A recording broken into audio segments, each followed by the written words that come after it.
ladies and gentlemen, welcome to the Finals Community Cup main event day 2. Yesterday we did see nice and interesting upper bracket games which did kind of rile us up for the upcoming games. But before we jump into day 2, my name is Lucifer and joining me on desk is going to be Raider. And Raider, how packed are you for day 2? Well, action-packed, should I say. Day 2 is going to be, for sure. And I'm also pretty excited about how the day is going to pan out because yesterday, the amount of competition that we got to see was something amazing. Yes, we got to see just 3 matches yesterday, but don't worry, today we have the day with 4 amazing BO3s. So yes, every single matchup is going to be fun to watch. And answering to your question, I believe, Lucifer, we are here to, witness the chaos. We indeed are, because today is going to be crucial to decide who are going to be jumping right to the upper bracket finals or the winner bracket finals, or say one step closer to the $10,000 and the first main event of the finals to crown themselves as the champions. The deed to be done, the task at hand is, yes, a little afar, but they do get closer if they win their upper bracket or winner bracket games. However, along with the winner bracket games, we will also get a chance to see lower bracket games, meaning today there will be some eliminations. Oh yeah, the day where we might bid farewell to a few teams. But how it all started, guys, we had 2 splits. Split 1 had 32 teams and exactly same was there in split 2 as well. And out of that, top 2 teams who were there #1 and 2 in the finals of those splits, they came straight up into the finals main event, which is currently on the way. And the other 2 teams, #3 and #4 respectively, went into the LCQ where they fought in a double elimination bracket, and through that we got to have the top 2 teams who qualified directly to the finale. Well, the main event is upon us, guys, and we have a prize pool, a massive one to be precise. It is of $10,000, where the champions are going to take it away with $6,000. Runner-ups will be having $2,000 as well. Runner-ups, second runner-ups, should I say, are going to get one more thing, and that is $1,200. Meanwhile, the 4th place team is going to get $800 as well. I think everybody is just eyeing for the main prize. That is going to be $6,000. I don't know who's going to take it away, but we'll give you a quick gist of what's happened so far. And what you saw in Split 1 is what Team IND replicated here also in the main event. They defeated Helldivers. Helldivers looked promising when they defeated Eternal Fate in our winner bracket round 1. But I think they ever so looked almost promising, almost looked like they could have taken IND on a map. But IND said, rounds are fine, but you're never going to take a game or a map from us. And IND breeze their way to the winner bracket finals. Waiting, who is it? Is it going to be Team Havk and B Team? That's going to be a game we are going to be watching today in round 2. But before B Team made their way towards Havk, they defeated yesterday Worst Generation. I was surprised by Worst Generation's no play yesterday. It was a similar situation when we saw Eternal Fate. It was a no-show. But let's hope today they have a lower bracket game. If they are a no-show today as well, then it's a done deed. They are going to be the first teams out of the top 6 to be out and under the weather, because only the top 4 get chances, Raider. Only the top 4 grab the prize money. This is truly pretty competitive now, because as we can see, the matchups looks good. We will start with the winners bracket round 2, match number 2, and it is going to be between Havk, who came from split 2 as the very first team to win the finals of that particular phase, but now against them is B team. Well, honestly, B team has a very good potential, to be honest, and we have been joking around from the first time we got to see them that is B team the A team. To be honest, they have proved themselves in every single matchup that they have played so far. They've made sure that they get the best out of the whole equation. Now let's look at the Team Havk. What they have to offer is Kilwa, PT, Sukiyatma, Ghostly Boy and Pashu. We have seen BT, Kilwa and Pashu doing some amazing stuff. It's all about how Ghostly Boy and Sukiyatma are going to step up to the palette right now, because I think today there is no gap of making some mistakes, and also I think the team contribution has to be there. Yeah, indeed, and it looks like Hades is missing today. On the other end, B Team has Snappy Face, Water, Satty Man, Mr. Beebs and Best Lamb. One more thing that B Team has to look forward to is Havk have a lot of experience. They've put in time together. Yes, Hades might be one of the players missing today, I'm not too sure, but one more for them to rile themselves up in this winner bracket game to get to the winner bracket finals is that it is Killua's birthday today. So for all the viewers, do put it up in the chat. Let's wish the birthday boy happy birthday, and let's see if it is going to be Team Havk. But we start things off with a pick of B Team. And B Team, why do they keep going to Sis Horizon? After the 6 games they've played, Raider, they've won 5 of Sis Horizon games. Then we jump into Kyoto. That is going to be Havk picking it, and the decider is going to be Monaco. I really like the veto that we have in front of our screens. 2 pretty interesting, challenging maps up front, and then we go to Decider, where every single team finds themselves a bit comfortable, especially on their defense side.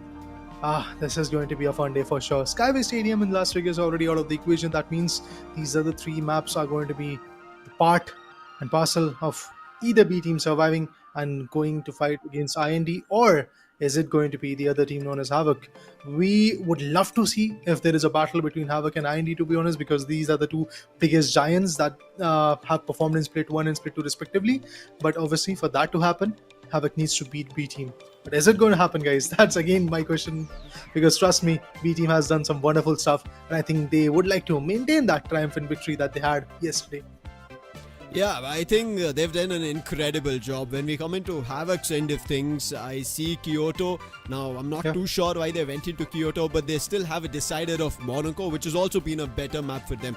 Now, both Monaco and Kyoto, so far, Havk have not lost even once. One map that they've lost is going to be Skyway Stadium. So I think the decision seems good. When we speak about B team, they've had a victory and a loss on Kyoto. When we go into Monaco, they've had 2 winning games, no losses. So as of now, Vito looks interesting on both the ends, but to start things off itself, B team, it was one map where they completely looked obliterated on Sis Horizon, but after that they've never looked bad. That was one of the maps where even Mr. Beebs did not have a good game. There have been 2 games where I think Mr. Beebs and Bestlam have kind of switched up the way they play, but let's hope today that's not going to be the case. It is actually Mr. Beebs jumping to a heavy along with Snappy Face, Bestlam going on a medium, and Satiman also on a medium with a Guardian turret, and then a cloak for water on the light.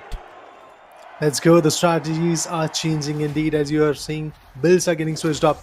On the other side, definitely the counter attacks are going to get established as well. We need to see if there is a interruption coming through, because the attack is going to be on par for sure. I am totally counting on that. Mr. Beast, Bestlam, Snappy Face, Water, Satiman. Yesterday, Water on that light, he did wonders. Today as well, same expectations, I believe. Till the end of the Community Cup, I think the same expectations are going to be there from every single guy. But Water definitely needs to step up now once again, because he's the only light that the team has got. He's a squishy one, but yet effective one. So that's what we want to know. Now with the key, they are marching towards the terminals. Will they get the easy access? I doubt that, because the traps are already getting set up by Team Havk. B team getting on attack. Do they start and convert immediately? Yesterday they looked fabulous. They did not give Reverse Generation a chance at all, but today they know who they're fighting against, the winners of Split 2. And we are looking forward to it if there is a chance. The opening key's been spotted out in the open. And we will see if there is going to be a chance. They've seen the crossing, but there's a gateway. Where does the light open it? Mr. Beebs on the other end with his Lewis gun. He's trying to wreck them a little, and now there's an opening. There's a chance here. They've isolated one of the players. Actually, a lot more. And now that's the first opening. Ghostly Boy gets an assist. A nice RPG. But Mr. Beeb also receives one and becomes an exchange for B team against Havk at a 4v4. Need to back out. Killua on a medium is pretty low at the same point. Needs to wait for the next 10 seconds. And yes, Killua is back to good amount of HP. 4v3. Havk losing their members. They are the defenders. They need to make sure that the decryption key is not going to reach any terminal. But it seems like that the decryption key is marching. Oh, BT is going to lose. Yes, indeed. That's the fact. He gets KO'd. He gets finished for now. Now, I think the last 4 members that are there from B team, they won't have any trouble rotating back to A. They're going to get that plant done. They're going to make sure that they get that key planted onto the terminal. Once that happens, Look at the Oh my god, so many mines. Wait, the dome shield is going to help them a lot. But till when? They don't Oh, rip any decryption has of been it. started. Yeah, they didn't. But the dome shield definitely made them invincible at that point. And finally, Killua was the last man standing. He was trying to get a battle started, gets taken down, and hey, you go. B team getting their first round already in their name.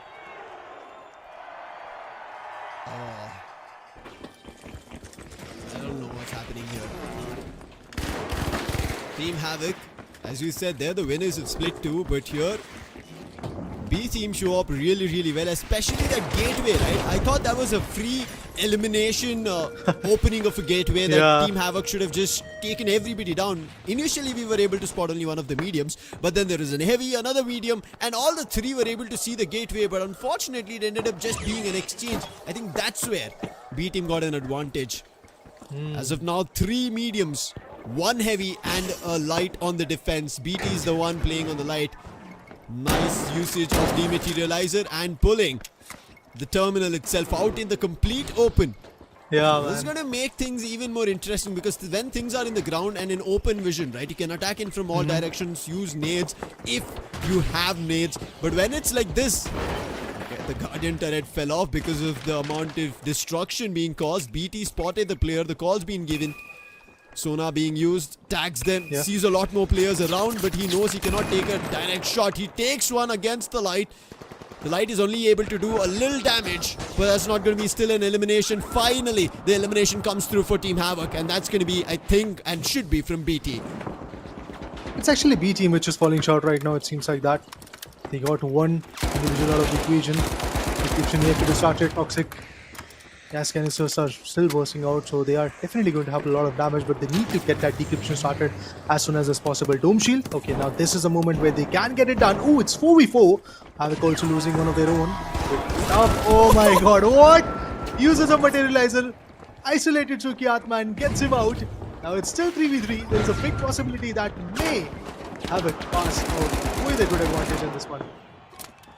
B team have done what they wanted, and all Yeah. right now B team have to do is just going to safeguard the terminal Yeah.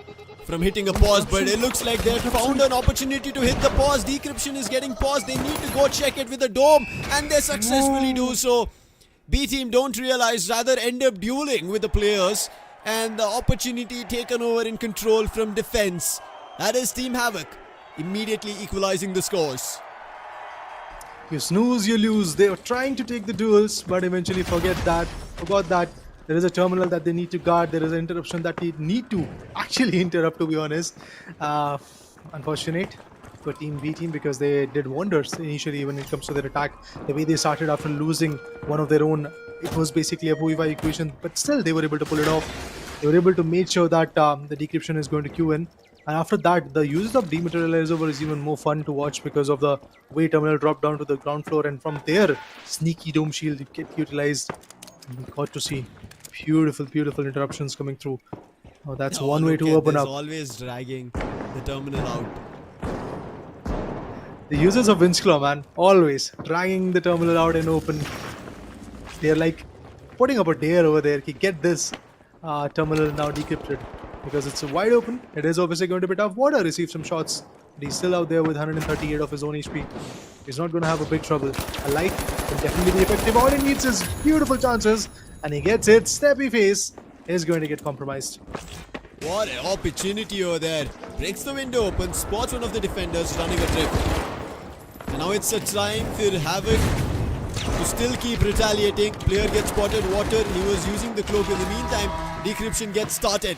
This is again B team taking matters into their own hands, but can he find an opportunity with the XP? Yes, he moves in, takes the light down, back to a 4v4 situation. And now it is time to make matters worse. The dematerializer ready from Sukiatma. He'll try to bring the terminal down, and he successfully does so. And he goes to the complete lower level. And they also use a dome. But I think that it was not enough. But look at him, his position. I think he should be able to stop it, but comes in out of nowhere. Water puts him to sleep. Rest in the ground. 2v2 situation. Bringing it to the last one. 1v1 situation right now. Pashu, he bursts open with the RPG, but still trying to find where this light is. Wow. And B team successfully holds it off. They That saved the was a day. medium. Yeah, on attack, if B team is getting two beautiful rounds, just think what they can get on defense. No doubt.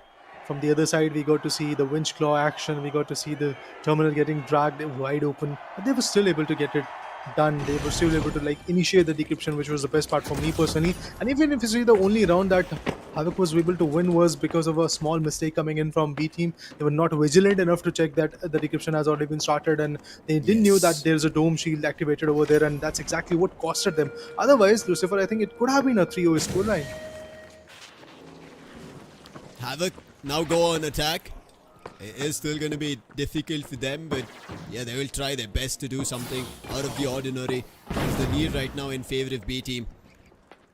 Havk have 3 mediums compared to the 2 on B team with 2 heavy that they're playing, especially Mr. Beebs maining that heavy.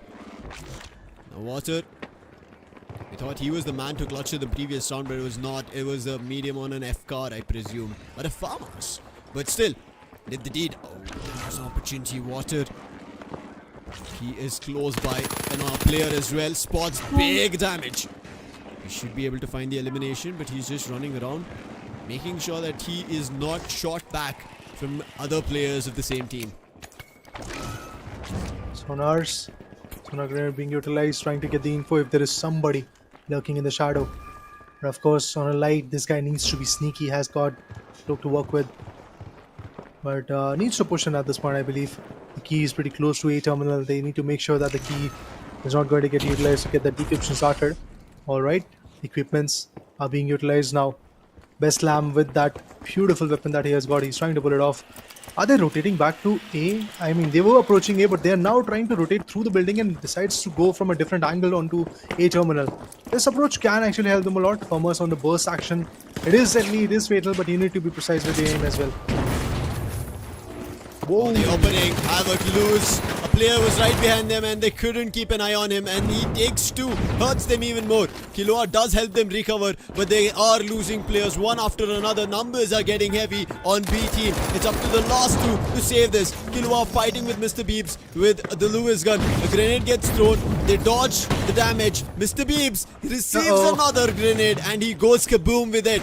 The key, they're trying to recover it and they successfully do so. They want to get closer to the terminal, but the charge comes through, and with that they put all the players of Havk to rest, and that's 3 on board for B team.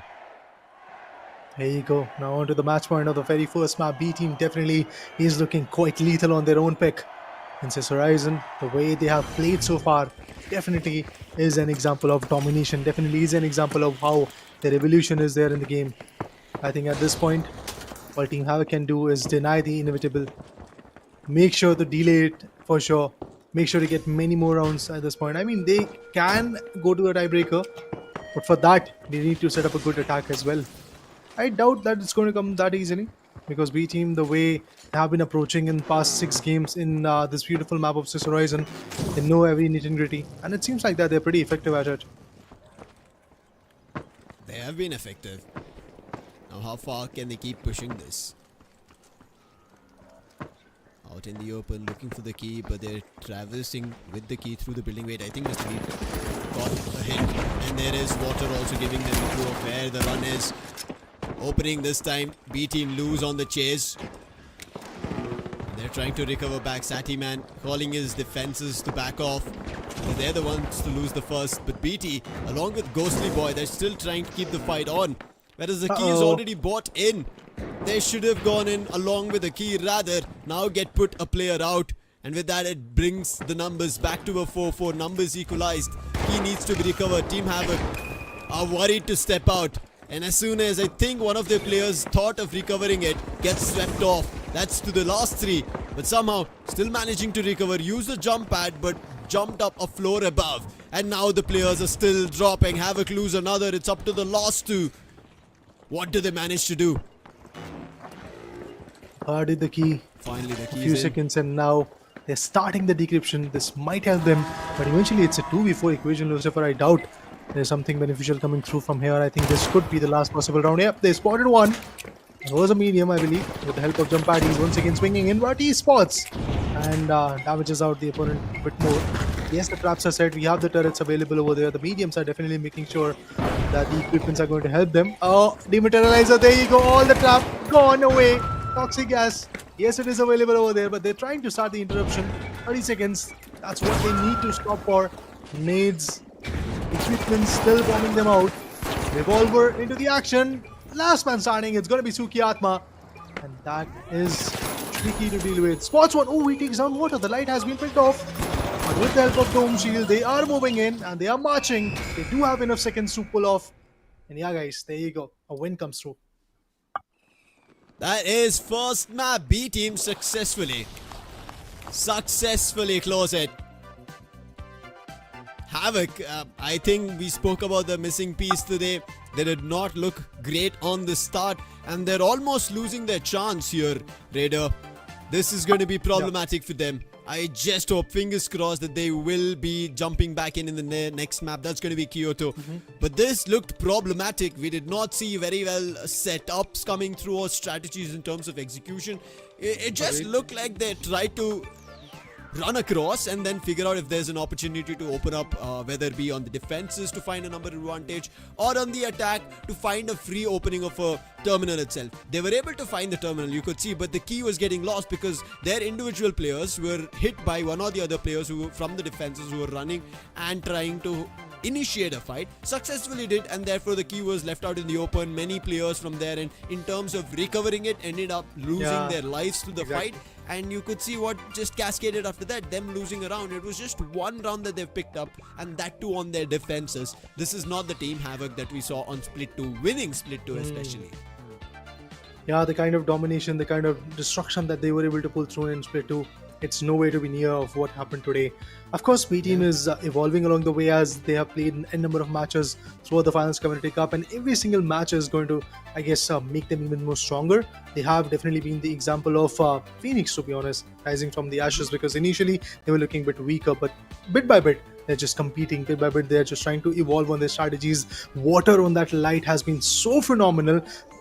You talk about Water, you talk about other individuals like Mr. Beebs, who is also switching up the role but still being that effective. Ghosty Boy, he's yet another guy who is doing something amazing. If you talk about Sati Man, yeah, there you go, another example of how players can evolve in just 9 or 10 days. Because if I'm able to recall it correctly, I believe we started on 2nd or 3rd of August, and it is now, 17th of August? You can clearly see how far the competition has come through. And B team, they have traveled like a distance to come here and start putting up their fight. They fought yesterday after making their way through LCQ. The debut works out really, really well. They win, now moving into the winner bracket round 2. They again win one map against Team Havk, and look at Best Lamb. We had a couple of questionable plays when B team made their move. I think in Split 1 is when we saw them, and we were a little surprised. Where is this team? Why are they missing in terms of a couple of players? But here, 8 eliminations coming in, 1 death. Imagine. Wow. 2 assists. That was a big man play coming through from Best Slam, and I think the role switch itself worked out really, really well. He jumped to the medium, and with that medium, he was able to do wonder alongside Water, who has 7 Mr. eliminations. Hey, he was a heavy. He was a tank. He was enough. Yeah. I know. He was a tank, but still, I'm surprised to see like Mr. Beebs didn't even open up. Yes, he was able to get 2 assists for the team, but then again, what Beslam, Water, and Satiman did, it really helped the team a lot. But from the other side, every single individual tried to be in the fight, tried to be the part of that action. Be it Ghosty Boy, be it Kulua, be it BT, Sukiatma or Pashu, every single individual, to be honest. As you can see, they have opened up, they had tried their level best to get some good value for the team, but at the end, Bestlam, Water and Satiman, these 3 individuals completely toppled down the effect of the other team. So I absolutely love the way Havk played, but then again, they need to be a little bit more effective. Now, the next map is going to be Kyoto, which is Havk's pick, if I'm not wrong, but challenging is going to be the case for sure for them. Looking at the combat score comparison, you can see the skyscrapers coming in from Water, Satiman and Bestlam on the high insides. Sadeeb's 1020 is what he offered in terms of combat score. Snappy Face with 1600 in his name. Yes, we didn't really saw the example of a team spirit, because we can see 3 individuals stepping it up, 2 left behind. But then again, if it is doing the job, great. Yeah, I think that's what matters at this point. We did see 2 assists from Yeah. him, so I think I don't have much to complain here.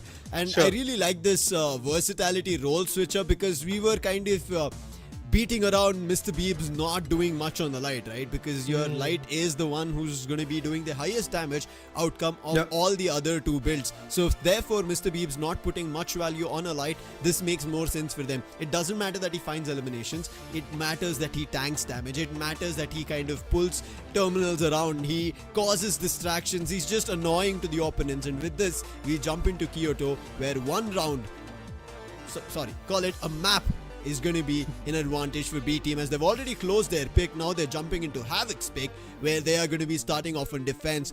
As we've always said, defense is the likeliest spot that any team would want to start off on a map. But there have been some teams, for them attack or defend doesn't matter because their team gameplay has been better throughout the main event and the finals Community Cup Split 1 and Are Split you 2. hinting on IND? But is it going to be enough?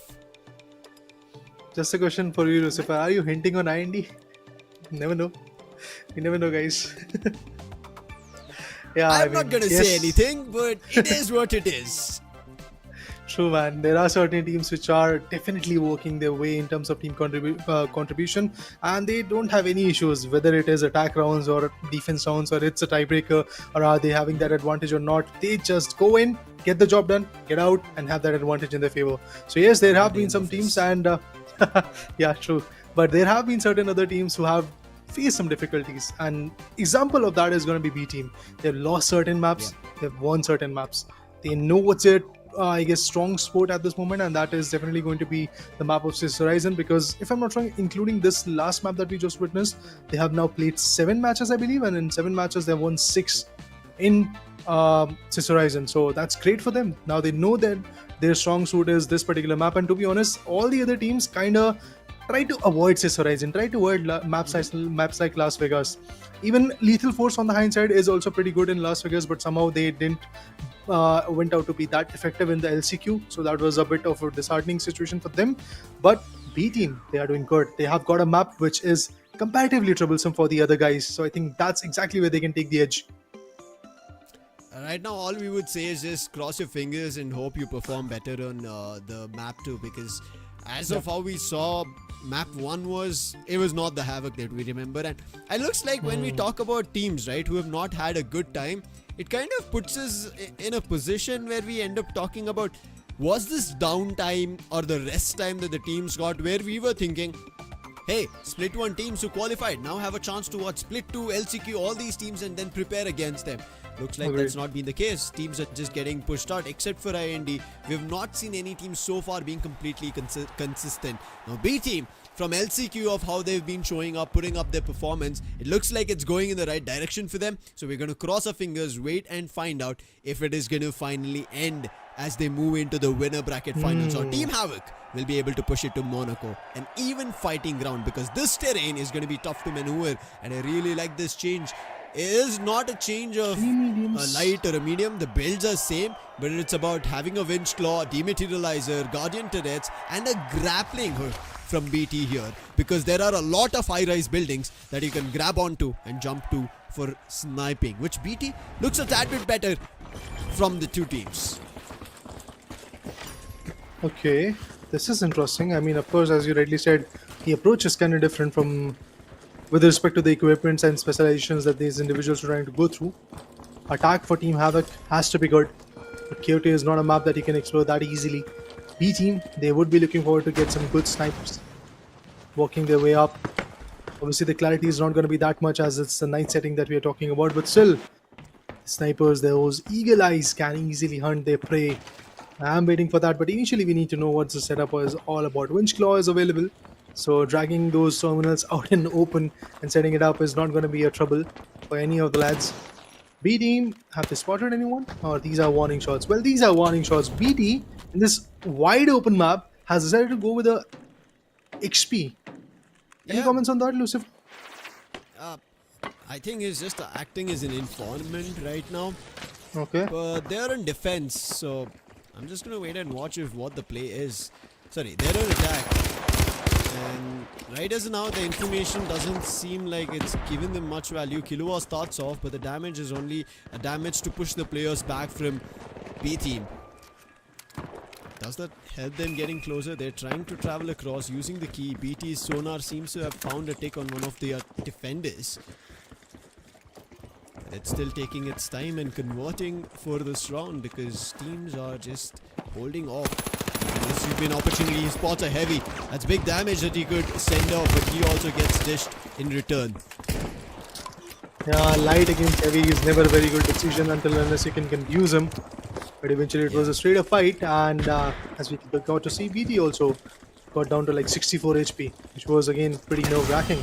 Would have been taken down. Vanishing Bomb, there you go. Exploring ahead, trying to get the insight of what is over there available onto the B terminal, who can get them out. But Snappy Face, unfortunately, is not going to be the part of the action as he gets compromised. But even Ghostly Boy receives the same fate as he has been equalized as well. Oh, 3v4, the attackers are failing. This is not good. Here comes the retaliation. 2v3 Winch Claw, but he didn't got the guy. Havk, Classman standing. PG7 gets him one. Dome Shield. 2 more shots. But it's a 1v2 equation. There you go. B team being the A1. I thought after finding the first elimination, right, this should have worked out in their favor. BT got closer to the B terminal. I think he spotted turrets around and he tried to destroy that, and eventually players from B team just surrounded them. Gada's in study. Fingers crossed. As of now, start has still not been great, just like how things ended on Sister Rise, and it seems like it is replicating on Kyoto. Yeah. Their own map pick. And they cannot give away 3 rounds on a stretch, because if they lose 3 rounds, that means almost the map's been completely lost. 3 chances will be there for the attackers to close. That's going to be B team when they go into the second half. But I know I'm overextending and talking about things, but that's how it is seeming even now. Saddy Man on the roof spots the key. I'm pretty sure the key's not yet taken a dive. It was a player. Player was a little too far. He's put down a gateway, so therefore the key should be safe when they use that and travel, and they successfully done so. And they jump towards the defender itself, running away as much as he could. Using a dome, they've tried to catch him off guard, but Bestlam, he's going to protect them. The highest fragger of the previous map.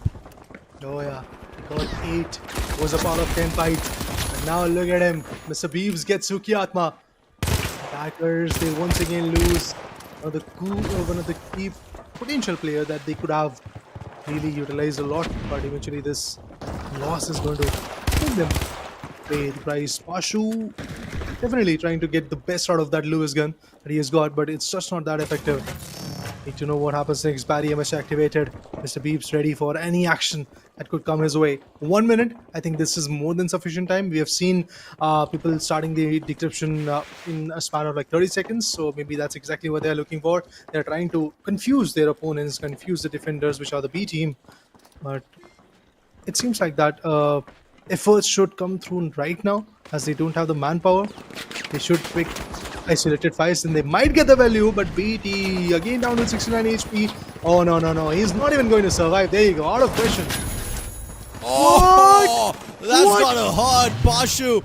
He was able to find one, but the numbers are still not good. Havk have to somehow recover. It's all up to Pashu and Killua. Time's ticking, 20 seconds on the clock. They do have the key, but they also have the defenders in front of them.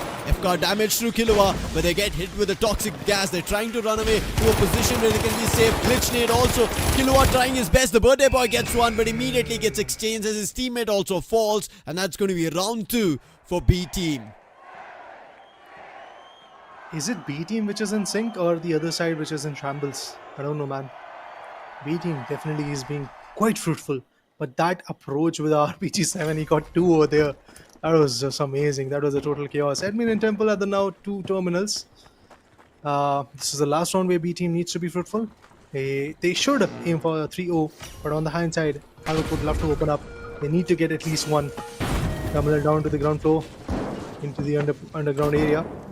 A lot of mines, traps, turrets, all of that is going to get set up. They want to make sure that they will create as much aspin that's possible to their opponent, so that they get the upper hand out of it. Obviously, B team is here to win. Obviously, they are here to compete against IND. They want to make sure that they go to the winners bracket final, because from there they will be 1 step away from being the top 2 teams of this whole contestant. Remember, guys, we had total 64. Now we're down to like top 6. Of course, we will be favorable to 2, I believe, today. Other 4 will remain. Contestment will go on. But for now, let's see if there is an opening. Team Havk yet to find any space close to the terminal.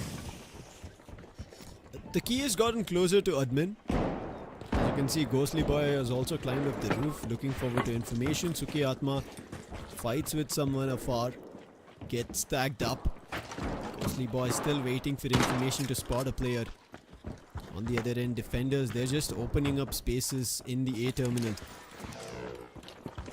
They're making sure the floor is being destroyed. They're making sure that the sights of long distances are open to them. Jump pad recovered, and now they should be able to hit B. But they don't know B has been well set up. It's on the ground floor. They've dragged it. And once they take a look, they're like, oh lord, everything's been destroyed here. Ghostly Boy, he gives them a call that the players are close by. Be wary. 30 seconds is what we have right now. Attack has to come through. They have got the key and they are dropping it down to the own area. Dome shield activated. Barrier mesh elsewhere. Oh, Wind's Claw with a melee. That's always fun to watch. And Mr. Beebs gets more. Nope, that's not at all going to happen. But they are trying to get the decryption started. The attackers are prevailing for now. They do have the manpower. Oh yeah, they have actually started the decryption. It's down to the one last member, and that's Satiman, I believe. Is he going to spot? Has got an AK to play with, has got a frag nade in front of him. And he gets spotted probably. Yeah, there you go. Finally, Havk opens up. They get one. Much needed before they ended the round. If they didn't, it would have been a problem for them. And from there on, it could have cascaded. But it's not bigger trouble right now because they're going to go on the safer side. That's going to be defenders. Kyoto, residents in quarters. It's still not the high-rise buildings that we are seeing all around in the forest where people can hide. Therefore, the fights are head on so far outside all the quarters that are open to fight for. But PT now will be switching towards the SR. I'm pretty sure the sniper needs to come out. Now if he doesn't use, it's going to be a problem, especially with a grapple hook, which is a rare specialization that lights use these days. Now on Kyoto it is very viable, as I said, high rises all around. Now all players together from B team, they strike. They're thinking of going through the forest and then hitting towards the terminal rather than directly approaching it. And the intentions from Havk also seem the same, that they clear distances of long where they can fight rather than letting it be crunched out in the corridors of the quarters. The turret is set up a bit close. One RPG-7 can get that stuff out. The equipment is not going to be viable enough at that point. Setup definitely looks good, but at the same point there are certain weak spots that B team would love to exploit.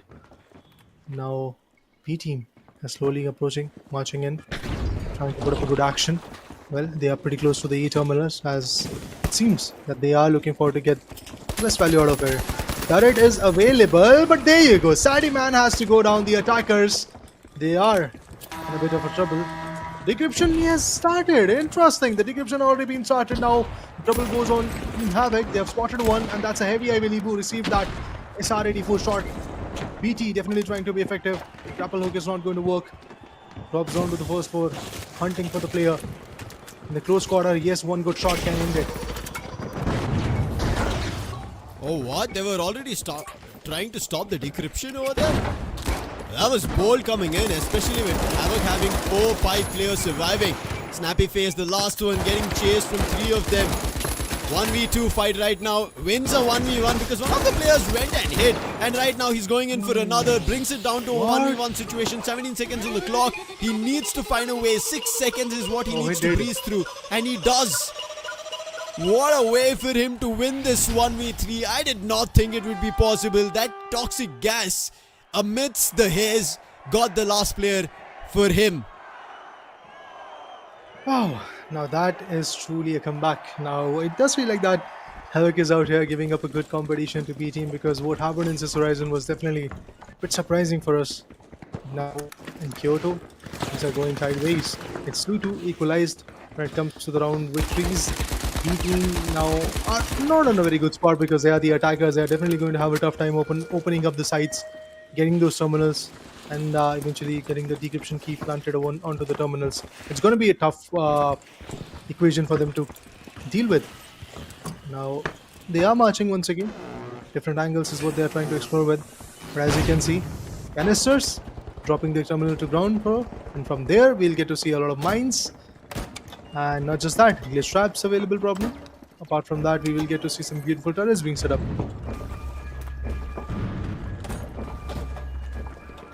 Gas mines, explosives, everything being put down. Uh-oh. Havk lose their first. I think there's a fight out in the open. Jumps right to start the decryption. Double downing on the shield with the mesh as well as the dome, and now the decryption has been started. They're trying to destroy even the mines that have been set up, making sure that the defenses do not enter. But B team, as they start the decryption and try to withhold the terminal, they do lose one of their own. But look at the way Kilowatt checks. Unfortunate. It becomes a quick exchange, but Havk are doubling down. They take down the other player as well. Get to 3v2. The gateway is going to be used, but a lot of gadgets and canisters, explosives, all being used to deny Havk getting closer to the dome. And they try to go in. Oh, jump! It ends up being just an exchange because of the RPG. Make it an exchange to a 1v1. Defense versus the attack. Snappy's pretty low. He's like 1 HP. Oh, there you go. Just talking about that. BT swings in and gets it away. He has enough time. No doubt in that. 6 to 7 seconds is what you need. And he's going to be there on point. You still are left with like 4 seconds. Go ahead and enjoy that win. What a way to come back, man. Now, it is Havk which is now in control. They have got the map point for now. But I think what the other side is going to look at, B team, they will be looking forward to track this competition to a tiebreaker and get it done in this exact map, because if it falls down to Monaco, things can go either way. It can, because this map seems like, as you rightly said, Havk are bringing the game back. And now, one of the terminals on the tower is going to be an even better chance for Havk to hold it all off. And look at BT. He understands where the terminals are and ends up using an XP because he was not able to find much value, and now he's just gunning them out in the open, telling his teammates about the info. They're throwing down grenades, and now he's using a gateway and successfully brings them so ever close. And this is problem. They're trying to run towards the forest, but the entire is all here. Wait, they take the counter gateway and they end up towards the other side of the roof. What just happened? Crisscross of a gameplay coming through, and B team lose their first. But the tower is wide open. They can go ahead and get it done. But no, revolver action. There you go. Lefty shots. Dome shield is going to save the day for him. Asuki Atma was pouncing on him. Maybe he's going to get connected. No, that's not happening. The key needs to be there up on top. They need to get it started. They need to get the decryption started. Not going to happen that easily. OV3 RPG 7 in the hand. This guy is definitely trying to get the demolition here. Okay, the tower seems a bit flimsy now. But the key decryption yet to be started is 3v4. Pretty tough. Toxic gas available over there. But look at this. Just on the floor beneath. We have Ghostly Boy. Ooh, one more down. It's down to the last two. Down to the last one. Has got an RPG 7. But he's also going to drop. And so does the hopes of winning this one. Unfortunate. Oh. But what a game coming through. Kyoto pulls it back for Havk. And now that does put them on an advantage. Yep. It works out, man. Almost I thought things would have gone adrift, but it gets pulled off really, really well. And now this is a chance for Havk to get back into the game, especially as we said, Monaco is a land which is even. You do not have to be worried about a lot of high ridges. If you're playing on high ridges, your opponents will also be playing on the high ridges. Yes, there's a lot of alleyways where you would be a little crunched, where you would have to figure out that how would I kind of get out of the suffocation, right? If you're trying to run through an alley, you might be an easiest target for everybody to chase. But this was a really good game that they brought back, especially once they switched from the side. The attack, they were able to pull off one, but when they moved back into defense, very well held, did not let B team to go through on attack. And this is what we were exclaiming about. This is what we were talking about. Teams feel a lot more comfortable and would want to play on defense on every map as much as possible to pull back rounds or to pull a lead. Definitely, I agree with your points. And even in Monaco, I guess, yes, it is an even map. But then again, the only advantage that you get with the map of Monaco is basically that you have that crane.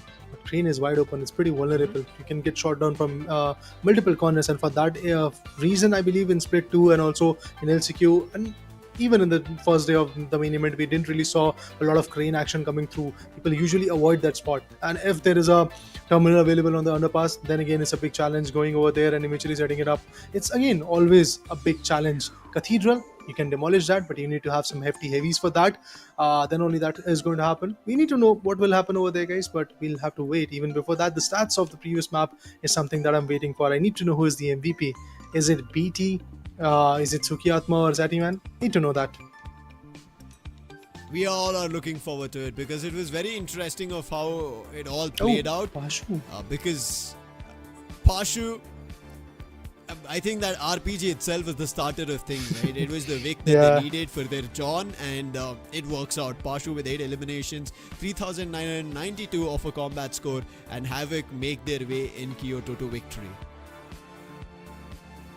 Oof, it's dicey. Pashu coming back into the picture, it is going to be definitely a big trouble equation for B team, as they were definitely smoothly getting some good rounds in their favor, but lately it does feel like that they're going to have a lot of challenge, all thanks to Pashu and his brotherhood. The team Havk, they are indeed wreaking havoc in the map of Kyoto. Now let's have a look at the scoreboard as well. Let's see what the other guys had to offer. Looking at the scoreboard, we have Killua right over there. BT actually was there with 5 flags, but there are certain other individuals who even outperformed him. Mostly boy, 5 frags, 5 assists. Look at Killua, 6 assists as well. Suki Atma had 3. But on the hindsight, Beslam, the MVP of the previous map, didn't even open up. Surprise, right? And we Oh, were yeah. talking about him, the man who had the highest frags. We even exclaimed in between about how he was playing, and we did see him taking a couple of shots, and therefore we see 4 assists on his board, but not even a single elimination. Now maybe that got exchanged. One of his teammates were picking his up. Maybe he was doing the most damage, but it's still him having no eliminations, him not even having 2 or something like that does kind of switch things around, especially the spot or the fight of them having a chance to close this map. They should have tried to, but then an equalizer swoops in, coming in on the half as the side switch, and with that equalizer, immediate third also gets picked up, and from there on Havk do not even give a single round for them to close on the second half, and they themselves close it on Kyoto, making the score at 1-1. Now we go into Monaco. That's what we are all looking forward to now, how Monaco is going to fare. Now if we talk about Monaco so far, I spoke about it in the start of the map veto. It's been 2 wins for B team, whereas 3 wins for their respective competitors. That's Havk. Yeah, that fact is definitely going to implicate a lot of stuff over there in Monaco. I mean, B team would be looking forward to get that advantage back into the picture. They want to win the map. They're starting on the defense. That is again a brighter side for them to look at. But of course, what happened onto the attack rounds is pretty clear. And also in the defense in Kyoto, they lost 1 round. That right there was I guess pretty big statement coming in from Havk that we are back into the picture. And if you win your attack rounds, you already know that you are in a very good spot because you are infiltrating the sites and eventually getting the terminal planted. You are setting up the decryption, and then after that, the post decryption scenario, the whole 60 seconds that you get in that, if you are able to like completely shut down your opponents, that means that you have that gunpowder to pull through. That's exactly what Havk was able to showcase in the map of Kyoto. And trust me, you really need a lot of gunpowder in that map. But now, guys, we'll take a short break. After that, we'll be back to see what happens in the decider. So stay tuned. Don't go anywhere.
Well, folks, we promised you that we'll be back after a quick short break, and yes, there you go. We are here on the desk of the Finals Community Cup after seeing what happened in the first two maps of the winners bracket round 2, match number 2 between Havk and B Team.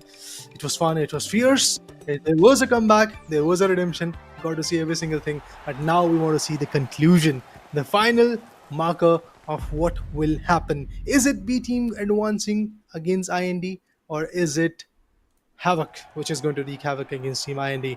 Because yes, IND is the first one to reach in the winners bracket final. So let's wait and watch what happens. Composition is pretty much same, I believe. There is no such changes. No change. But how does that work? Havk, they bring in again with a grapple. And that's going to be SR84. That's something that we did miss. But in Monaco, it's at least still a lot better compared to Kyoto. Kyoto, it's a little wild. There's a lot of forestation rather than deforestation happening over there. And therefore, it's kind of a little tough when they go through the jungles or the weeds to figure out a proper shot. It's better to have an SMG. But here, you can get clear sights. We end up going towards the park as one of the terminals and adjacent to it towards the fountain end. Let's see how that works, because for now, it is going to be Havk to start things off an attack. They did not close on a lead in the previous game, but they were able to get one round, and that was enough for them to change the tides around when they went into defense, and I'm pretty sure that's the same thing they'll be thinking even now. I need to do it again to win it all. Go ahead and give us the best fight of the segment, I believe. IND against Havk. I am definitely rooting for that fight. For now, let's wait and watch. How B Team is going to come back into the picture is something that we all need to know. Mr. Beeves on a heavy once again. Needs to be effective. Oh, a lot of damage. He receives a SR84. Down to like 100 HP. Oh yeah. He's going to get like 20 more HP, that's all. Even after waiting for 10 seconds. He has already compromised. 45, 150. Oh yeah. 125 for a medium, I believe, yeah? Yeah. That's a medium. But for now, Shed and Fountain, it seems like Shed is Ashu what they're out eyeing there. on towards the park. Still a hold off, and there, that should be the opening where it actually gets immediately equalized. BT using the vanishing bomb, jumps across. The key's been recovered, but where do they tend to? It seems like he spots an open terminal. Oh no, he steps on the explosive! And now it brings down to a 2v2. Suki Atma and Pashu trying to fight for this attack, trying to win this attack, but with the key loss, especially on the explosive, it makes matters worse. And look at how Beslam is hiding around the weeds, around the bushes. He's very close to the fountain. He spots them along with the farmers. The burst shots coming through, spots the dome, just backs off. He knows his turret is there, but water. He's right behind them, waits for them to jump out of the dome, successfully dealing a lot of damage, gets an assist, and now down to the lost player. And both the defenders clear and get B Team 1. This might be the first time when I'm seeing Water playing on a medium. Usually loves to play on a light. Yeah, that was pretty surprising for me as well. I was like, Water AK? How is that happening? And then I looked at it. Oh, it's a medium that he's playing on. Pretty fun to watch. Water doing some amazing stuff at the end. Pulled off a 1v2, I believe. The terminal. It is going to drop down. Usage of beautiful, beautiful dematerializer. Always fun to watch when dematerializer comes into the action. Now, Havk failed their previous attack. They got caught off guard. Dome shield definitely were saving them. But as soon as the players stepped in, it was like basically a bait coming in from B Team that, yeah, pounce on me, the other guy is going to shut you away. And that's exactly what happened. Now, once again, Havk is approaching. They're going through the buildings. Cathedral is what they're aiming for. But the terminal is still meters away. Water on a medium. Oh wait, they're not actually playing any lights. 3 mediums, 2 heavies, and Water going in head on. BT just cleared off. BT knew he had no fight there because he had an SR84. Now they want to avenge BT's elimination. They're trying to chase Water, but I don't think that's a valid attempt. They managed to get upon the cathedral to try and find a way out, but the defenders run out and the attackers lose one of their forces. And now they try to jump on the spiral staircase. Suki Atuma trying his best using the DMAT. spots the player, that's all, but not any elimination. Uses the nade, his teammate to follow by is going to be Killua. There's an explosive canister coming in. Killua is not giving up, but Killua goes down to the player, and it's 3 of them right now on Havk's attack. But Mr. Beeves, he's going to be in flames. Hattie Man, he's still trying to retaliate, but they were utils in the hand, but still Ghostly Boy. His teammates, they were not that effective anymore. It's 2v4 to be precise. I think now it's down to the last man standing. Where is that guy? Yeah, exactly. It's going to be Suki Atma, but his soul is not going to get any relishment as he's going to lose this one as well. That's pretty sure. Oh yeah, there you go. He got shot down even before climbing the stairs. Literally, to be honest, climbing the stairs was not in his fate. This Monaco feels like Havk are not even here. It's ending up so quickly. Remember the first 2 maps? We were literally dialing the clock to almost the last 20-30 seconds. Here, in the starting 30-40 seconds, the round's getting done by. Is it going to keep replicating like this? This is going to be the last round of the first half. 2 minutes and 10 seconds for Havk to execute. They did have 15 to 20 seconds to discover what they wanted to do. A whole of 2 minutes 30 seconds. Let's hope the plan comes through for them. If it doesn't, it's going to be a flawless 3-0. So far, none of the maps have been a 3-0 in favor of B team. It has always been a 2-1. Only 1 round of a lead, and that's the reason Kyoto was a comeback for Havk. Yeah, agreed. Kyoto was a different segment for Havk, but lately we just feel like that they're having a lot of tough time. B team this time receives a lot of shot. The heavy water was not that precise with his aim over there. Obviously on Cathedral, a lot of movements going through. Hilwa is pretty low as well. He has received a bit of a damage. Ashu trying to take the key over to the terminal, making sure that he gets that decryption started. Alright, they have got that terminal covered up. Setting up some good equipments. A lot of damage with the revolver as well. The barrier mesh is activated. No casualties so far, but the decryption has been started. That's what they wanted to make sure. But ooh, the pyros, they're going to hurt. Winch Claw, the melees, oh my god, Snappy Face has been compromised as well. It's down to the last 2 individuals from the attackers. They need to make sure that they will have no interruptions coming through in the decryption. But the attackers, they might fail. Oh, wait, interruption is already started. Ah. And BT, he has to go in for this. He does get an elimination, but it's already being stuck. Wait, actually, They don't end the defense. They still manage to put down the players from Havk and will be able to get 3. I thought almost the decryption was paused. It was put to a halt. But they're swooping, try to fight, eliminate 2. But do not get the defense all out. And the defense will get successfully 3 rounds on the last decider map, leaving Havk in trouble. Big trouble. Big trouble at this point for Havk. But they do have a beauty of playing on the defense, so maybe that's exactly where they might prevail. We have seen certain rounds where a reverse sweep comes through. This will be very interesting if Havk can do something like that. Now, SR84 in the hands of BT, we know the damage is going to queue in. It is going to be tough. Actually, this is BT fighting against B team, so pretty ironic, guys. Let's see what happens. Grapple going through the rooftops, trying to pinpoint where the rotations are coming through, where the key is available. Whether the key is coming towards B or A terminal. I think at this point, initially, the first 10-20 seconds are very, very vital because you need to get that info of where the players actually are. Because if you get caught off guard, you are down.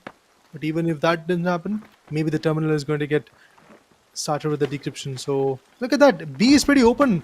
It's wide open. It's just one individual over there. I believe that's Pashu, who's giving up all the info, and now the players are relocating over there.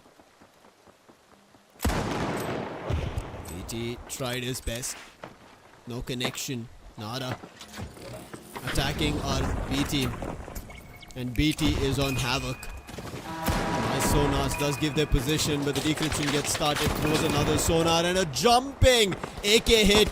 And BT is dropped down to the last 10 of his health. Maybe even an elimination. Yes, it is. And there are more attacks coming in from B team. But it gets equalized on numbers back to a 4-4. But Pashu is here. Can they stop? There's an opportunity. They tried to bring the terminal closer, use the dome, and the attackers are further away. They tried to blast open the gases, the domes, everything, but the decryption is being stuck. Pasho is also teabagging in between, and along with that, Havk stick to halt the decryption successfully. Rinse and repeat. Exactly what they did in Cicerise in Dome Shield. Hey guys, was as damage that's possible, and then all you need is just 6 to 7 seconds and they got it. They did it again. At that point it was 2-1 scoreline, now it's 3-1. It's not just the match point, guys, it is the series point that we are talking about. B team are already on a very big advantage. But as I said earlier as well, before the half got switched, that maybe there is a possibility that we might see a comeback coming in from this side. If that happens, it will be amazing. But look at him placing the mine along with that.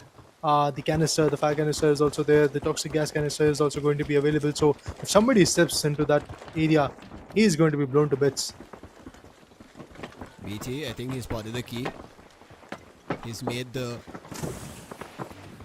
info, and now he's spotted the player. They use the mat and enter. They're already in the B terminal and start the decryption. Every time defenses from Havk, they do not set up well, and therefore immediate entry to the terminal, and they start the decryption. Now it's time for a retake, and this time it's going to be a 5v5. Even more tougher because it's on the lower ground.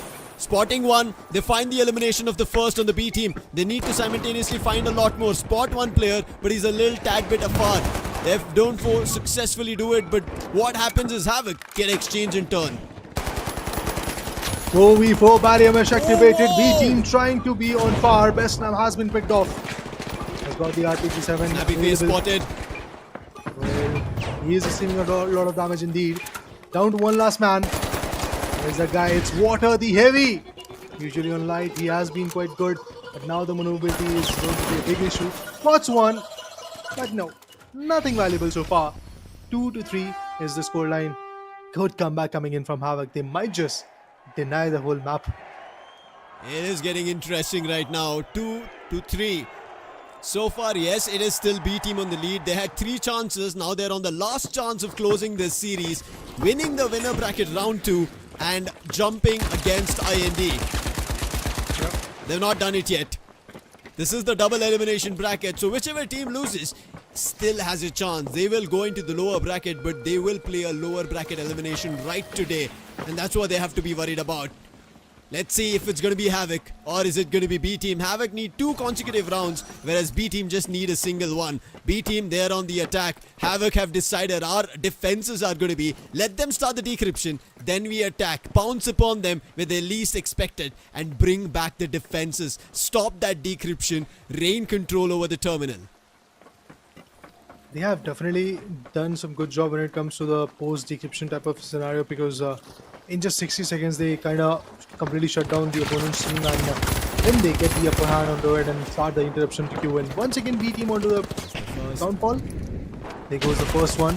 Decryption is yet to be started, but I believe there will be a retaliation this time. B team is also not going swiftly for the decryption. They're like, let's get that equalizer, let's fight back and eventually put some players down. As you can see, all the individuals from B team have made sure that even Team Havk is going to be pretty low, but B team is also low in numbers now.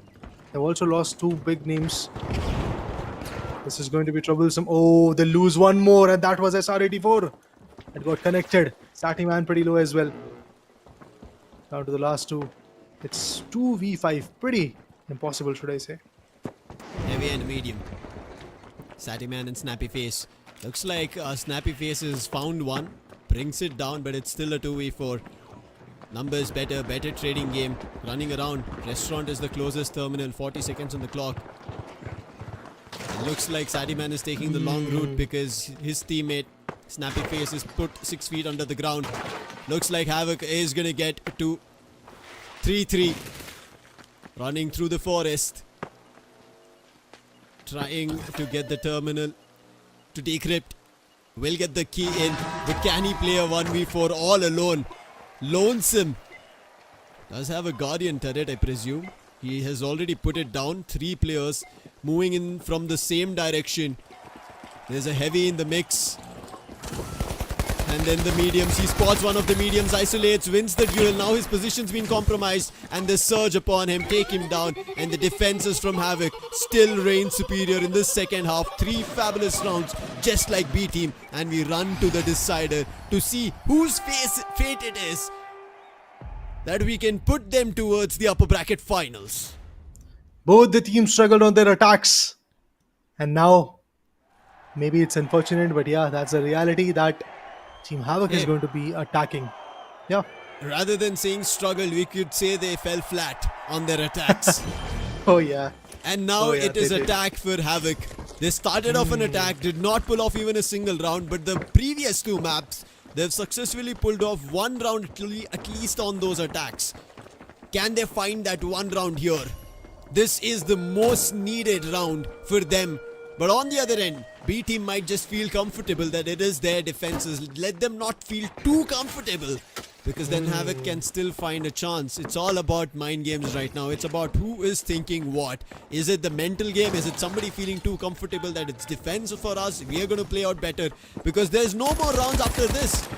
Mr. Beebs has already spotted the attackers of Havk running on the roof.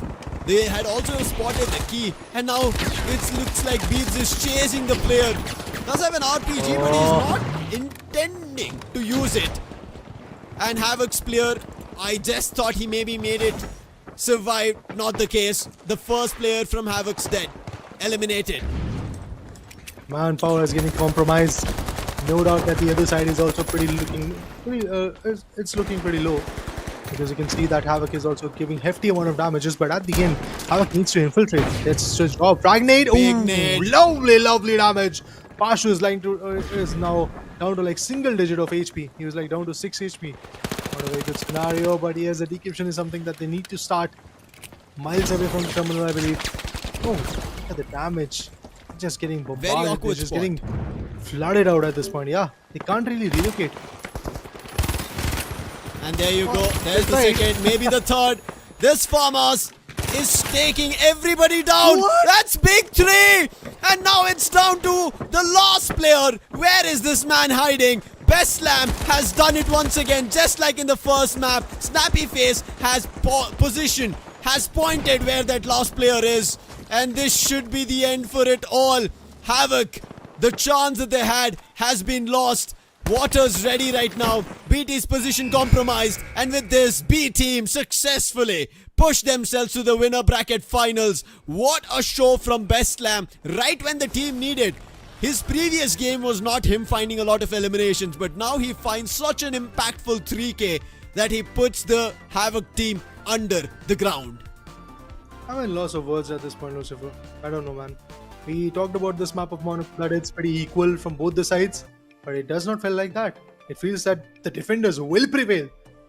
Yeah. They will prevail. I think because Monaco just Yeah. proves better for defense. It's all about how Yeah. well you kind of hold off, and you could clearly see the defenses were so easily able to pinpoint where the attack was going in any direction, and the strategy was all about how they would communicate back into the attack, back into the defense, and that worked out really well for B team. Advantage for them in terms of deciding where they started on and how this decider turned out to be, just because it came to a 3-3. Otherwise, if, as we said, Havk were able to stitch only 1 round on attack, you saw they were able to pull off 3 rounds in defense, which we knew is their strong suit, just like how it was for B team. But unfortunate, but what a show, what a play coming in from him. Bestlam, he was just using that burst fire and bursting the players. Literally. yeah. I mean, I find it difficult to control a Fummus because of the burst fire, but eventually it is a high damage rate type of weapon. And this guy just showed us how it's done. He's the real deal, I believe, when it comes to having a farmer's approach, because he was just so effective. Because if you see in the map of Kyoto, Bestlam didn't even open up and they lost that particular map. In this one, again, Bestlam was in a crunchy note, because if you see in the initial 6 rounds, we had not seen a lot of action from his corner. But the only round where he decides to go in bonkers, he gets it done. It was a 4v4 fight. Timer was still there. I believe there was still 50 more seconds left. So in those 50 seconds, there is a possibility that the attackers could have done the decryption. They could have started the decryption. This guy decided, no, we are not going to give you any more opportunity. And I believe a big part of that is also all thanks to Havk. they Yeah. got themselves entangled in a very tricky spot. They had nowhere to go. They had to use jump pads. They had to come out and take 1v1s. But even if the efforts from Beslam were not enough, we have Water being the MVP with 9 amazing eliminations, been a part of 3 more fights, got a total of 5,274 combat score for himself in 5 rounds. I believe he just got 2 deaths. That's all. That's a good play. Water was flowing all around Monaco and eventually ended up in the victory jar. 9 eliminations. Good stuff. And I think even you need to give credits for Beslam to show up at the right time when the team needed. He had 1 elimination until the last round. Imagine 6 rounds, he has just 1 elimination, and the last 3 mattered the most. BT today looked a little confused. He was in a very complex situation to decide whether he wants to play the sniper, whether he wants to play the SMG. In situations where he could have played a sniper, where we spoke about it, and we were very vogue about it in telling that it should be Kyoto where he plays around with the sniper. He tried his best, but he was barely able to do much damage, and eventually it did not kind of hurt the team because we ended up seeing Pashu step up. We saw Ghostly Boy, Suki Atma, and it worked out really well. But in this round, Pashu couldn't step up. He just has a single elimination. 7, the birthday boy doing the best and reaching the farthest of the Northern Star, gets 7 eliminations, but it is not enough. As a team, somewhere on attack, this team felt little lost. Not just them, but eventually both the sides, Both to be the honest, teams. on attack Yeah. were feeling pretty lost. Eventually, if you see what Beslam did, was definitely quite amazing. And the irony is that in the first map, he was the MVP. In second one, it was basically the other side. We got to see Pashu being the MVP. And in this particular map, Pashu had nothing to offer. Pashu was pretty much on the back foot, and he was not receiving a lot of combat scores. Not a lot of eliminations came through from his corner. I believe he was like there with just a single elimination. That's all he got. So I think, yes, not just on attack but also on defense, the team combination coming in from the other side didn't really work out. I don't know what to talk about, but fortunately for our Havk, this is an upper bracket game, meaning they end up in the lower bracket, which they'll be fighting very shortly against Eternal Fate with these updated brackets that you could see, and Helldivers will have a second chance against Worst Generation. Now, Eternal Fate and Worst Generation had a very bad day one of the main event. On the other end, Helldivers looked very competitive, so I'm very worried for Worst Generation going up against Helldivers. They've been a team, they've been the dark horses. You can expect the unknown from them. You're never too sure of what Helldivers would do. IND, yes, proved a bit better, far superior. We've been talking about them as a team, the best Indian team, hopefully, is what they're trying to prove here in the main event if they win. They are, yes, in the upper bracket finals. Their competitors have been etched on the brackets, which is going to be B team, and B team have also gone through a long journey just like IND. B team also qualified in split 1, but they went to the LCQ in a whole melodrama of LCQ, lost in the upper qualifiers, went to the lower qualifiers, and then made their way and now are in the upper bracket finals. But as we said, matches are still not done. We still have our loser brackets, and we will be jumping into it after this break.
Welcome back, ladies and gentlemen. As you said, it's going to be a very short break because our upper bracket games for the day are done, because now it's the most spicy things of life. The eliminations, meaning we're going to see 3 eliminations. I thought only 2, because we still have our lower bracket 2.1, which will depend on our lower bracket round 1 games. Get ready, Raider, because today is going to be hell a lot heated. I am ready. I am ready to see what happens next. Well, of course, with a heavy heart, we will need to bid a farewell to all those teams who are going to fail to perform, to be honest. Of course, there is a learning scope that is going to be there every now and then, but I guess we could have given the example of IND, the domination that they put forth, but eventually yesterday we got, even IND had to switch up their strategies from 3 heavies to now 2 heavies, 2 mediums, and 1 light. We can see the changes coming through. Actually, 1 medium and 2 lights is what they referred yesterday. So we can see even the biggest of the giants who felt like they are the pillars of this whole equation, they are not going to even move a bit. They are now changing the strategies, so that has to happen to all the other teams as well. But talking about the current competition, guys, we have Helldivers going up against their enemies, and the players that we have right now are going to be Hamster, FaZe, Maul, Max, and Haji. Let's just wait and see if Worst Generation are going to be able to show up. That's going to be Frozen, Fawcett, Exotic, Swap, and Joseph. Yeah. Now, I'm worried for Worst Generation. And I don't know, I've been seeing a lot of variety of teams here in the finals, comparing the Split 1 performance, comparing the Split 2, LCQ. It's been very different. Oh, yeah. But we'll see how it works. We start off by Helldivers picking up Skyway Stadium. Then we go to Worst Generation picking Sis Horizon, and Decider going into Monaco. I really like that the Sis Horizon map, which I complained about in Split 1 that players are not picking, and it's a map that I like. Looks like teams have decided to start picking up. It's a tough one, but eventually if you have that idea, if you have the read, you can be as phenomenal as it's possible in this particular map. Of course, Kyoto and Las Vegas are one of the least, I guess, favorite maps of these particular current situations, because if you see from Split 2, we completely got to see that completely no use of Kyoto came through. In LCQ, yes, it was Lethal Force, which utilized a lot of maps of Las Vegas. There were a number of maps coming through from the corner, but they at the end were unable to qualify to the main event. So yeah, now in the main event, we have not yet seen even a single Las Vegas. Kyoto, yes, in just the previous BO3, we got to see that action coming through. Now, my question from these 2 individual teams would be, how are you trying to perform, or what are you trying to pull through? I mean, my answer will be there pretty soon. But as soon as we dive into the action, we'll get to know what are the compositions, what are the strategies that they might go through, that they might try to explore. But first of all, need to know what is the combination. What is 3 the heavies. combination? Okay. Pulling off a book of IND? Yeah. Okay. Change it up, bro. They change. Go for it. Small changes, and then we have 2 heavies, 1 medium, and 2 lights. 2 lights. Yeah. Are the lights going to put the lights on or off is what we're going to see as we start Skyway Stadium. Now, on the veto, I was a little surprised because none of these 2 teams have a good map. No strong map. So any map that they pick seems like it's been equalized with victories and losses now. As we start the round, let's see. Helldivers, they've decided to play this. They start off an attack. Does the Skyway Stadium work for them? Well, let's wait and watch. 2 minutes is what the attackers, Helldivers, have got. Helldivers yesterday was just phenomenal, to be honest, and that's exactly why I have my doubts against Worst Generation. I don't know what they're going to do. Definitely need to know how they're going to pull through. But Helldivers, players like Hamsters, even Max, Maul on that light has been phenomenal. With the help of barrier mesh, they're trying to get some insight. They're trying to figure out if there is someone lurking in the shadow who is trying to shut them away. Of course, there are going to be a number of people, barricades being appointed over there in the lobby. Cross exchange, that's a heavy that you're trying to put down, Fawcett. Don't do that, otherwise you're going to receive hefty amount of damage. Fawcett and Swap are the lights. Both of them holding on to a medium. An SMG. Wow. How would it sound that both of them are holding down to a medium? Lights, and they're playing on mediums. Weird combination. I mean, it would seem like they're holding on to the attackers' mediums. But for now, as we speak about the mediums, it seems like Worst Generation have lost one of theirs. And that's going to be Uh-oh. Frozen Butcher. But they equalize immediately. But what a way, what a position for Swap to be in. Look at him. He is spotting everybody, uses the cloak, gives away the info of where they're heading. And it is the A terminal towards the walls. That backstab is definitely going to be good. It can be effective. The key is out there. Medium and heavies are getting crashed at this point. Multiple sprays onto them. Barricades appointed. Joseph Jolly Whitey reloading the Lewis gun. Getting it ready for the next span of action. Dome shield also getting destroyed. You need to be quick. You need to be efficient. And that's exactly what Worst Generation is trying to be. 3v3. Oh my god. So much of chaos. Trying to get the key but instantaneously gets bombed out. Right on the face with the RPG-7, and he is going to get put down for sure. Room shields, winch claw. Oh no, it always hurts. Whenever we get to see this winch claw action, it always hurts. Yeah, I think it's only the lights who managed to get away from it, and that too you would need to have an evasive dash. Otherwise, this is just a done deal. The winch claw is just proving beneficial, better, superior, and this is why I missed it in the split one. Now, I'm enjoying watching the winch claw, and I'm going to be enjoying a lot more. Worst Generation, the team that I was worried for, proved better, even though they were the first one to lose one of their own. That was Frozen Butcher, their medium, but they converted really well. All kudos to Swap's position on the light on the roof and his trigger discipline. He held that trigger on the SMG till the end of time, until the opponents met his teammates and he was able to flank them with a big surprise, and they ended up losing their players. And now jumping all across again towards the offices in the wards. Last time they went into the wards, this time they have to get towards the offices, breaking the building open to manage a crossway. It's seeming like they want to go into the lower floor, but finally given a call to Max with your KS, do not break another floor open. We will use this open space on the roof and try to travel across towards the ICU. That is the B terminal. Grenades, detecting it away, getting the info that yes, there are certain players over there, and that's a heavy, I believe, who is out there on the rooftop. Yup, that's exactly what the case is. It's Joseph Jolly Whitey had to back out. Exotic out there is also playing on a heavy, and he's up on the rooftop, dishing out some damage, receiving itself as well. Fawcett and Swap, both the lights. They need to be quick. They need to wrap these individual players out and get them away. That's a possibility. They are pretty close to the terminal, but the key is miles away. They're approaching the B terminal, I believe. Can be effective. Worst Generation, very first round came into the name. They would like to maintain that scenario. Two stairs. Approaching. Probably going to head them away. But so far, no casualties from both the sides. Oh, Winslow. Shots coming in. The automatic shotgun automatically immediately puts the Helldivers down to the ground. And also they lose two. Trying to bring it back, Maul swoops in, mistake done immediately, he gets cleaned off. And now it's down to the last two. They do start the decryption, but at what cost? Down to their last two, down to their last nitty-gritty. Max sends out the RPG. Now the winch.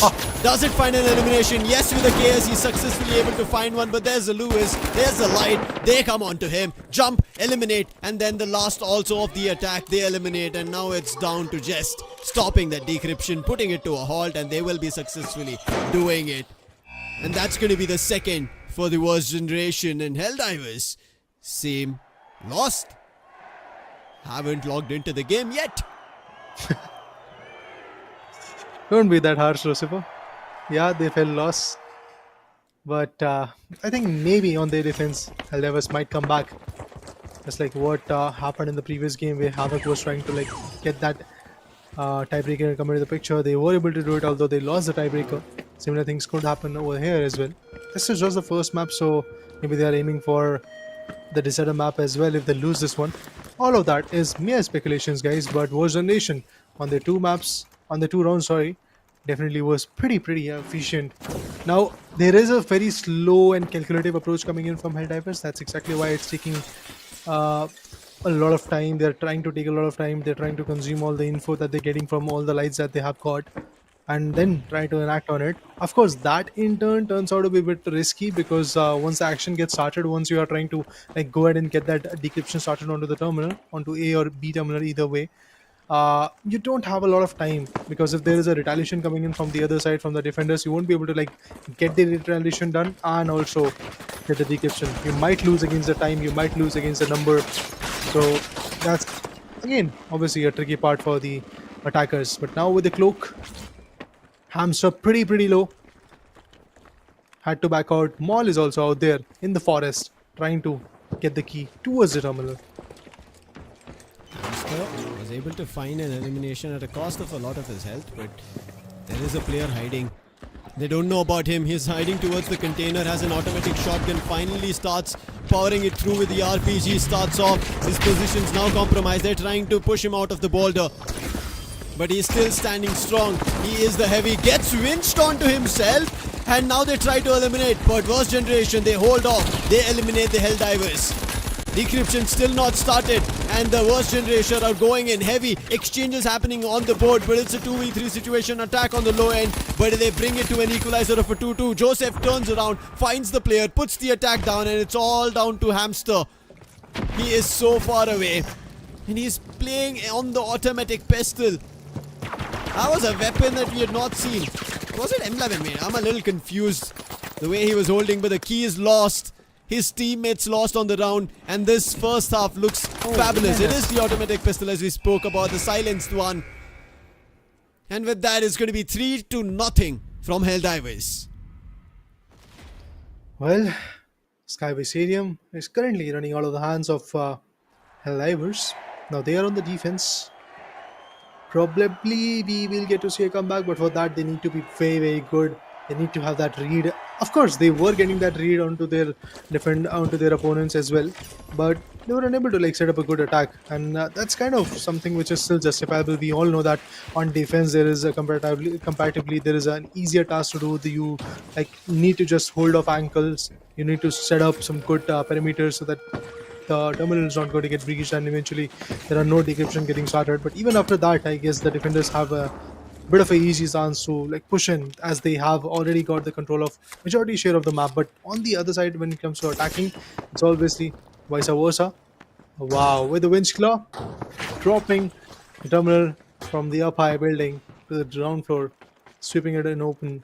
It is going to be a trouble for the attackers, which is now Worst Generation, but they are bringing the key closer, going towards A. Yes, I've got the info. Rotations coming through. Probably there is going to be a chaos in just mere 15 seconds. Oh yeah, there you go. Big damage. Exchanges 4-4. Attackers and defenders keeping toe-to-toe. Maul trying to hide in between. Gets hit, but he's still surviving. His teammates trying to help, but they couldn't. He still gets eliminated. Using the dome and surviving right now, Worst Generation. They have 3 rounds that they've already won, and now it seems like they do not even need to get to the terminal, because it's up to the last 2 defenders from Helldivers. One of their positions on the roof is being compromised. Exotic calls it out. He has an SA-12. That's the automatic shotgun, and they spot even another defender who is trying to chase them, and the decryption also simultaneously starts. This makes matters worse for Helldivers. They need 1 round at least to put a stop, pause this map. Otherwise, this is going to be done. This map, Skyway Stadium.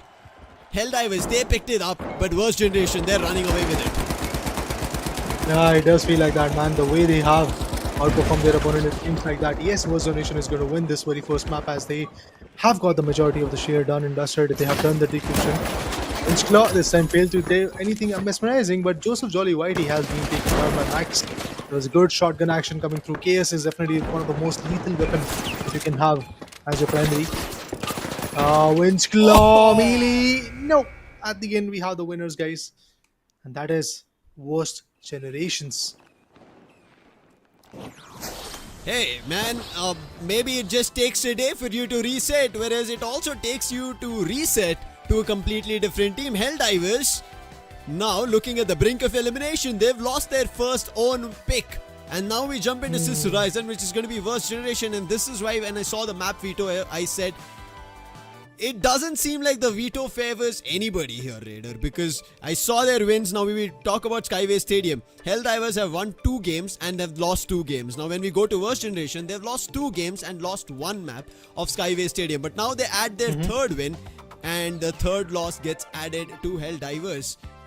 I don't know what the choice was. And now we go into Sis Horizon, which for me is a map that I see on records, on stream that we have seen, 2 times worst generation have lost it, but they still decide to pick it.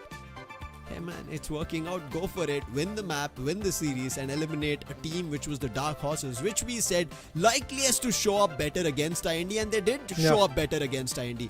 We had seen like a team was able to pull off 1 round. This team was able to almost clinch, I think 2 rounds. They were not able to get to the equalizer or run away with it. But that was telling us that the competition is still on. But today, not even a single on a map. That too, Skyway Stadium, it is not a surprise pick.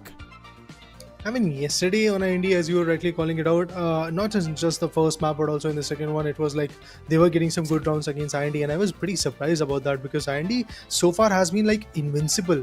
IND is the particular team who has shown a lot of destruction. They have made sure that they set up some good metas, and that's exactly why we have seen certain other teams also trying to follow those footsteps, but didn't really work out in the initial stages of splits. Split 2, I got to see a particular team using 3 heavies. No one can do that exact same thing unless you have that kind of synergy between your teammates. If the synergy is there, maybe. If the strategies are there, maybe that's a possibility. But IND was looking like an invincible team. Helldivers is the one which was like shaking them and make sure that wake up to the reality. Human. Yeah, they were making sure that they are in a, I guess, tricky spot. They're in a very, I guess, iffy sport where things go south for them. So that was pretty interesting to watch. But IND at the end were able to push them down to the lower bracket, and out here, it seems like that Joseph Jolly Whitey had a lot of questions. He answered by getting this 10 eliminations. Yeah, 1 death and just 1 assist. Yeah. 4,900 combat score. Joseph went wild. He was on the heavy. We saw him on the Lewis gun, and he was making sure that the opponents got riled up, picked off, won off in battles, and he was acting both like the tank, not just in terms of taking the damage but also dealing damage. He was always a foot ahead compared to even the lights. He was like, I'll start things off, then you see if you can jump in or chime in, and it just worked out. Here you can see Exotic and Frozen Butcher, they don't have any eliminations at all. They have assist. Exotic helped them out. Exotic was the other heavy 9 along with Joseph, the double heavy that they played. Frozen was their medium, so he was the one who was setting up with gadgets. And the other 2 lights, I really like this. We very almost see that it's a very inconsistent performance when we end up seeing 2 lights in a team, right? Only one of the lights perform, but here both of them with 5 eliminations does tell that Worst Generation have fared better today, and looks like the composition that they brought in with their builds also worked well for them. Whereas this team that we saw from Helldivers, we ended up seeing majority of their players in just a single elimination or nothing at all. Very weird stuff. Maximum of just, I think, 5 eliminations was what we saw. But look at this graph. It doesn't even mark anything close. You can clearly see the difference. Of course, when it's a 4-0, things like that will happen. But now the question is, what will happen in the Sis Horizon? Even I was pretty surprised when we got to know that the in the map feature we have Worst Generation picking up Sis Horizon. It's not a very easy map, but after seeing what happened between Havk and B team, we can't really say that even Monaco is an easy map. Despite of the fact that it has been utilized a lot, we got to see that every single attack round from both the sides was just going haywire. So maybe Sis Horizon is attack is going to be there from Worst Generation, as Helldivers have decided to go with the defense. So I think here the start for Worst Generation is going to be a bit compromising. It's not an easy map. There are certain tricky spots that you have to deal with, and even the SR action is not going to work out a lot because there are not a lot of rooftops action that you can pull through. XP, maybe that is the choice. And I also want to see what Worst Generation is going to do in terms of their build. Are they going to once again stick with 2 heavies and 1 medium and 2 lights, or are they going to switch it up? We have to wait and watch. Now the builds on either end of the teams were very similar in terms of the lights that we saw, dual lights that they were wielding with the builds, single, medium and double heavy coming through. So it was almost a mirror build coming through. The gadgets differed a little tad here, little tad there. We did see winch claws on both the ends on the heavy, which I'm really liking that it's made a custom, or it's become a norm right now compared to our split 1 start here on the Community Cup. And the only thing that I'm missing so far is maybe a spear. We've seen the sledgehammer. We ended up seeing the automatic shotgun. In the previous games, I think we even saw the grenade launchers, if I'm not wrong. Maybe in one of the games, or maybe I'm just talking about the games that I'm queuing in. But yeah. That might be the case. Apart from that, I think only complaint for me is just watching or waiting for the spear. If any teams try to pick that up. But I know it is tough at this point, especially in the main event. You do not have a chance to kind of throw away an advantage of a build that you already know about with bringing in a spear, because a caster on desk is babbling about it, telling, hey, I want to see this. I know, but it's just, I really enjoyed watching what today went through, especially as we spoke about the scores maximum and their maximum eliminations that we spoke about, right? Were, as you can see on my screen, is 8 in a sum up. Only 8 as a whole, and Joseph had 10 of his own. That right there is a mic drop moment, guys. One individual performing even more than the whole team. That is going to hurt a lot. Maybe we are just pumping Helldivers right now. Maybe they're going to be like, enough of it. We have enough of it, and we are going to be back on this Horizon. Never know, man. You never know what is going to happen. Yeah, so for the best. You never know in this game. We even called the Havk versus B team that Havk would have almost Lord Kyoto if not for the change in the side of the half, and then we end up seeing them on defense and they functioned really, really well. Even in Monaco it ended up being the similar case, but here's this Horizon. I don't see it completely favoring the defense at all times because of the D-mats. Now I just want to see how many of the defenders or the attackers end up using the D-mats. How do they reposition? Winchclaw, we for sure saw that, and therefore defenders will be making sure that they drag the terminal out of bounds from wherever its initial spawn point was. They will try to push it as further as they can, making sure that the teams are unable to reach it, or even if they're able to reach it, it's out in the open. Let's jump in with CNS bringing this. Let's see who wins it. It's going to be an afternoon Sunday of 2 p.m. But here it's a Saturday. But it's not 2 p.m. However, it is still a 2 heavy attack, medium of a D-mat that we spoke about on Frozen Butcher. And the lights are going to be the same, coming in with the XP. No changes in the composition, but the complete arena has been changed. The opponents are same, but what will they offer? Are they going to have similar compositions or not? Let's see. 2 heavies, 2 mediums, 1 light. Okay, there is a difference, guys. There is a difference, and it's of the medium, so a bit more of a setup is going to come through, and I believe that's justifiable because of the fact that they are the defenders. They would love to have a 3-0 equation initially, and even on the attack I believe the mediums can sustain a bit of a damage. With those AKs you can pull through even more value. So I'm not surprised with the whole approach, but yes, changes are definitely there from Helldivers. There you go, that's the change. Classrooms. It's stuck, bro. Brought out in the open. These days, as we say in the educational system, we need a shift. Our younger generation need to have a lot more practical knowledge, and it seems like first generation, Helldivers have taken it into a literal matter. But on the other hand, we were seeing the same thing being replicated on the window of Helldivers terminal. But it seems like the terminal got stuck while they were trying to demat it. First generation gearing up for an attack. They're already close. Butcher. Right on his face. Thankfully, that was not an explosive. It was a gas. It does drain a lot of his health, but Frozen Butcher is going to be surviving for now. Good one, man. Good one. Good strategy. You want the terminal? Here, receive the bomb. Well, all in all, you need a parting gift, right, with it? Yeah. You don't Frozen get Butcher. free. No way in the finals, man. And that too in the main event, you are going to get one thing for free, and that is the loss. If you are not on par, maybe that is something that you can part ways with. Yes, we've seen teams not even taking loss for free, but for now it's going to be the worst generation on attack, losing the first as they were trying to start the decryption. RPG from Huddy, sending off, trying to push back the players. Will be able to do chip damage, but not an elimination yet. But worst generation already, who've lost one of the players, are a little worried right now to start the decryption. They need to take the terminal even further down, but with them already pushed off. And it seems like the attackers have moved in other directions. They've decided to start fighting with the defenders, try to eliminate them first and then start the decryption, but successfully they're not able to do it. Their attempts are falling flat. We saw a Winchclaw, but I'm not too sure from who. It ended up in vain. Toxic gas, there's a flank. Finally the equalizer comes through, but worst generation end up losing 2 on that gamble. And the time also ticked to 0. The clock is something that also lost our space of mind, and the same goes for our attackers. And with this, defense get the first. Good for them. Backroom and workspace now to work with.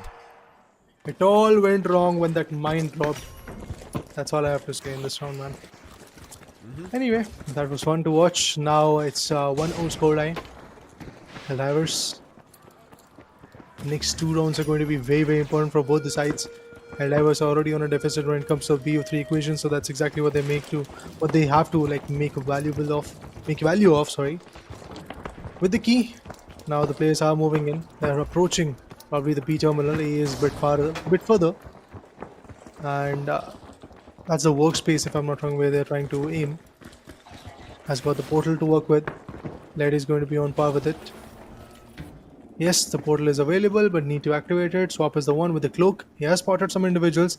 Maybe they can decide to like let this area go, because if they go to B, I feel there is already a good hold coming through. First round and Swap gets met with the medium, and the medium is trying to chase him. Swap trying to ring around the roses on these stairs. And Helldivers, they lose their first in the defense. Attackers, they decided the chase is ours. Max opens up the space, but it looks like even a D-mat was also used. Huddy's been spotted. They will try to chase out Huddy. One of the mediums tried to attack the worst generation, and the worst generation as the whole team went through. Now, Helldivers have spotted an opportunity as they were trying to take control of the upper floor. They get caught off guard, but it doesn't seem like worst generation are worried, or they have to. They lose two at a blink of an eye, and now things are turning in favor of Helldivers. It's 3v2. Decryption, it needs to get started. 40 more seconds. They are guarding the key. Pretty important so far. Frozen Butcher out there. IND Fawcett also trying his level best to get the best out of it. But as we can see, the players have been compromised, so that's exactly where they might fail. Glitch trap. Position being detected. Glitch trap being destroyed. Dematerializer off. But need to get that decryption started as fast as possible. Will it happen? Nope. The player gets taken down. He has been casualized now. Fawcett being the lighter will be the last man standing, running low on the timer. Few seconds to go with. I think yes, it is a 2-0, guys. Team Helldivers. Even after a really good start.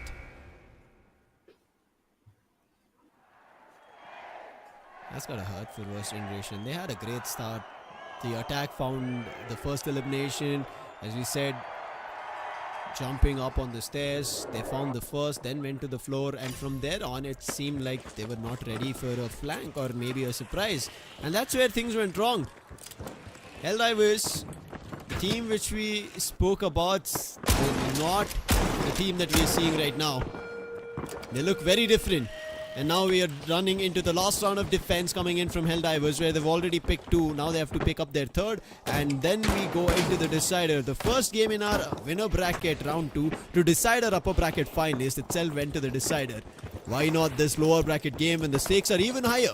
Because it is time for elimination for one of these two teams. Yeah, we're talking about the survival of one and dismissal of another one. So yes, it's pretty possible that we are going to see another decider. It will be fun to watch, no doubt in that. But the setup on B looks good. Not just on that particular terminal, but also on A. We can clearly see two heavies guarding it out. They'll make sure that they get the better out of it. Canisters dropping down, trying to figure out where the key is. Okay, they have got it again. Normal is actually there in an open spot. It has got a lot of traps also. So it is going to be tough. It is going to be tough for decryption to get started. They need to get some glue walls, maybe a dome shield. Not just that. Oh, they use a winch claw to drag that terminal out and open. And now they're going to get the decryption started. And the worst part now, Lucifer, is that the whole approach of Helldivers is going to be even more tougher as the terminal is out there in open space. They need to get that encryption, but it is obviously going to be tough. Yes, as you said, yes, it is going to be tough because even the worst generation, they moved in different directions. Face spotted one of them, used the D-mat, and looks like he's moved in a different direction. But what is happening to Helldivers? They're getting cornered. They lose two, looking like they might lose their third as worst generation attack. They not just lose their third, even the fourth, and make it the fifth. as it ends up becoming the first round for attack for Worst Generation as we end the half. A flawless win out there in the third round.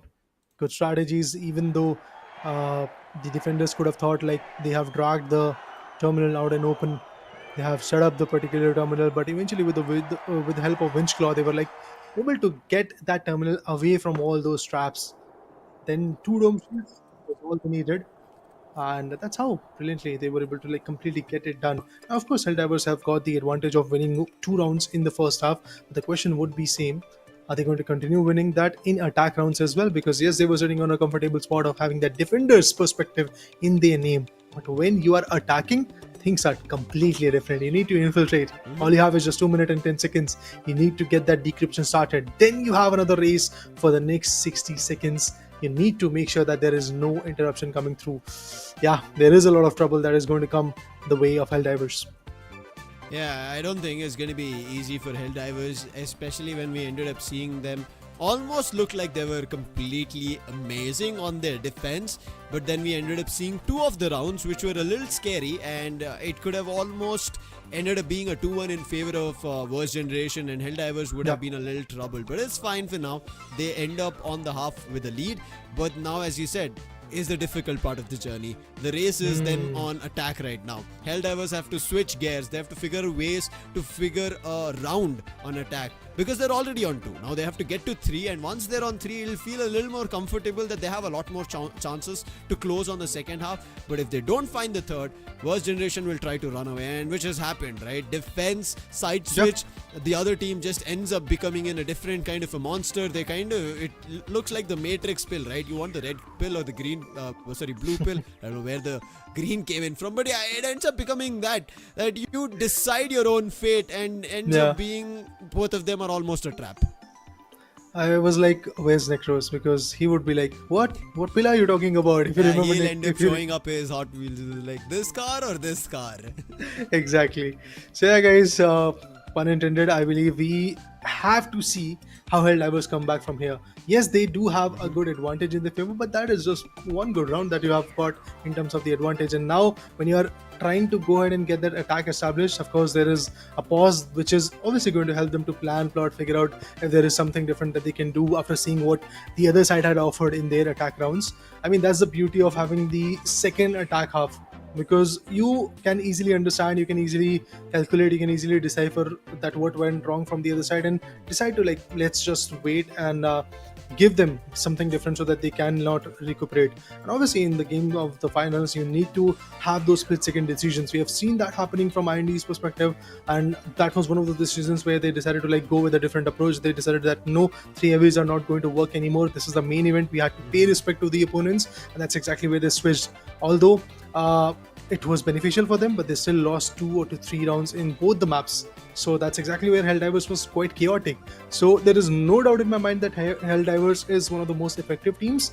Obviously, it all trickles down to these final few moments. You have to be good in these moments. One thing, let's address the elephant in the room, is why we are back on the desk is because we've had a player disconnection. So we've on a tech pause, so letting the players join back in, get the game back to an equal stance of a fight, because we do not want the fight to be a little odd, right?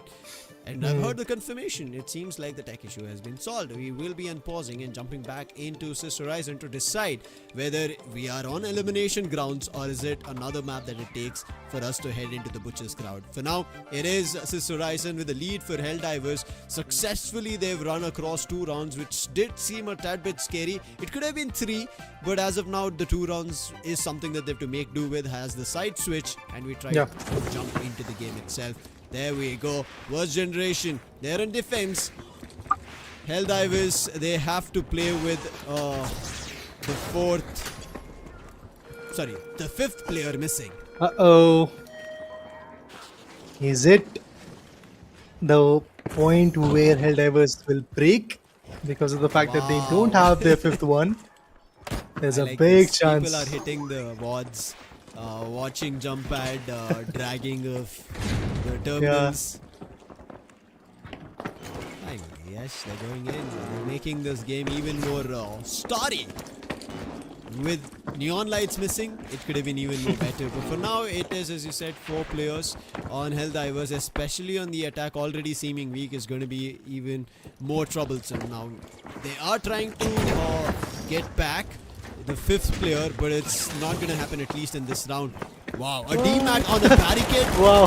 That's interesting. That's a one way He to do it. opens up. That's a big way to do it. Visions all across, but the fight is still not in their favor. Make it even worse as they lose one of theirs. Hamsters out, and now it seems like they might lose a lot more. Make it the last 2. It's all down to Huddy and Maul.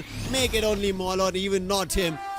The equalizer comes through for Worst Generation. 2 for 2. Beautiful comeback coming through. They won the 3rd round, which was, of course, a part of the first half. Now they won the 4th round. Flamethrower in the hand, Joseph Jolie. Let's see who's going to get cooked with that flamethrower. Of course, at this point, Worst Generation would be looking forward to get it done, because they do have a slight advantage due to the disconnection that we can clearly see. Helldivers, they were looking in a good momentum, but after they lost the 3rd round, it felt like, yes, on attack they will have obviously a lot of trouble. And now with a man down, I think they will have even more big of a trouble. Let's see what happens next. Max usually loves to play on a medium, and I believe in this round he was doing the same, I believe. Or was it a heavy? Anyway, guys, from the other side we have Exotic and Joseph Jelly Whitey playing on the heavies. They are setting up, mediums are setting up. They are making sure that nobody is going to enter. They're trying to get those winch claw and other equipments, other specializations into the effect, so that they can make sure that the other side is not going to have any advantage. And that's Exotic, who's out there onto the line. Stun going through. A lot of damage is going to go in. Canister. Oh, this is tough. Rams are already pretty low. In a disadvantage and on attack. Wow. Again, making it even worse. Helldivers almost seemed like they could have got this map, but now they're just losing players one after another. Worst Generation will get to their 3 before Helldivers even see the daylight of 3. The flamethrower burns the dreams of Helldivers and put them on a speedway to the lower bracket round 2. Worst Generation running ahead. It's now very, very difficult for Helldivers. They have to put out some different strategies, something out of the box. Then only maybe they're going to get the decryption started. Because if you see in the last 2 rounds, they've not even got the advantage of going towards terminal. It seems like that they're just getting shut down in midway. So yeah, Worst Generation has got that momentum. Worst Generation has got the map point and the series points as well. So they have everything that they really need. Yes, they struggled a lot when it comes to their attack, but finally they were able to pull it off by winning 1 round, which was 3rd round especially. Now through stairs they are once again moving in. The materializer being used every now and then so that they can have the access. Medium checking out the backstabs. Portal is going to get set up pretty soon towards the terminal. They are looking forward to hit A, but it seems like that they are going to receive a lot of shots. Phase pretty much low at this point. The portal gets utilized. They are approaching B, but as the sonar goes in, glitch traps available. It's going to be tough. Oh, they lose 1 more.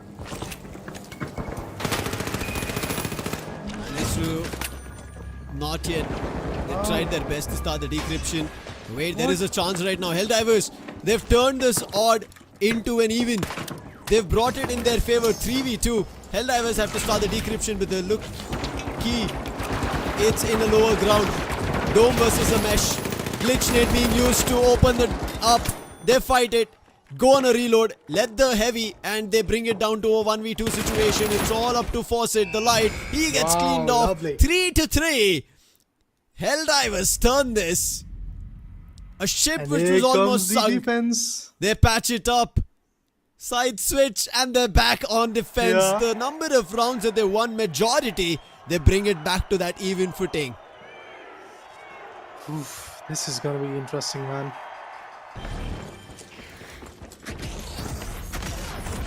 Okay, Helldivers are actually on attack, guys. Not a very good side, man. Not a Okay. very good side. Yes, they were able to win Yeah. 1 round, but I totally believe that they won't be able to get many more. Yeah, this is going to be tough. The tiebreaker decides that they're going to be still on attack.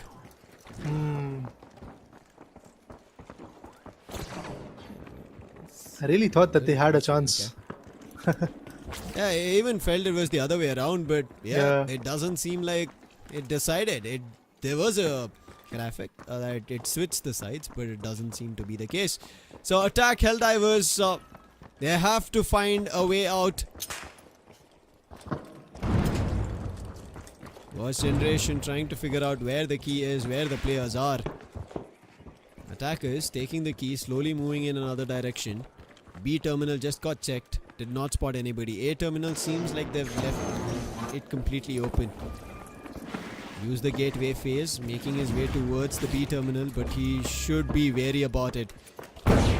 Detected already with the sonar.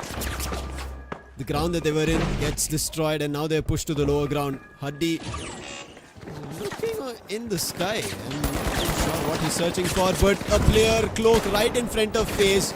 He was a medium. He closes the floor, but with that it seems like Helldivers are losing their players down to the last to make it the last one. One last individual. Bringing the hope for the team, but it's basically a 1v5 equation. I want to see who is he.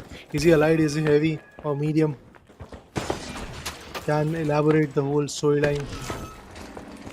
I doubt that something good is going to happen over here. There's no chances, but they're like, if it's a light, if there is a cloaking in effect, let's just shoot here and there.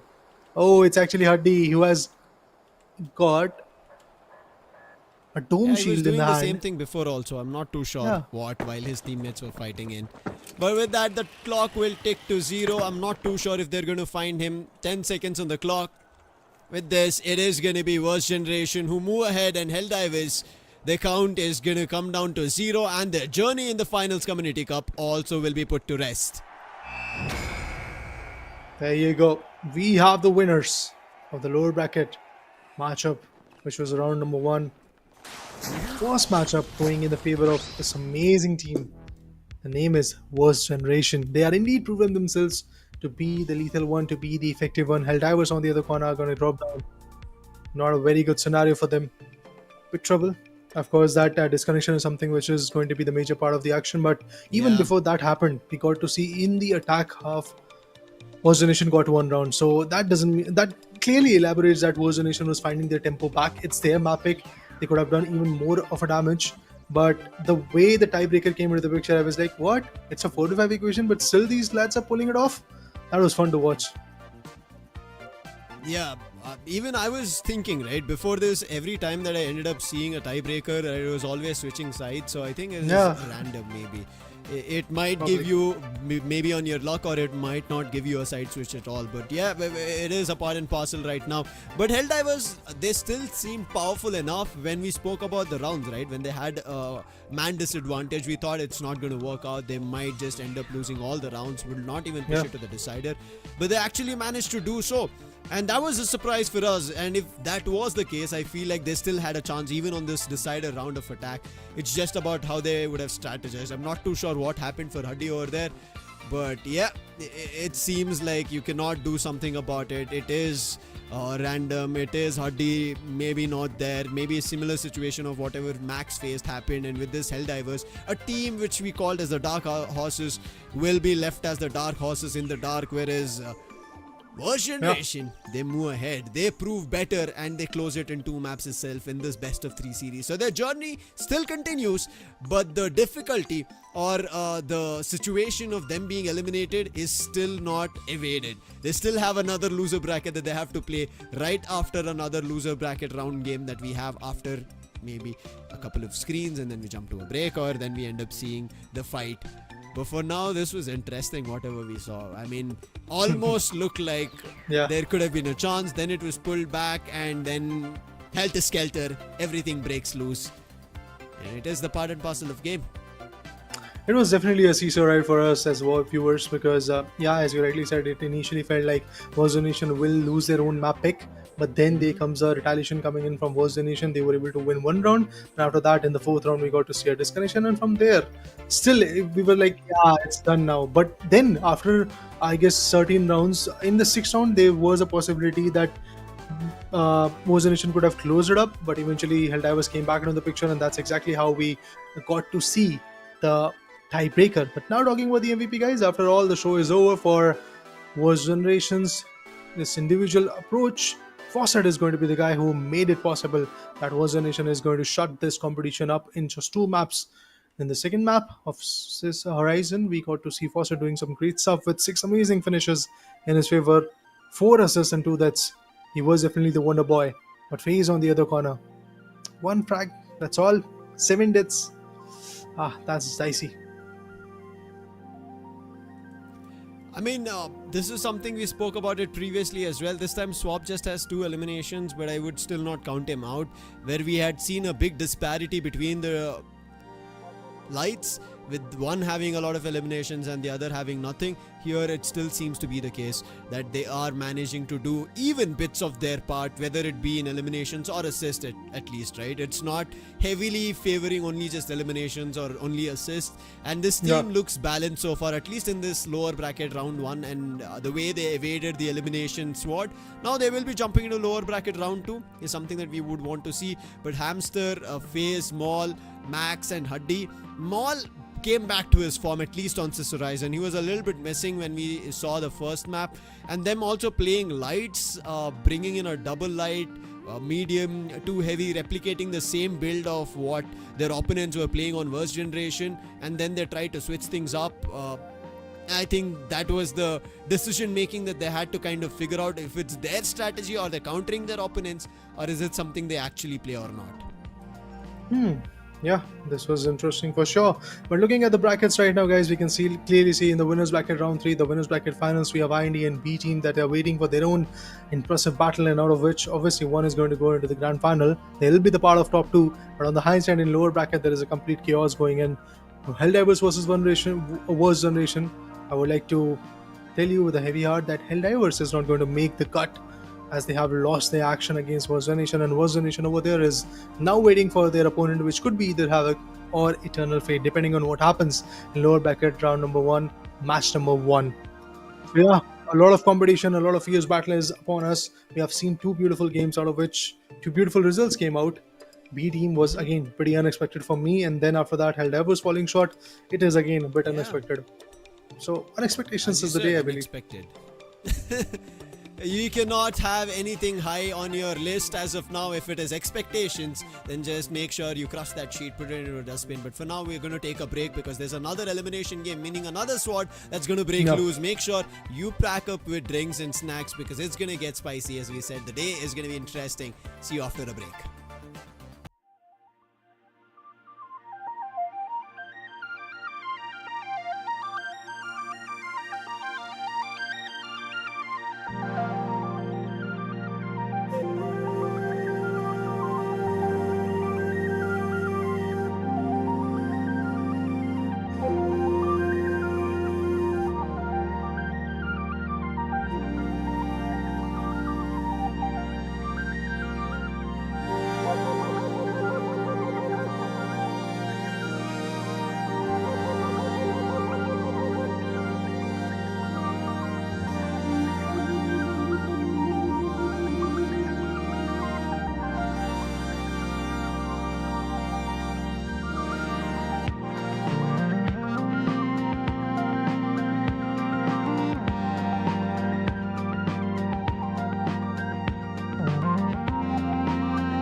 So far in the first two games, we have seen quite unexpected stuff.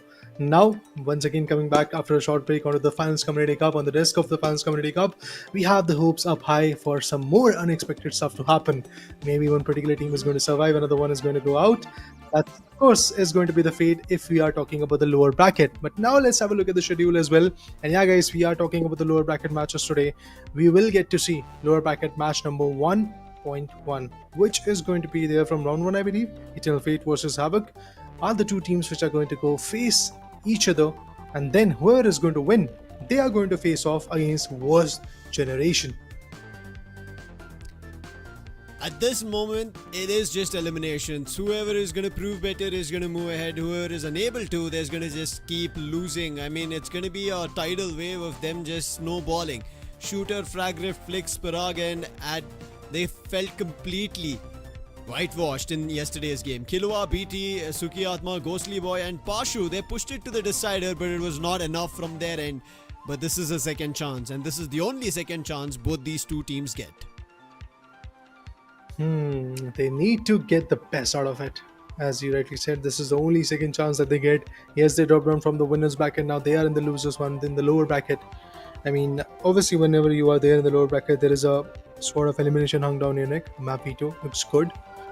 Havk Horizon getting started, and then immediately we have Skyesports Stadium. But I'm surprised to see that we have a decider of Las Vegas. I was saying this that we have not yet seen a lot of Las Vegas action, and that's a fact. But also in the main event, this is the very first time that we can see our Las Vegas getting queued. But that will happen only if we get a scoreline of 1-1 initially in the PO3. Then only the decider will queue in. It's an odd thing, an odd ball, as you rightly said, to see Las Vegas being a decider. Any of these picks which are rarely picked, right? Sis Horizon, Las Vegas or Kyoto, if they're becoming a decider, which is a rare case. Maybe the veto did not play out as they mattered or thought about it, but for now we'll start things off in the first and decide about the decider later when we also end up playing Skyway Stadium. Sis Horizon to start things off, Eternal Fate pick it up, Havk choose defense, and Eternal Fate decide to attack, and then we end up seeing what? Two heavies, two lights and a medium with window and classrooms to start things off. Alright, things are going to get heated up now. I mean, this is one of those compositions which have been utilized a lot, but from the other side, we have, I believe, 3 mediums, 1 heavy, and 1 light. This is going to be interesting for sure. This is not one of those compositions that we have seen a lot. You need to have some heavy so that they can sustain the damage, the barrier mesh, maybe even some other specializations are going to be helpful enough. RPG-7, or maybe you are going to go with a flamethrower, winch claws are there or not in your favor. But all of that is out of question now as we dive into the action. Team Hawk out there with just 1 heavy. They're playing defense, and on the other side they are just dragging all the terminal and other traps out and open so that they can have a good run at it. I'm pretty sure Classroom is out of business. It's the PT period right now. Races for everybody. I'm pretty sure the races I'm talking about is only a couple of people. There was a cartoon long back on Disney. I'm not too sure if people even know. But yeah, I'm not too sure if that's the reasons we are jumping into. But for now, it should be a window hit. They spot the key. Pashu. But Ghostly Boy seems like he's taken damage. He had a riff-raff. And now that's going to cause trouble. His position's been detected. He has to make way or he has to push away. And decides pushing away is the better option. Turret definitely damages a lot, but I believe it's going to be a decryption getting started. Yup, there you go. No issues in that. The decryption has been started. Glitch trap is going to be a pain for sure, but nothing of a casualty is there from both the sides, to be honest. Pumice, we have seen what happened when this Pumice is there in the hands of a guy known as Best Slam. Terminal drops down. The traps are not going to be valuable enough, but they have spotted some individuals. Shots going in. It's 4v5. The Eternal Fate. The attack is falling short as Havk. They are pulling through, but oh, it's down to 3v2. Now it's even more difficult. What is happening? Defenders are just falling ball. It's only Ghostly Boy. His position's known. He was the first one to take damage, but it seems like he's going to be lost in the battle. 1v3. Terminal is saved with the barricade. He jumps above the barricade, finds the elimination. 1v2, time ticking, 10 seconds on the clock. Tries to make sure the decryption stopped. They're giving him space. What happened to the last two? Okay, finally. Right at the end second, the jump comes through, but I was worried. Maybe Yeah. I think they thought after going out they could make their way through the vent, but it was heavy sustaining, cannot slide through the vent, and they had to again rally their way around. Thankfully, the decryption to stop or interrupt needs 6 seconds. They'll be happy. Workspace and backroom right now. Eternal Fate have another chance to attack and put another round on board. For a brief moment, I was like, yeah, man, this is done because we have seen these kind of steals coming through in the first few games that we witnessed today. So I was like, yeah, this is another one of those moments where the defenders will be getting the upper hand and the attackers would be surprised after seeing that the interruption is pretty much done. But that didn't happen. Once again, the setup has to be created by Team Havk. How are they going to be effective is something that I still want to see, as they have lost the previous round, which was a bit interesting to watch because if you see Eternal Fate, they were not looking in control initially, but after that they started getting those shots. Once again, SR84 shot not connected. Actually, it did connect on Parag, I believe. At this moment, whether connected or not, it's about the eliminations. Eternal Fate successfully found eliminations, were on a 3v1 and also made sure they won. Almost about to be a sneaky steal from under their noses, but they managed to bring it back. Now, what do they do? The hit is towards the A terminal using the gadgets that have been put down. They're destroying it, but that's a weird utilization of the gadget. Now they jump, the terminal's out in the open, mesh, and the terminal is going to be starting to decrypt. They use the double mesh, the dome as well as the mesh shield, and now they successfully started decryption. What do the defenders do? Defenders, they lose their one. Now it's up to the other four, make it the three because a big hit comes in, and with that the elimination Parag finds. Mr. Shooter pretty low, but he is going to have a good angle to play with. Fragger finds beautiful one. It was an assist on Pashu. Will he get one more? Oh, once again an assist. He's like, I'm damaging out individuals and you're just picking them off. He is going to get the assist, no doubt. And that with the last guy, he gets one. I believe it's a light. What? He gets two, but finally gets compromised as well. It's 2 rounds getting in the favor of Eternal Fate, and this is for the very first time in the main event that I can see Eternal Fate outshining their opponent, and also along with that, Sis Horizon being molded the way it was not being played in Split 1 and Split 2, and also LCQ. Because you can see Sis Horizon in attack, you have seen multiple teams failing, but these guys, Eternal Fate, they are just rolling in and getting some good rounds. Eternal Fate picked this map, and this is why we are seeing a lot more Sis Horizon being played from teams because they're very confident. Eternal Fate have played Sis Horizon once, they won it. Skyway Stadium is also a very good map for them. When we speak about Havk, Sis Horizon, they've also played it once, but they've even lost it once. And that's something that they will be worried about. And it happened today itself, that loss. So as of now, they will try to convert this as much as possible. Their victory on Skyway Stadium also doesn't seem to be good. They just have one on stream.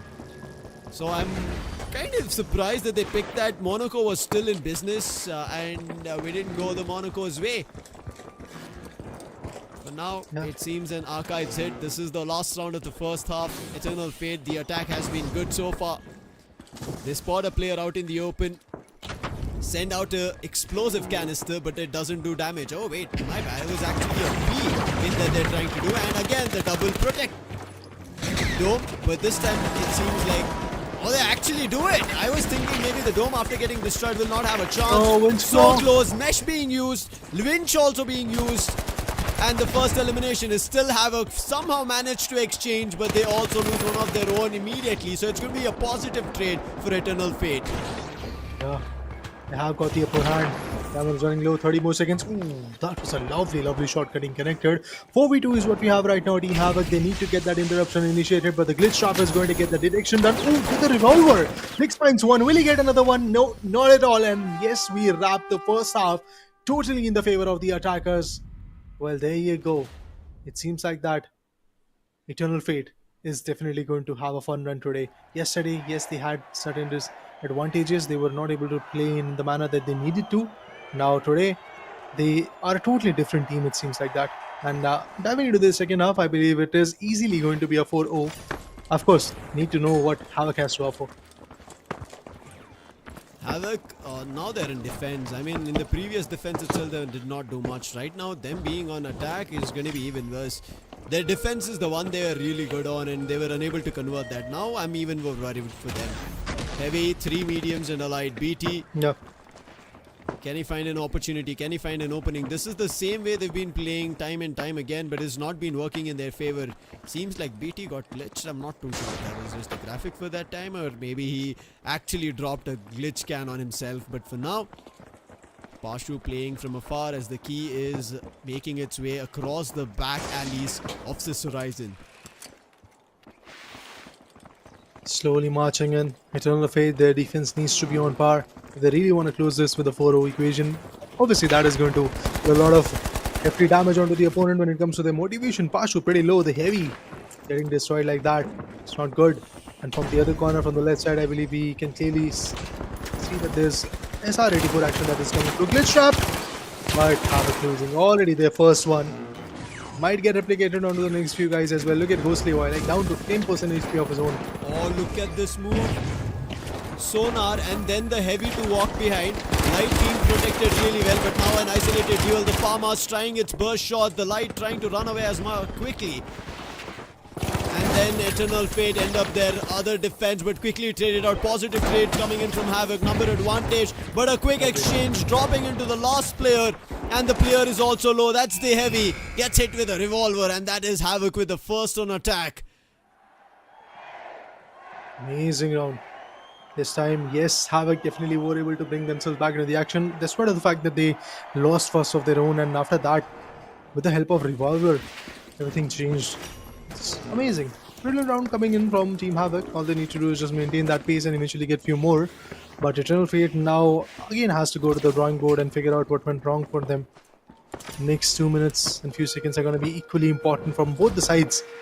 Havk needs to make sure that the advantage of having the very first map in their hand should not go out. Havk has got the deficit.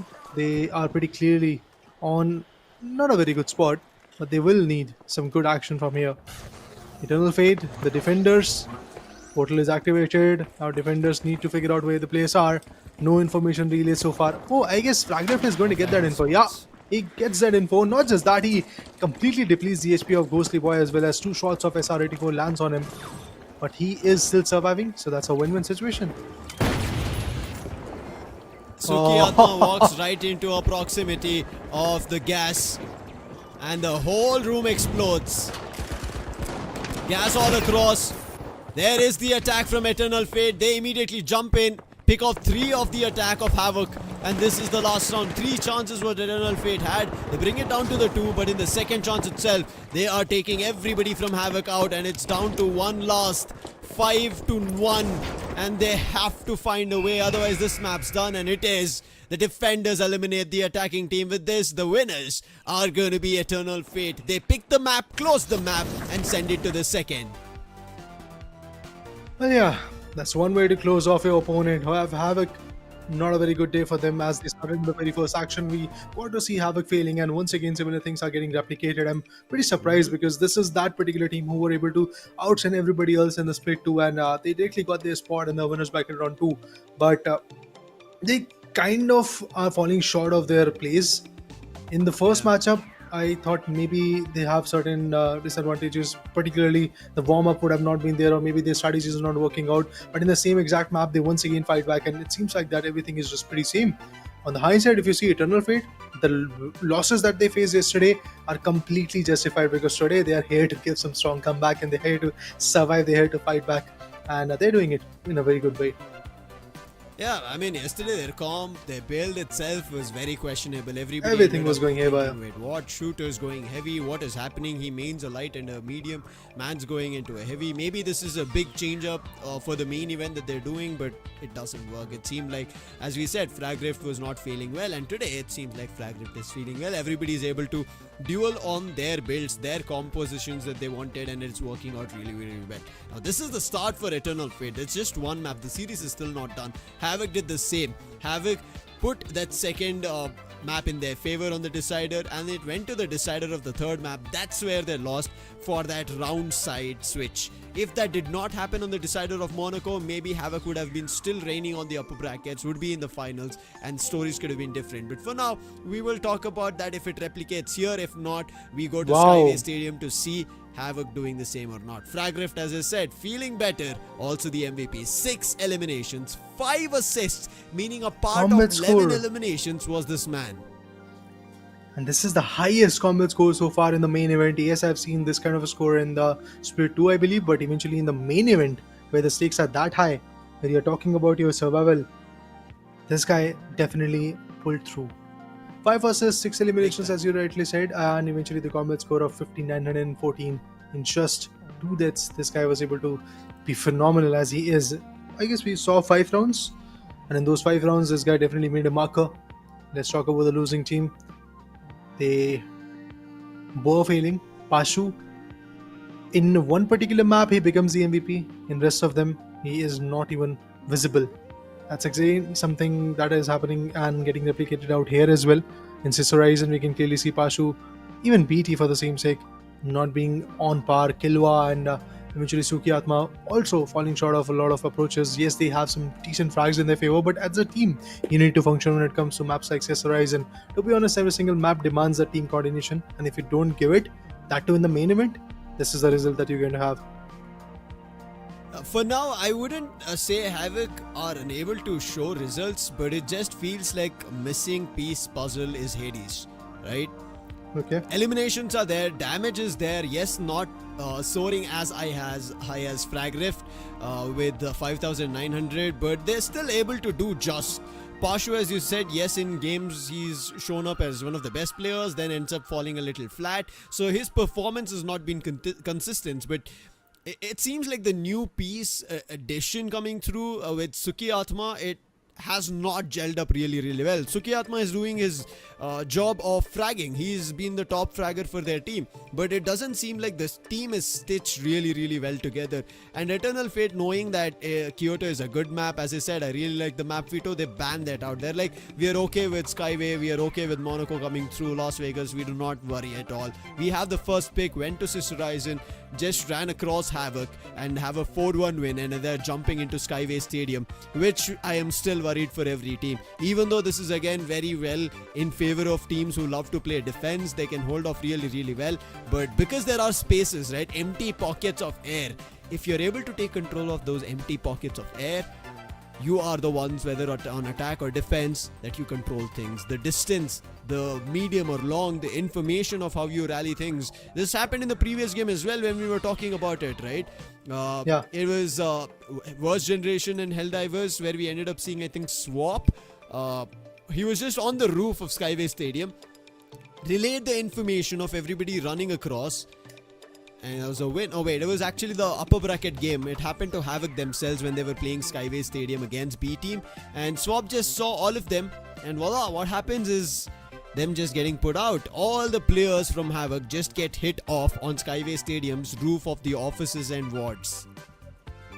Similar things can happen, and the best part is that this particular team known as Havk have already played this map, and they've decided to pull it through once again. I think, yes, they will be in their element, but then again, they need to bring that glory back. They need to bring that competition back. Of course, I would like to admit the fact that Hades is the one missing puzzle that they are definitely lacking on. If Hades would have been there, they would have been a completely different side of this team.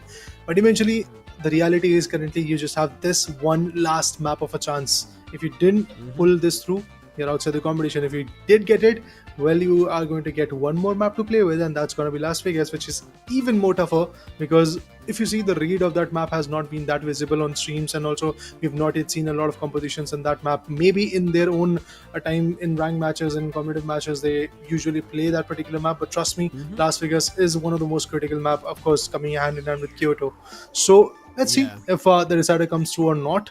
But I think what the other team would be looking forward to do is make sure to shut the competition out here and go to Worst Generation to fight against them in the next matchup. now Las Vegas as the decider can be even questionable, can be even a big question mark for teams of how they're going to function as well. Because overall, as I'm seeing, right, the number of times that Las Vegas on stream has been played is just 5. Out of all the other maps have at least been played towards 8 or plus times. Whereas this has been the least played map in the overall finals Community Cup. Now I'm not talking about just the main event, Split 1, Split 2, LCQ, all of that cumulative, where we had at least around 32 teams to bringing to the top 4. So you had at least around 15-20 matches per split, if you would say. I know additionally a lot more are there, but I'm just saying a rough number of 15-20 matches. When we ended up into the LCQ, we had like 5 games. So, or even if you take an average of 5 games, right, per split, you have at least 15 times into 3 if you make it around 45.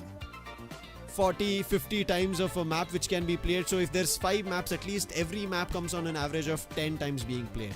Yeah. And if it's not even 10, then you need to understand it's a very least played map and teams do not like to go towards it because it's bigger than all of the other maps, if I count it. Now, there is this horizon, but there are buildings, there are corners. When you talk about Las Vegas, right, there are a lot of spaces of medium to long range fight that can happen, especially in the stretch of Las Vegas Strip itself. That tells you that there is a place that you can enable anything and everything. But I know I'm talking a lot about Las Vegas.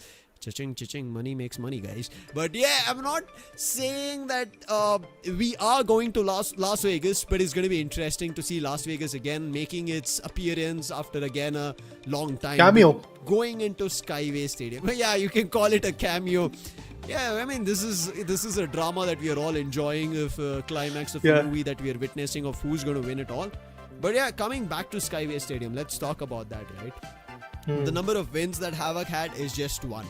And Havk have also lost on this map. Now, when we talk about Eternal Fate, they've had 3 wins and only 1 loss. Now, again, the odds stack better for Eternal Fate when we speak about Skyway Stadium as well. And also, Eternal Fate have had a lot of rough games for them to work on their mistakes. Now, that tells me that Eternal Fate might just have a better day, especially after having a seriously super rough day yesterday, where they were completely disheartened from their own performances, I'm pretty sure, because that's not the team of Eternal Fate that we saw. Of course, yesterday's day would be very disheartening for them, and eventually we can clearly see in their playstyle that they are here to come back, and eventually every single member, be it Fragrift or the other guys, they are just proving themselves quite lethal. They're bringing that value for the team. And of course, from the other side, if you see what Havk is trying to do is bring the competition back. They were trying to get a particular round in their favor, and they got it, that too in their attack, so it was good for them.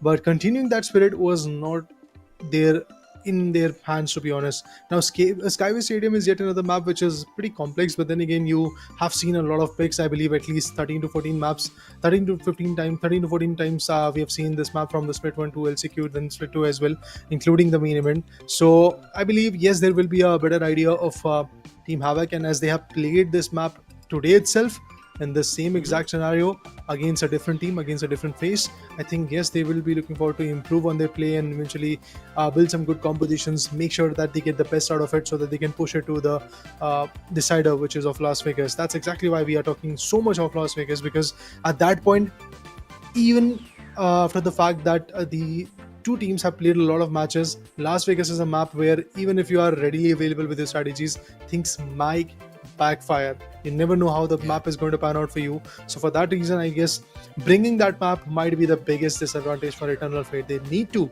make sure that they shut the competition away right here, right now. Yeah, and I was just checking about the games that have happened here in the main event itself. So, Eternal Fate played Skyway Stadium and Monaco against Helldivers, which they lost. So now, after going through a loss, the one loss that I spoke about that Eternal Fate have is just yesterday. So now they know what they have to correct, because as I remember, their Skyway Stadium is not bad. They are a good team on it, and yesterday's loss just replicates that they were not a team together. And we spoke about Fragrift missing yesterday. There was a switch where Fragrift had to kind of lay back and somebody else joined in. Ad was not yet playing at that time, so Ad had to move in, and then the heavy came through. Shooter had to switch role. A lot of things happened. I know we are talking a lot about Eternal Fate at this point because they've been the uprising team. They've been a graph who are climbing compared to Havk. Havk are still in that position of just a downfall, right? You saw the first game. If not for Yeah. Kyoto, maybe Havk would have been losing the series in the 2 maps itself. Now there is no Kyoto at all. So the deed gets even tougher for them. So right as of now, it is Havk to step up. And we already spoke about the missing puzzle piece of Havk is Hades missing. Hades. He is a phenomenal medium for them. And I think even though there is an addition of a sub playing stand-in, it's not like he is not doing the job. As I said again, it is just that the team's not feeling well gelled together even with the stand-in, and that just maybe is proving the fact that one player is also very crucial, and at the end of the day this is a team game, and that's why how tough it is even if one of your players are missing for opportunity. But right now, let's start things off. Havk said we are going to come in guns heavy, high damage, and they main 2 lights, especially the LH1 from Killua. I'm looking out for it. That's going to do a lot of menace on attack. Let's really Oh! watch. At the What? last second, BT switches to the heavy, so it's going to be a double heavy, double medium, and a light to be played. Last second switcheroos. Let's see if they're going to be valuable or not. We have the terminals ready. Timer will go off. The barriers will go off, and out there, Havk will need to pull it off. Yes, it's their pick, but Eternal Fate is like, yes, we are going to start with the defense side in our favor. So I think once again, Eternal Fate is going to have a fun run. They can at least win 2 good rounds in their favor. But even if Havk wins 1, Eternal Fate will have a tough time bringing the competition back in their favor. Proximity mines available over there. Oh, shot. Can clearly hear that. No connection so far, I believe. Nobody got damaged. Team Havk slowly approaching towards the terminals, and the key is getting closer and closer. I believe it's B hit, where the terminal is going to get decrypted. Yep, that's exactly where they're trying to approach, but they're also trying to check out every other different angle. The decryption will be getting started pretty soon, as with the help of dematerializer, they're making it show, but it's 4v4 now. Both the teams get 2 heavy losses, 1 heavy losses to be precise. Eternal Fate on the other corner gets 1 more. They have been lost decryption yet to get started, but finally they will be able to do it, as they have barrier meshes available, tomb shields available. So yeah, nobody to really harm them. Yeah, decryption gets started. And Eternal Fate also losing 1. Meaning this retake is going to just get even tougher. Winch was tried, but it was rebounded. I'm not too sure how that played out. Mr. Shooter, where are you standing? At the realm of nothing. He will be finally swept off, and Havk starts strong. This is what I was talking about. Guns in heavy, high damage, something that you have to worry about, and they start off good. Apartment and construction to go forward. Lights are what we see even from Eternal Fate. I think there was a 2 light, medium and 2 heavies. I'm not too sure, but we'll eventually see again when we tread upon their side of things. But for now, Havk, as we speculated and we spoke about, they have to come together as a team. And with BT coming back to heavy, because all the past games that we have seen, BT has moved into light, which only happened in Split 2. In Split 1, oh no wait, I think Split 2 start, BT was playing a heavy, and towards the end, BT ended up playing a light, which both worked out really well. But for now, in the hunt of information, Fragrift almost about to be caught out, but will be backing off to a safe spot. Loses 40 points of health, but still not much to be worried about, because he still has chances to bring it back. But now he has to be worried about of a single bullet hitting his head, and he will be put down. Oh, Fragrift, he's like, they can't hit me, I'm gonna be the invincible. He tries his best. Shooter is also close by, hitting with his light, trying to do the damage, hits the reload, and then the backup comes, and therefore Eternal Fate, they end up losing. But Havk, they get hit pretty bad, countered, because many of the players out of the residences in the market snatched, rushed, and now Fragrift chasing, tried to go for a quick scope, is spotting the player, is following him, but that's a medium he has to be worried about. It is still an advantage. Havk are on the last life, and make that life put to rest with it being 1-1. Now the scores have been equalized in this particular map, but the fact is, Havk has actually got one good round, so they can continue that. Maybe they're going to get one more round, and if that happens, obviously the attacking half of our team Eternal Fate is going to be even more challenging. As we dive into this third and the final round of the first half, Let's see what Eternal Fate is going to cook, and on the hindsight, how Havk is going to retaliate onto that note.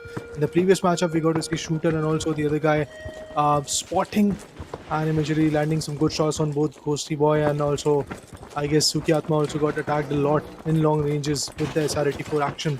So they not just got the info but also got the damage onto their opponent.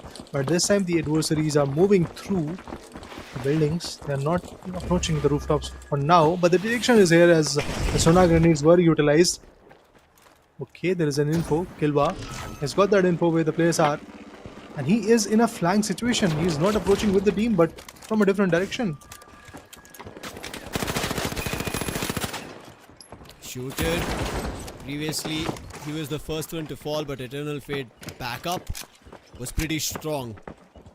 Now again in a similar spot, Shooter got hit back, but he survives. Uses the vanishing bomb, but they see that, and Shooter Thief vanishes of this round itself. Havk again starting off by finding a defender, but when this happened, Havk were close by and they immediately retaliated. But this time it doesn't look like they're close by, and therefore it is going to be safe havens for Havk to tread to the villa and get to the terminal. But is there any defenses chartered on the villa? Fragrif spots the player as they were going into the villa, but that information is skewed with his missed shot that they were also eyeing him, and there will be a lot more players trailing right behind him, and Fragrif is worried that he might also be flanked. And there it is, the sniper versus sniper battle. Here it is Fragrif who does the damage, but the decryption starts. Seems like there was nothing in terms of defenses set up in the villa. Yeah, but attackers, I mean, there was a setup, but I guess they were able to evade it with the help of glitch. Now, the jump pads being utilized, they are trying to go through the roof with the help of dematerializer. That's a good approach coming through. They can get all the info from the other sides as well. It's 5v3. Need to get the numbers equalized, but no, it's not happening. It's 5v2. Oh, down to the last member standing, and yes, the attackers prevail. Eternal Fate, nothing to really offer. All they got just one round. But eventually the first and third round came into the favor of the attackers, which were Team Havk. They did some good stuff. Now all they need to do is just maintain that tempo, maintain that kind of synergy between the team, and win 2 more defense rounds. All they need to do is that. But on the hindsight, in order to avoid Las Vegas being queued, Eternal Fate needs to start from scratch. They need to win back-to-back 3 good rounds, or at least bring the tiebreaker of this map. I mean, Havk doing that on attack is really good. Eternal Fate, I would say they just fumbled whatever happened. Especially even Villa not setting up defenses. We've seen a lot of things breaking loose on Villa, right? Almost certain times that the Villa compounds, windows get destroyed. But just giving a space for Havk to just enter and start the decryption, maybe not right. But for now, it is the side switcheroo. Let's see what better can Eternal Fate pull off on their attack. But Killua, the Guardian on the roof, SR-84 has not yet spotted the key, but the sights still seem to be set towards these floating buildings of the offices and the hospital. He's still waiting. They've not yet used the jump pad, therefore the information's not been seeked. But finally the key, it gets sent off, and right behind it would be the players, and eventually the information should be relayed. Shooter breaks, and now with that they know they're hitting the IT.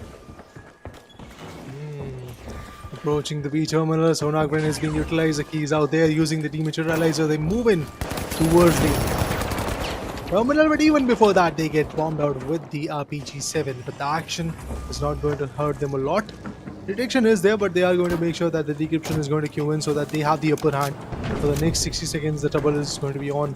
But the key is far away. Oh, finally they get it. The key is out here. Eternal Fate going for the very first attack round. Look definitely quite on point with their approach. Have some good HPs to play with as well. They're not doing damage a lot, but from the other side, as you can see, the players of Team Havk, they are indeed getting a lot of damage. There you go. Use their first defenses. Decryption's been started, but quick exchange back to a 4-4. Shooter almost about to be caught off, helps his teammate to eliminate, but they also get an exchange in return. But it's still a positive advantage here for Eternal Fate as they find the second and the last as well. And with that, the scores get equalized. 2-2, not giving Havk a chance to close this map. Eternal Fate, they understand that the series are on an advantage for them after they've closed the first map on Sister Horizon. They want to close it here as well, keeping the competition afoot and afloat. Havk, the defense on the second round of the second half did not work out well, but they now have the third. Let's see if they'll be able to prep better. Big challenge. Sorry, the first round of the second half. Yeah, it is indeed the first round of the first round of the second half, as you rightly said. But eventually, at this point, I think Eternal Fate, the way they are establishing their attack is pretty much in sync. They had no trouble approaching the terminal, and after that, if you see, users of dome shields were there, but they were able to utilize that whole period to get the decryption started. They would be looking forward to do that again. Vanishing bomb, trying to move forward. But the info is obviously going to be there. The lights are making sure that they are not going to receive any SR-84 shots onto them, which will deplete their massive chunk of HP. And over there is going, and I believe with the help of Dematerializer, once again they are going to fetch those terminals down, then get some good value. Barrier mesh activated. The heavy is going to absorb all the damages that are being sustained. But at the same point, they need to open up. Time is still there with them. So that's another added advantage. But the terminal, they need to get that. Oh, what? Oh, the decryption is still going to get started. It's already 4v3. Eternal Fate, they're losing a bunch of their players, but they will be able to... Oh, they're getting hit back. Wait, both the terminals are here? Wait, I'm confused. What? Back to a 3v3 raider. This is getting interesting. I'm confused where the terminals are. Are they fighting for one terminal or two terminals simultaneously? But the attack and the defense are 3-3. I think that was a winch claw action probably. The key is here. The key is out there. And Havk has got their eyes set on it. What will the attackers do? Havk. Oh, one more has been spotted. Barricades appointed over there. Damage is getting skewed. Eternal Fate losing one of their own. It's 2v2 again. What a close quarter competition this is. Flix and Parag, both of them are pretty low. Now Flix is the one which is going to be there. Charge and Slam is available for him. Is he going to use it? He makes noise. No time. No time for him. No. What? Why? Unfortunate. I mean, it was not his doing. He wanted to jump across into the other opening, but it ended up being He jumped in the void. No floor where he jumped. The floor's lava is the game's name, and he just jumps into the glitch. The Matrix doesn't help him, and right now it is going to be Havk on map point with that third on board. Shed getting destroyed in an instant. Havk are saying it's going to be out in the open. It cannot be inside a building. One of the terminals have been opened up, but I'm still worried about the A. What have they planned for that? Let's see. Eventually, from the other side, I would like to say that the Eternal Fate has got only one option, and that is to bring the tiebreaker and win it as well. I think if the side switches, Eternal Fate might have their defenders' perspective. But so far, we have seen the attackers prevailing a bit more, and the defenders staying a bit behind. Did we spot him or not? Oh, he did finally. He did. Oh, now he's carrying a lot of bullets. But he was heavy, so he sustained. That was weird. First Parag spotted them, but he did not do any damage. Then they spotted him. They did good damage. Dome versus dome battle. Heavy trying to protect each other. Brings down to a 4v4. Shooter almost charged in, and then he gets taken down. There was no safe space. But look at Fragriff right behind enemy territory. But he also gets caught. Eternal Fate losing all their players down to one last with the key in control for Havk. Looks like Havk will be closing Skyway Stadium. Of all the questions of all that them winning one Skyway Stadium, they'll be able to put the second on stream. What a gap, Parag.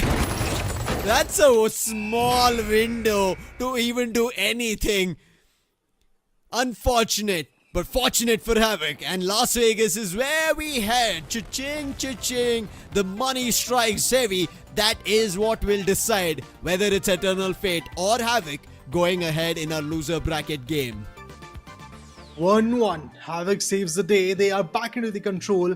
And I'm happy to say that Havk in their attack round were just amazing. They got two beautiful rounds in their favor, and after that, yes, there was a sudden hiccup for them as they lost a bit more in the defense half of their own, as Eternal Fate was able to get the very first round of the second half. But after that, things started to topple down, and rounds after that were not even close for Eternal Fate. As they were advancing, they were getting shut down. As they were approaching, they were just getting compromised, and that's how Havk was able to be quite efficient. Now, with this approach, of course, Las Vegas is going to come through, as you talked about it, that the strip is wide open.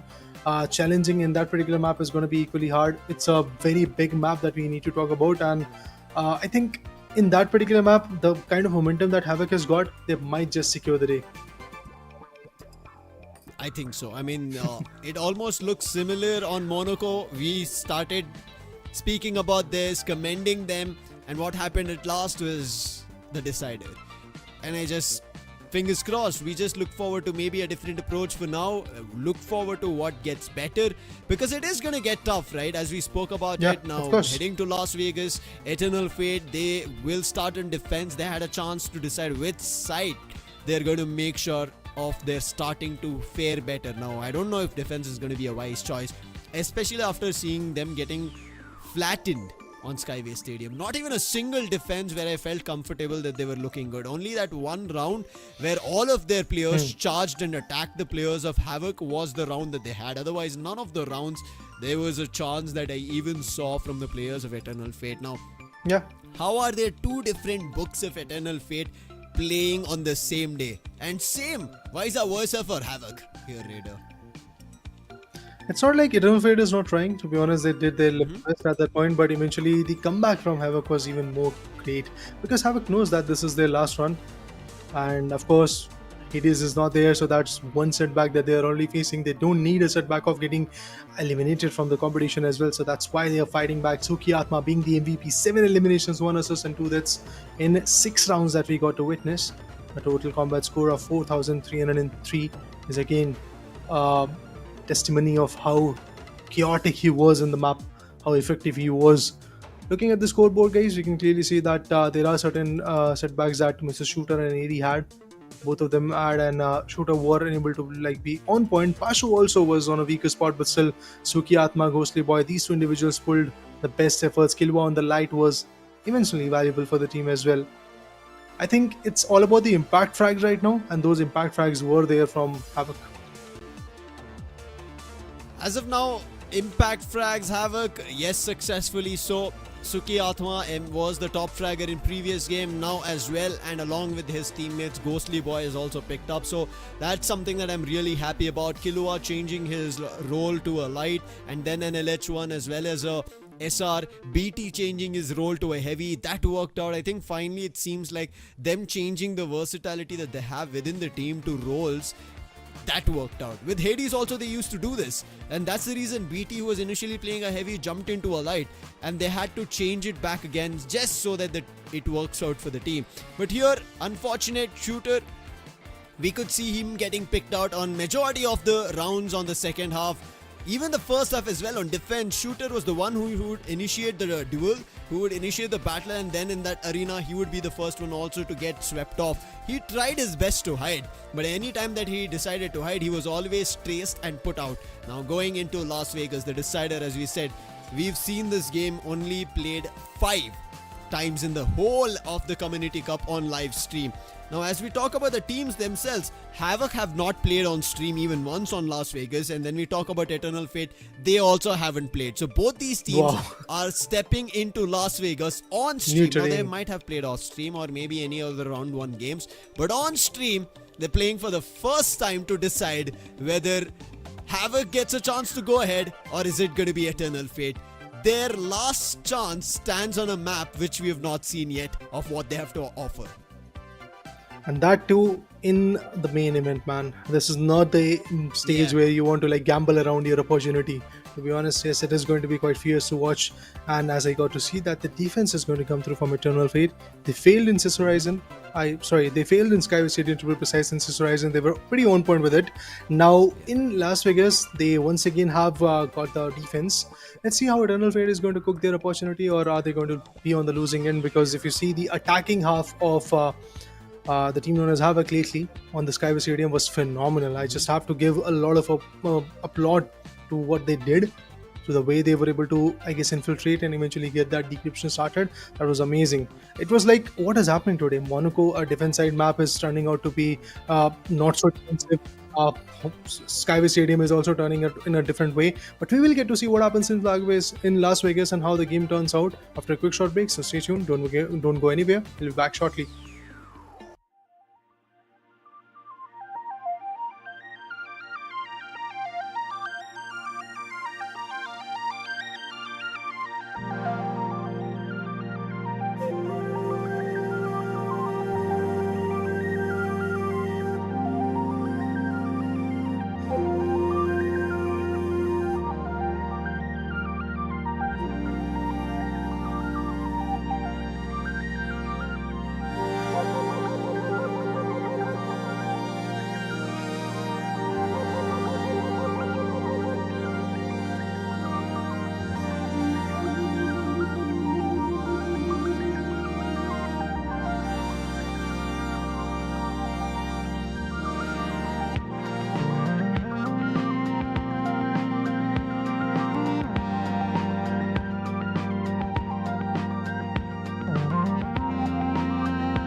Welcome back, ladies and gentlemen, to the Finals Community Cup main event, and we are jumping into deciding who is going to be facing in the lower bracket round 2. Is it going to be Havk or Eternal Fate as they start punching each other on Las Vegas, a map where you would have to figure out whether it is the life of the richest that you would want to lead. My name is Lucifer. Joining me back on desk is Raider, and this game 3 is gotten as exciting, Raider. Oh yeah, what a turn of events. Where we were looking at Eternal Fate on the driving seats, it seems like Havk has got that gist of what they need to do and how to come back into the picture. Of course, Havk and Eternal Fate, both of them are in a situation where even if they win, they are still going to have a lot of battle to face with, because Warzone Nation is patiently waiting to see who is going to be the winner of this particular competition and who's going to come in front of us as our competitor. But even before that happens, Eternal Fate versus Havk. This is a fierce battle, and as we dive into the Las Vegas, we can clearly see how important it is becoming. But the map, I mean, Lucifer, I'm losing everything at the map. Las Vegas is not the map that you want to mess with. Yeah, especially that we don't know what these two teams have to offer. Yeah. For now, I think the builds have to be same, but they say no. Killua Let's is wait back for a on few more medium. seconds. Yeah, I would rightly agree with you as well. Let's wait for a lot more seconds at the nth second. Oh, There we look go. at him, Killua look at just him. baiting us. Roofwell in lobby on the other end. 2 lights heavy and a medium coming through to play. So, last minute Jabate still across, but still heavily inclining towards mediums with 2 heavies on Pashu as well as BT. Let's see how this team functions right now. This is the decider. Starting attack, Havk. That's what I said. Eternal Fate has got the defense. Yes, they failed in Skyesports Stadium. They need to fulfill their strategies in this one. Of course, it's a new terrain for both the maps, especially both the teams, especially on the competitive scenario. This is the very first time in the Finals Community Cup when we can, first of all, see both of these teams going head to head, and eventually, apart from that, even in this map, it is going to be tricky. Light with the cloaks moving forward, ET out there, putting the key in up front and eventually moving in towards the terminal. One is in casino, I believe, another one is out there on terminals. Well, there you go, the timing, but eventually there are 3 to 4 individuals who are aiming onto this angle and they get him out of the equation. Parag gets compromised, but the other 2 heavies and 2 lights are still there, surviving. Nobody's going to talk about that. Don't worry, shooter. It happened. Didn't say anything, Forget man. about it. Yeah. But we saw what Parag was almost about to do. The timing was just off. He just put down the explosive. Yeah, I think an explosive. But yeah, the door opened and the door was the first to blast. And right now, nice winch. But AD had better health. He'll find the elimination before the winch hits him. But the decryption is still being started. Numbers on Havk reduced to a 3. 4v3 on this retake. Eternal Fate have a better advantage. Ghostly Boy, a nice cheeky spot. But he knew the decryption was already being interrupted. This is a cause for concern. Jumping, trying to run in. It's not working. And the decryption is put to a halt. Eternal Fate get one on defense. They were quick enough to get that decryption started, but it seems like that Eternal Fate was even more quicker to get that interruption started. Impressive play from Eternal Fate. This is what the comeback needs to be. Now maintenance, and there is another terminal available over there. So let's see if they decide to go for maintenance or onto the B terminal. Because maintenance is a space which is a bit more open. I think, yes, there is a probability that Team Havk might look into that fact as well. But B, bit more further, bit more deep into the enemy's territory. Let's see where they're going to actually pitch in. I personally like parking. Okay. And we ended up seeing one of the games of Las Vegas end up on parking. I think we saw that matchup yesterday. And it seems like their intentions are also towards parking. But what a shot from Fragref. Almost takes the player down and now sneakily chasing using the zip lines, and I'm pretty sure they'll not have the idea about it. Suke Atma loses half of his health because of the sniper's magnum bullet. And now Ghostly Boy trying to keep an eye out behind him. The parking is getting wrecked. Ghostly Boy spots a player.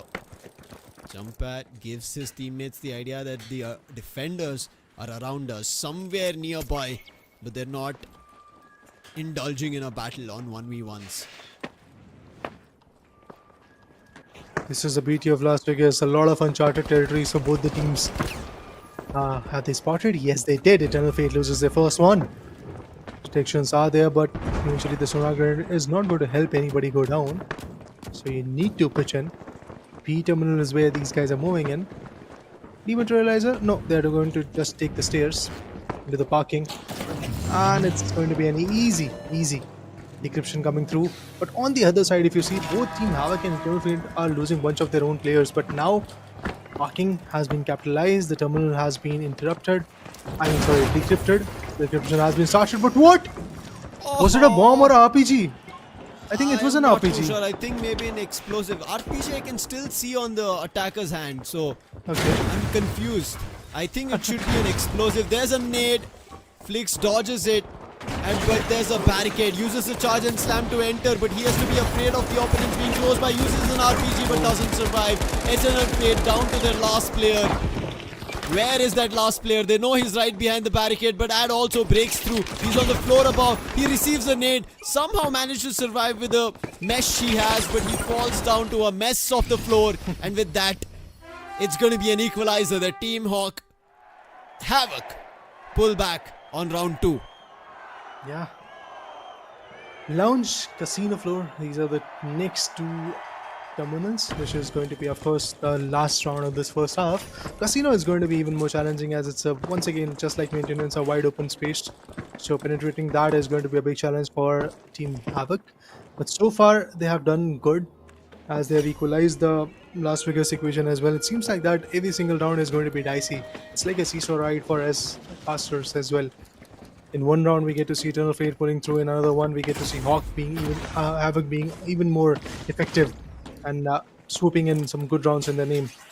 Flag Rift, Parag, yes, they are approaching, but out there onto the terminal rooftop, there will be a bit more of action. It's pretty vulnerable space to be honest, but you really want to get the best out of it. Wow. Well, there you go. This was a surprise. Elua, the light, gets some heavy damage onto him. Both the lights charged from Eternal Fate. And what a charge they did. Demat being used, Ad being pummeled, and his mesh has been broken. It's on a recharge. He's trying to move. He asks his teammate for help and finally does receive with a Demat. Somehow slides his body through that slim Demat.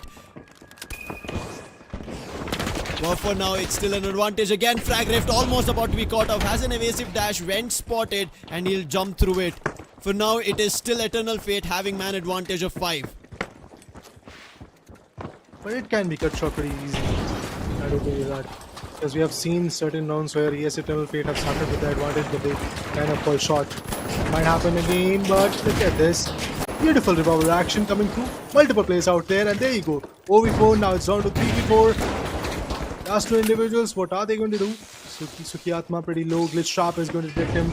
But again, a 3v3 equation. So yes, positions are revealed, but eventually the manpower is also pretty staggering. They're still using this as a decoy. I think they're now treading towards the A terminal. Yeah. This is what they did in the previous round of parking. Actually, they're trying to hit the B terminal. Oh, the floor breaks. But A and B terminal both are close by. And there you go, immediately retaliation coming in. The defenses are super strong. Havk lose another. So the situation is a disadvantage right now for Havk. But they bring it back 2v2. Ghostly Boy along with his teammate Pashu. They're trying their best. It's up to Shooter and Flix on the other end. Both of them hiding behind the cafeteria. And the time, they play the time game. It hits the 0. And with this, it's going to be the defenses of Eternal Fate who end the half on a lead. That's a good start for Eternal Fate indeed. They started with one round of advantage, but instantaneously there was a comeback from Havk. But finally, a statement coming in from Eternal Fate as well. But now, here comes the tricky part. Eternal Fate will be playing as the attackers, and we all know as an attacker, in any particular map, you might face a lot of backlash, you might face a lot of trouble, because you need to infiltrate, as I've said n number of times from the start of Split 1. You need to infiltrate, you need to get the space, you need to get the decryption started, and the next 60 seconds are going to be equally important. But let's see what Eternal Fate has to offer. Well, the key is coming through, but I think there will be a spottation. Yep, indeed, he spotted one. He's able to shut him away, but the medium is pretty low. The connection. Oh, not just that, the other guy is also low. I believe that was yet another That's medium light. from the same team. Oh, that was a light? Oh my god. Light it was a receiving body that kind shot. of damage is always Always risky. Yeah, big time.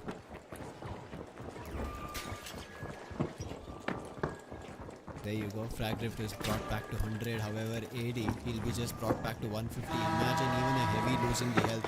But the decryption gets started. Eternal Fate. They hit the B objective, use the D mat, and it's done. Rooftop. And they spot the players. Oh, one of their players slipped out. Use the door. Try to hold it off. Havk. Now it's their chance. They're trying their best as the players are using the D mat, trying to move down. But Ghostly Boy gets caught out on the roof itself. Eternal Fate, actually they're the ones who are losing it. They're down to the third. Havk are trying to pull it back, but through the small gap, it is Havk who do manage to lose a player, but it's still a number advantage. Parag also goes down in his search of a 2v3. Now it's all a 1v3 in shooter. They are starting stopping, I would say, the decryption, and he's so further away. He's given up. He knows he's nowhere close. With the D-mat they'd closed it. No vision for him, and with that it's going to be an equalizer. What a play coming in from both the teams. They start the decryption without any casualty. Then by the time the decryption had to be halted, a lot of casualties happen, and the D-mat being used to perfection to close out vision for the opponents, and Havk. They rain havoc on the opponents to equalize the score. Cat and mouse cheese out here.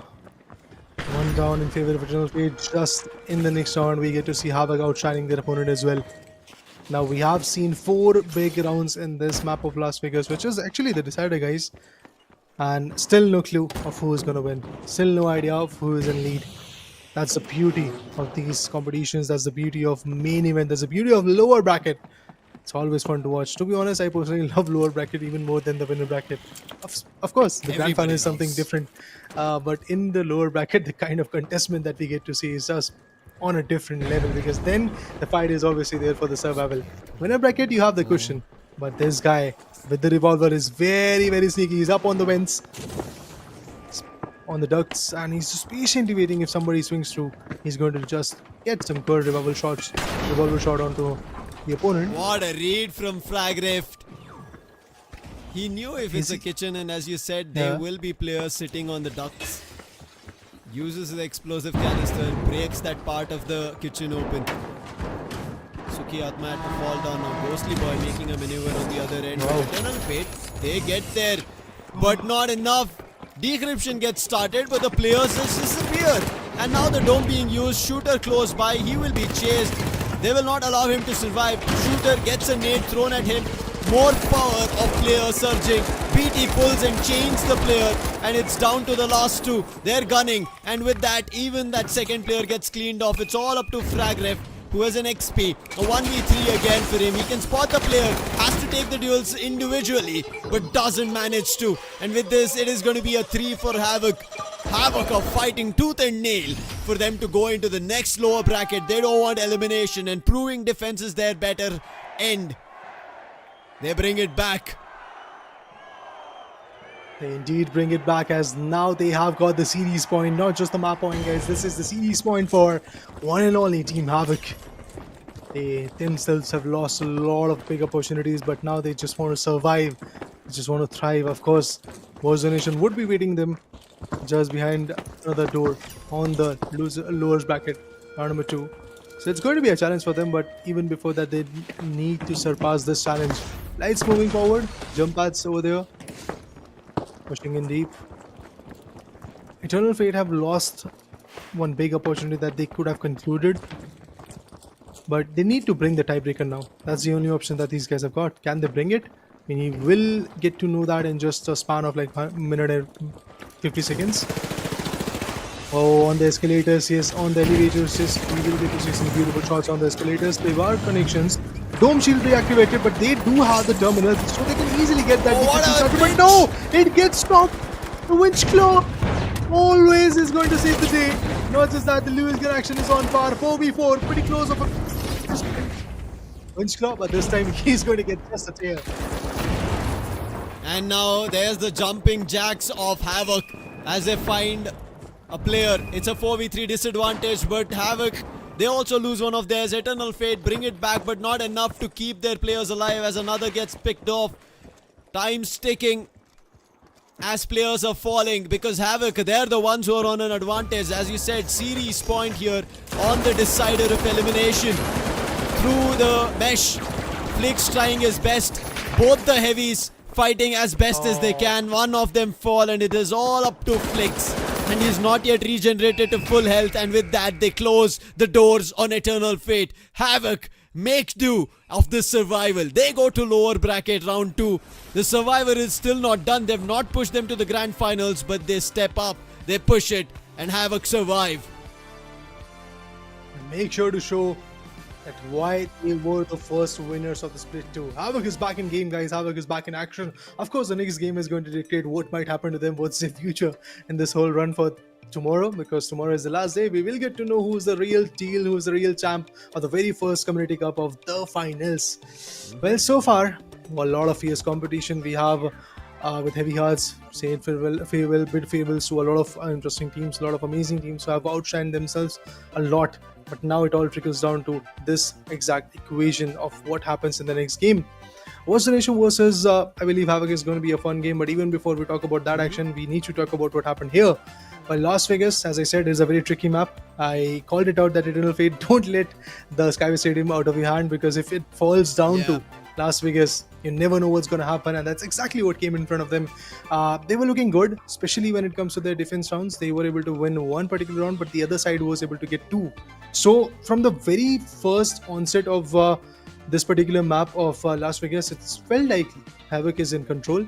They were getting some good synergy fights in their favor, getting some good picks. At the end, it worked out for them.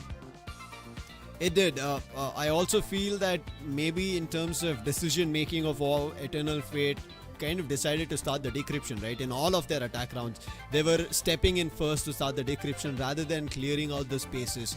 They used to put up a dome, maybe hold off a mesh, and then they're like, we will still put up the decryption. And the players from Havk had already decided we'll try to grab the terminals closer, and that's what they were doing. They were in watching distance of where the terminal can start decryption from with the key, and they made sure they kept themselves at a distance. And you saw the Winch Claw in the last round. In the other rounds, you can talk about the other players holding with their rifles in distance, and that is the reason I would say maybe Eternal Fate, rather than thinking about holding it off, maybe like selling a fake decryption start and then figuring out where the players are, fight against them, and then again start getting into the decryption mode of putting your key in. But they were jumping in to do it right from the get-go of every attack round that they played. Mistakes happen, but with this we have our top 4. But before we jump in and talk about them, we have to break down this map further. Las Vegas and Ghostly Boy steps up big time. 8 finishes, 5 assists coming in, meaning this man was part of 13 eliminations as a whole with 4,600 combat score. Amazing scores coming through. I mean, he was a part of 13 fights, as you rightly said, and in just one round he got taken down. Ghostly Boy, from the very onset of this day, he was on the back foot, but when his team needed the most, he stepped in. As you can see, phenomenal performances. Let's talk about the other guys as well. Ghostly Boy out there with 8 amazing eliminations, but the rest remaining individuals, for example, even Pashu this time was stepping up. Killua got 5 of his own. On a light, Killua is every now and then doing the job, and I remember one of those rounds where Killua got 2 frags back to back. It was, if I'm not wrong, Flicks and Parag who got taken down by his SR-84 in Las Vegas. It's fun to watch the way he plays, and due to the fact that Las Vegas is a big map, and also even the casino buildings are pretty much wide open, and there are a lot of space in parking as well. Certain places where you usually get to see terminal, those places are quite wide open. That's why those SR-84 are not just viable on the rooftops, but also on the area like parking, like maintenance, or like even casino floor. So for that reason, the SR action was definitely on point from both the sides. Talking about the graphs, Ghostly Boy proving a tad bit better and not in par also, I would say, because any other player from Eternal Fate barely managed up to getting to 3,500, which is still better on BT. Sukiatma and Pashu, finally, I feel like Sukiatma had gelled in really well now. that is because I'm not inclining that he has to show up with a low combat score every time, but it just upholds the team in terms of their roles, what they need to do, and that worked out really, really well. It was not always pressurized on Suke Atma that I'm the addition, I need to step up every time. It just felt like he was one with the team, and with this, Las Vegas gets close, the decider gets done, lower bracket, and they push themselves to the top 4. Now, is this the way you wanted to get to the top 4? I'm pretty sure this is not the way they would have wanted to. But they have to accept right as of now, because there's no other chance for them from here on. The lower bracket journey strikes, and it strikes hard. But they've also struck back. Now against Eternal Fate, right, who looked really well today. We spoke about them that they should be a team who should have a chance to take down maybe Havk, because Havk were not looking great. And it looks like finally they needed a couple of games to kind of gel with each other, and when that happened, they're able to take opponents down. They're able to control not just on defense but even on attack. They were able to pull off rounds. With this done, our lower bracket round 2 is confirmed of who is going to play and who is going to take $800 at the end of our lower bracket round 2. Team Havk versus Worst Generation. But Lucifer, the fight for survival is still on. Hawk might go out, Generation might go out, because the lower bracket round 2 is again pretty much available out here. So need to know what happens over there. And yes guys, with that we have the last matchup today here of the lower bracket. And that's the only matchup that is there on round 2, because after that, yes, we'll get to know who are the first one who are playing on bracket finals, I believe, because whoever is going to lose the upper bracket, the winner bracket final, they will drop down, and eventually we'll get to see that competition. It's obviously reserved for tomorrow. We will take a short break before we queue in the next one, so stay tuned.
Welcome back, ladies and gentlemen, to the finals Community Cup, and this is the main event's lower bracket elimination game round 2. We've already lost 2 of the teams. Unfortunate, but this is how the double elimination works. Thankful will be the teams that they got a second chance win the main event. But now, as we jump into the main event's main top prizes, we are going to also see somebody walking with $800 because their journey is going to come to an end, Necros. And with me, as I said, Necros joined me on desk. Finally, I'm back after a long day. I know you guys were missing me, right? So I decided to hop in and maybe in the last match. So, I decided, let's not let the boys wait for me, my arrival. So I decided, yes, this is the time I hop in. But yeah, for Havk, I would say they didn't had a very great day, but definitely the lower bracket run that they're having right now, it's going good. They're winning the matches, still being in the competition is what matters the most. But the opponents that they will be facing right now, Lucifer, it's going to be really tough for them because World Generation, after they dropped down to lower bracket round 1, from there to lower bracket round 2, yes, they have won, they have defeated Helldivers, but now against Havk, how are they prepared? How are they prepared indeed? Worst Generation, they won their game pretty good. Whereas when we speak about Havk, I am confused. I am not too sure. I'm perplexed because it went to the decider. And as we speak about the deciders, let's talk about the map veto. Skyway Stadium is where we start. Worst Generation decide that we will take Havk on Skyway Stadium. But Havk decides his horizon and the decider again ends up being Las Vegas. Which memory timeline are we in now? Who is picking what? Weren't these switches supposed to be the other way around? I'm confused. Now I understand Worst Generation's best map is Skyway Stadium, but it is also a good map for Havk. Monaco being banned. From Havk themselves, they've won majority of the games that they've played on that. After being Kyoto, Monaco is their second best, but they decide to go on Cis Horizon, which they've lost twice in the whole Split 1, Split 2, LCQ and now main event conundrum. They lost Cis Horizon today itself and they still decide. I'm not too sure where we are heading, Necros, but it's going to be an interesting one. Whoever is going to be in the top 4, let me correct myself, top 3 is going to be a very tough team to battle with because they will be waiting for the lower bracket finals. Yeah, definitely. And as you mentioned, Monaco being banned by the players of Havk and now coming down to Skyway Stadium, which is picked by Worst Generation. Yes, it does look a little bit dicey, not gonna lie, because once again, if you're gambling around the map veto that, yeah, I can defeat them in a map where they are very, very strong, it's like a two-way decision. Either we can say World Generation is just way too more confident than Havk in this particular match as they think that they can defeat them. Otherwise, it's like a double choice that, yeah, let's take it and let's see what happens next. Right now, what's going to happen is apartment and construction is where the terminals are going to be. 2 heavies, 2 mediums and a light coming through from our attackers. And let's see if this works out. On the other end, it's going to be mediums, 2 heavies and a light coming through. And it is going to be almost a similar comp from these builds and the fight coming through. Let's see if it is going to be Havk or B team. The fight is on as we start things off, but actually it is not, as players have a tech issue. So we will be resorting to maybe restarting again, rehosting. So we should be jumping back in, but we have kind of had a glimpse of what the builds are. 2 heavies, 2 mediums and a light. And just one confusion I had on the side of Havk, but I think it should be the 2 mediums, 2 heavies and a light itself on both the ends. So right as now we know the build composition, but it's just about the attack and the defense. Havk, they need to stand strong on defense. They did win out on Skyway Stadium when we saw today's game, and it was just the previous one that they were fighting. Now can they win this, where Worst Generation have a better win rate, Necros? Yeah, and against the kind of fight back Eternal Fate we're putting up on the table, it was like, okay, now this was something that I didn't anticipate Eternal Fate to put up this level of competition against a team like Havk. Even when I saw Havk getting taken down in the upper brackets against B team, I was surprised. But wait, what, did I see it right? Did I witness it right? That B team defeated Havk? Somehow, yes, I have declared my favorites before the start of the main event that Team IND and Team Havk are the 2 teams I'm really looking forward to see them in the grand finale of this main event. But before that, I knew that either of the one team will be going down, because otherwise Havk and IND would have faced each other in the upper bracket final, which did not happen. Luckily, maybe just keeping the main plot till the very end. But right now, coming down, Havk, they have to go through a lot of obstacle journey. It's a hard journey. The lower bracket run is always very tough for each and every team who takes part in it, and Wars Generation are also one of them. And to put some big benchmarks on the table, I believe if they defeat Havk right here, right now, they can just completely crush all our predictions in this moment. I think as of now we cannot speculate anything. Worst Generation, they seem to be looking good. Let's see if they will be able to take upon the sides of Havk and also put them to rest. Now, Eternal Fate as well as Havk. If we quickly talk about them in terms of them playing against each other, I'm not too sure. I don't think so. They've played against each other in Split 1. If they would have had a chance to meet in Split 1 and Split 2 as well, because if they met in Split 2, we wouldn't have seen them coming up so far. Even it was Havk in the last. They've actually, wait, this is a rematch then. I'm just checking it. It is Eternal Fate versus Havk. Eternal Fate got pushed to the LCQ by Havk themselves. So when we go back, it is going to be this revenge match. Now, whether it is going to be Eternal Fate. Let me come. Wars Generation. Worst Generation is where I have to come back again. I just get very hyped up when I end up seeing scripts of revenge matches, right? Now this revenge match again, guys, apologies, it was in the previous game. Now it's going to be Worst Generation, so we have to wait and see how the Worst Generation lineup or the match works out, because right now it is the main event. As I was talking about the Worst Generation, they made it all the way to the top. In that time, it was Unite Together was the name of this team. In Split 1, they changed it to Split 2. But in Split 1, it doesn't seem like they've met each other. There is Burden United, there was Unite Together, but I don't see any Unite Together that have met each other. So for now, I'm sure, finally, I can calm myself down, back to my senses. This is going to be a rehost, as we said. Skyway Stadium is something that we're going to get a chance to see once more. But where do you think this inclines, Necros? For me, it still feels it is Worst Generation.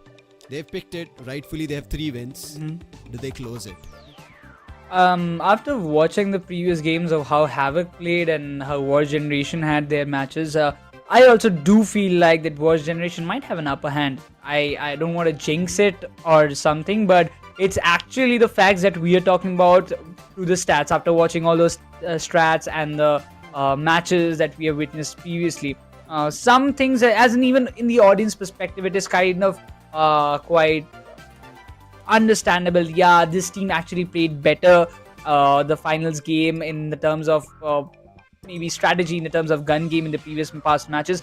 But hey, once again, these two teams haven't faced each other in this entire main event so far. But you never know what kind of strategies that they have prepared, that they have upon their sleeves for the main event, for the trump cards that we usually talk about for the main event, as what even IND has something. But you know what, at this moment, the players were facing some tech issues, and I believe they will be back again soon. But before that, we're going to take a short break, and on to the other side, we come back with the Skyway Stadium.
Welcome, ladies and gentlemen, to the Finals Community Cup. And as we said, we are going to rehost and we are going to be back into the game. And that's what has happened. We'll jump right into the game. We are not going to wait it out. The picks in terms of their builds are going to be same: 2 heavies, 2 lights and a medium. And as I said, even the other end of things is going to have the same thing with Havk coming in. It's going to be 2 mediums, not a light. So that's the minor change. I missed out on the previous build composition when we were seeing it because we did not get a full display of it. But now we have Necros. Let's start off with attack on Skyway Stadium. I am super pumped up, not just because this is the first game I'm gonna cast today, but also I'm really excited to see both the teams competing against each other. Wars Generation, Team Havk. They are like, even Wars Generation would be the third favorite team of my choice in this entire main event after IND and Havk. So I'm really rooting for. I don't know what to say because both the teams in terms of strategy and gun game, they have been exceptionally well in their own splits. So you're saying you're going to leave out B team? That is a conversation we'll have later tomorrow, and we'll get to know. But for now, Worst Generation, they're waiting for their light to set the gateway up and successfully do so. They're in. They've gotten closer. Now they're at the A terminal. Can they get this done without any casualties? This is a raid. This is a read for Havk. They spot the players moving across, use the zip lines, jump across themselves. In the residence is where the fight is going to initially happen, and one of the players, I think that was a light, who jumped up on the roof, gets hit pretty bad, and yes, it is Swap, First Generation. Now he's down. He'll be back to 100, but they're still trying to get closer to the A terminal. Not a single frag out for any of these sides. Sonar grenades are walking out from both the ends. Wars Generation, they are on the attack, so they will be a little bit of under pressure at this moment. But look at that, the terminal going down. The RPG has done a brilliant damage, and Swap gets taken down in a blink of an eye. VT gets the opening frag for the side of Team Havk, and look at that, 3 players already down and out for the side of Wars Generation.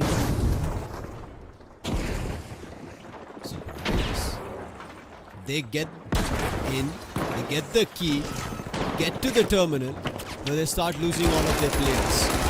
Joseph and Fawcett. Joseph's compromised. Fawcett gets cleared off. And his position now known. What can he do? He gets winched in by the other heavy, by both the heavies. That's gotta hurt. Clawed in deep and eliminated. You know what, Lucifer? I felt it to my heart that one claw just came and grabbed me at my chest and just pulled me closer to him. I was like, oh my god. That was a mini heart attack. I think one's not enough, and they go bring in 2 of the claws. That's gonna hurt. Now we have a cafeteria. And there's more action from Pashu with a winch. Motion sensors. We put up a couple of goose to block the lift itself. So them trying to access the lift, it will come up to the roof, but you will not be able to access it. And Pashu is still dragging it closer to the B terminal. He's waiting for the time and also waiting for the winch claw to regenerate. In the meantime, Burst Generation on their attack have already entered the offices. They're trying to get closer to the A attack, thinking the cafeteria should be clear. They spot out a player. Winch goes out from Exotic but doesn't manage to catch the player. They spot him. He's used the vent and he's run away. Even Swap got so much damage on him, so I really thought he might have been taken down, but hey, all the players of Team Havk, they're in a very beautiful position, and oh, BT, again he wants to go a little bit of in a nasty way, because he's got the RPG ready on his hand. Shots being taken by the player of Sukiatma, still trying to find that first frag from the side of Havk. Not an easy job to deal with, but still, the A terminal is right in front of them, as they have brought it in the open land, so it is not that difficult for them to defend it. In the dome, the fight starts. Worst Generation trying their best to get closer, but all they're getting is eliminated. Another dome, another destruction of the dome. The key is right in front of them. Mesh being spotted from Ghostly Boy. He's given the call, and one of the light is right behind them. That light gets cleaned off. Therefore, first defender to fall from Team Havk. But it's still a 4v3 advantage of Team Havk. The key is, yes, closer to the A terminal, but do they get a chance to get it through? Joseph, he strikes from a position where they were not thought of, but Worst Generation As soon as Joseph falls, everybody else simultaneously goes down. That's going to be second for Havk. And it seems like the Havk that rose in the previous game are not stopping. I don't know whether they will be rethinking their decisions or not, Worst Generation, but hey, it's too early to say. We have seen a lot of comebacks happen in the second half as soon as the sides get switched up, because Havk will be also coming back to attack. Even if they get a 3-0 clean half all to themselves, it's not an easy job. But look at this strategy. They want to just get the terminal out from this building. Is it so? Yeah, they want to. Oh my god. There you go, out in the open. The round starts. They think they can get the key into the right side, but they always end up getting compromised. Right now, one was already brought out closer to the construction. They're actually dragging it into the construction side itself, so both the terminals are going to be close to each other. And I'm pretty sure Worst Generation's player, who is right now trying to activate the gateway, trying to put up a second spot, he's worried. He's like, both of them are here. The terminal's getting closer, and now they get spotted by the turret. That's big info. Killua was on the crane, but they used the gateway, so now they're closer. So Killua had to drop down, get closer. Boy, this can be a big explosive, and it is. It opens up, but they also managed to start the decryption, and now the players of Team Havk are a little bit out of the construction site. They need to get closer. Not an easy task for these players to get closer and also play the post decryption game out there.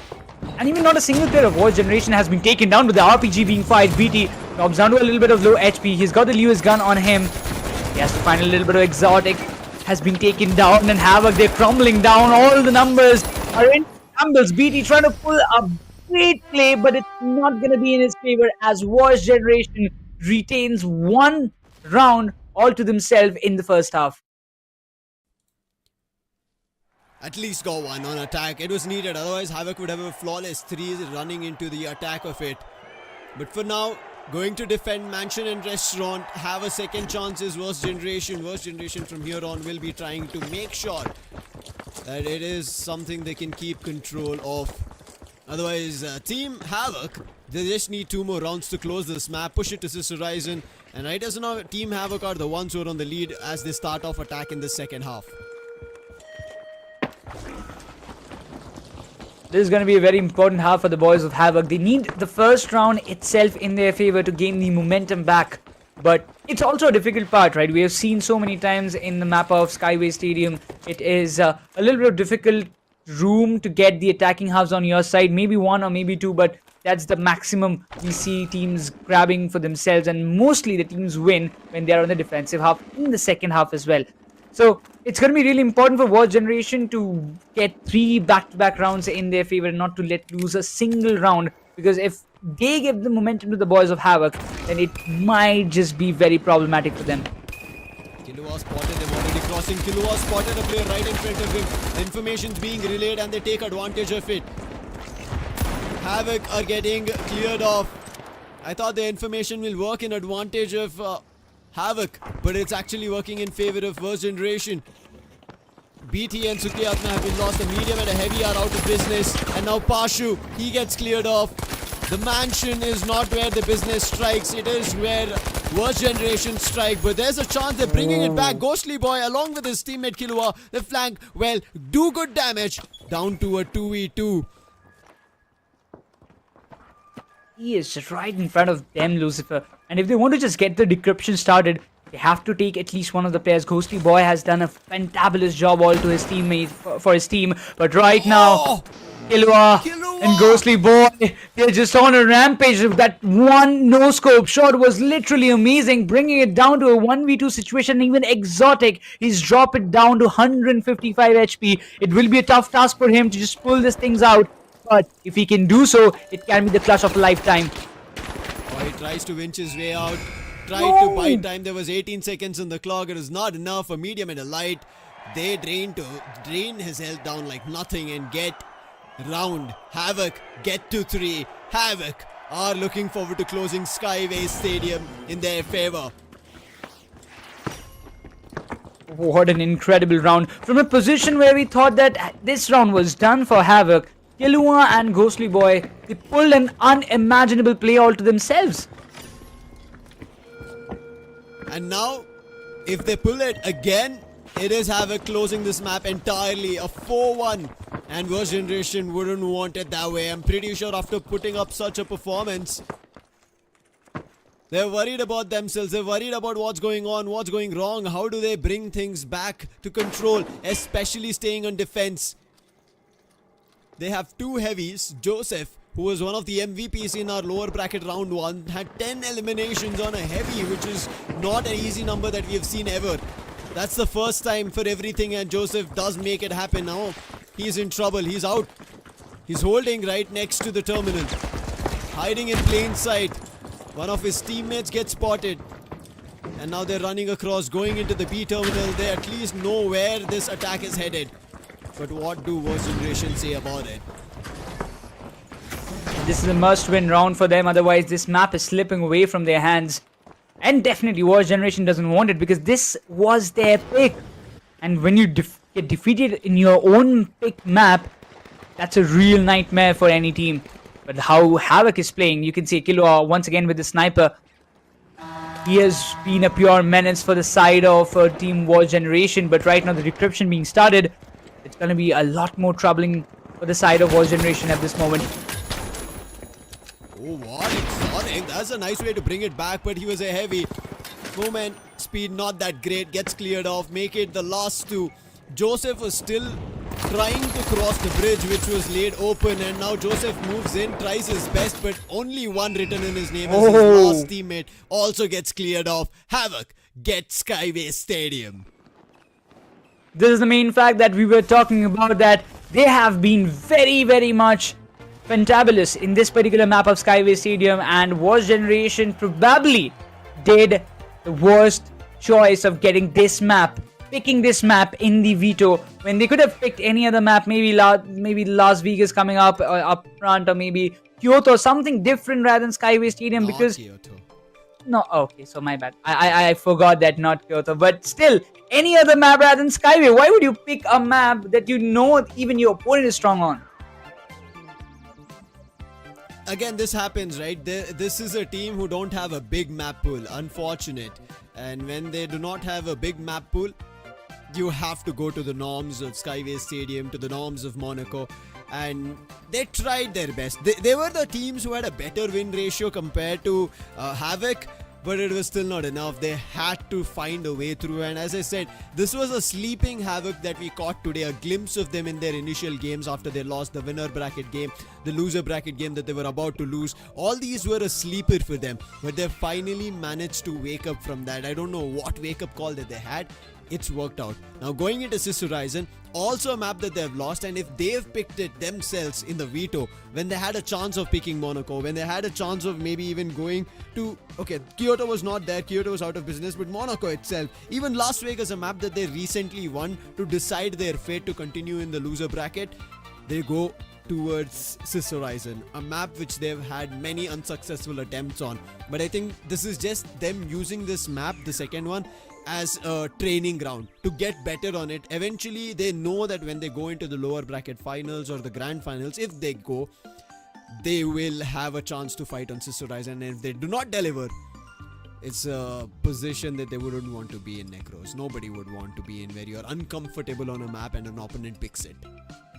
Yeah, when you know that, yeah, Stadium, this is one of our forte. Monaco is one of our forte. In Las Vegas, they are having a decent performance, being total aside as well. But as you mentioned, if this is a training ground purpose for Team Havk, they will be definitely looking forward to at least put some good scores up on the table. And talking about the MVP, definitely it has to be Ghostly Boy. That clutch, that one round that he pulled off just by assisting Killua, just by being on his side, helped Havk clinch this game with a 4-1 scoreline. 8 eliminations, 5 assists, and 1 death with a combat score of 4,603. Incredible performance by this lad, but I really believe this player, Ghostly Boy, alongside the other players like BT, Killua, and all, they might have the potential to again go back and play the grand finals of this Community Cup from this stage. Ghostly Boy was the one who helped the team and got them to winning their lower bracket on Las Vegas. It was the same score, around the same combat score. He was a part of 13 eliminations. He's a part of 13 eliminations again here. And it looks like Ghostly Boy, the Ghostly Boy that we saw in our Split 2, he's finally also awakened with the team. And this is what I said. Now it's time for Worst Generation to be worried about. Not that they are not looking good as a team, they are, but Havk are looking better even with this new addition. Initial games that we saw them, initial maps that we saw them on, they were not good. They lost their winner bracket, they were not happy with it. They lost against B team. Then they matched up. They thought fighting with Eternal Fate would be a little tad bit easier, but when they ended up losing the first map, they said that this is looking not good. We might end up actually losing the series and maybe even getting eliminated at the 6th and the 5th positions. And they deliver. Pashu with 2 eliminations, assists of 4, BT equalizing at 3-3, Suki Atma of 4, Killua at 5. On the other end, Swap had 2, Exotic had 2, Fawcett had 2, Joseph had 2, and Frozen is the only odd person out with 3 eliminations. But when I meant previously when Worst Generation, their lights had equal scores of 5-5, 3-3 in terms of eliminations, this is not what I meant. Now Fawcett and Swap having just 2 just also tells us that this was not the game that Worst Generation would have wanted. They never could have had control in this map. They had 2 lights, but the opposition had 2 mediums, because of which they were able to withhold and tank upon at least damage compared to their lights, who were getting in reload opportunities caught out for free. Yeah. Even about talking about the combat score comparison, you can see the big skyscrapers being made by Ghostly Boy and Killua. Incredible performance. Both the players have crossed the 4,000 combat score marker all to themselves. Definitely a much needed performance from these boys. From coming down to the lower brackets and again defeating every team coming in their way. It's a very tough job and it does need a lot of focus and concentration. So far so good. Havk has been almost unbeatable, but somehow we can say the next map can be another tad bit of interesting one, because again we have talked about it, Sis Horizon being picked by Havk. Not a great map to play on for their side, even against Eternal Fate. They were having a tough time. They lost one map. From there, it also went to a decider. Maybe this series can also go to a decider. So far it has been a very long day for Havk in the office. But for the boys of Worst Generation, how long are they willing to stretch it further? Yeah, I think this was good that you mentioned that the boys of Havk have had a long day. They've been playing winner brackets, they've been playing loser brackets, and now they're playing their 3rd game compared to the other teams who have been playing just their 2nd game right now. And if that is something that Worst Generation incline on, they better hope it works. Otherwise, it's going to be tough. Coming in again with the same composition of their build. 2 mediums, 2 heavies and a light. Pavilion and Tea House the attack. And as the attackers head and start things off on Sis Horizon, let's see if this match works out. Incredible matchup. All the compositions looks very, very strong, but even if we know that Sis Horizon is not a very strong map for the side of Havk, I am very sure that even Worst Generation, they have also prepared that they have done their homework about this map. One sec. Wait. This is why I was confused when we started.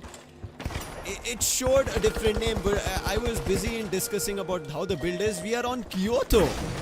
Seems like there's been a little iffy on the veto that we saw, and right now we go on Kyoto, and I am worried. This just gives me a 2-0 vibes. Kyoto is the strongest map that Team Havk play on. That's their best map, and they're the only team to main one of these maps as their best. Yeah. Once again, we were having this discussion, all these speculations that, you know, Sis Horizon can be a little icy and all. But coming down to Kyoto, okay. Now, this is something that even I'm scared of.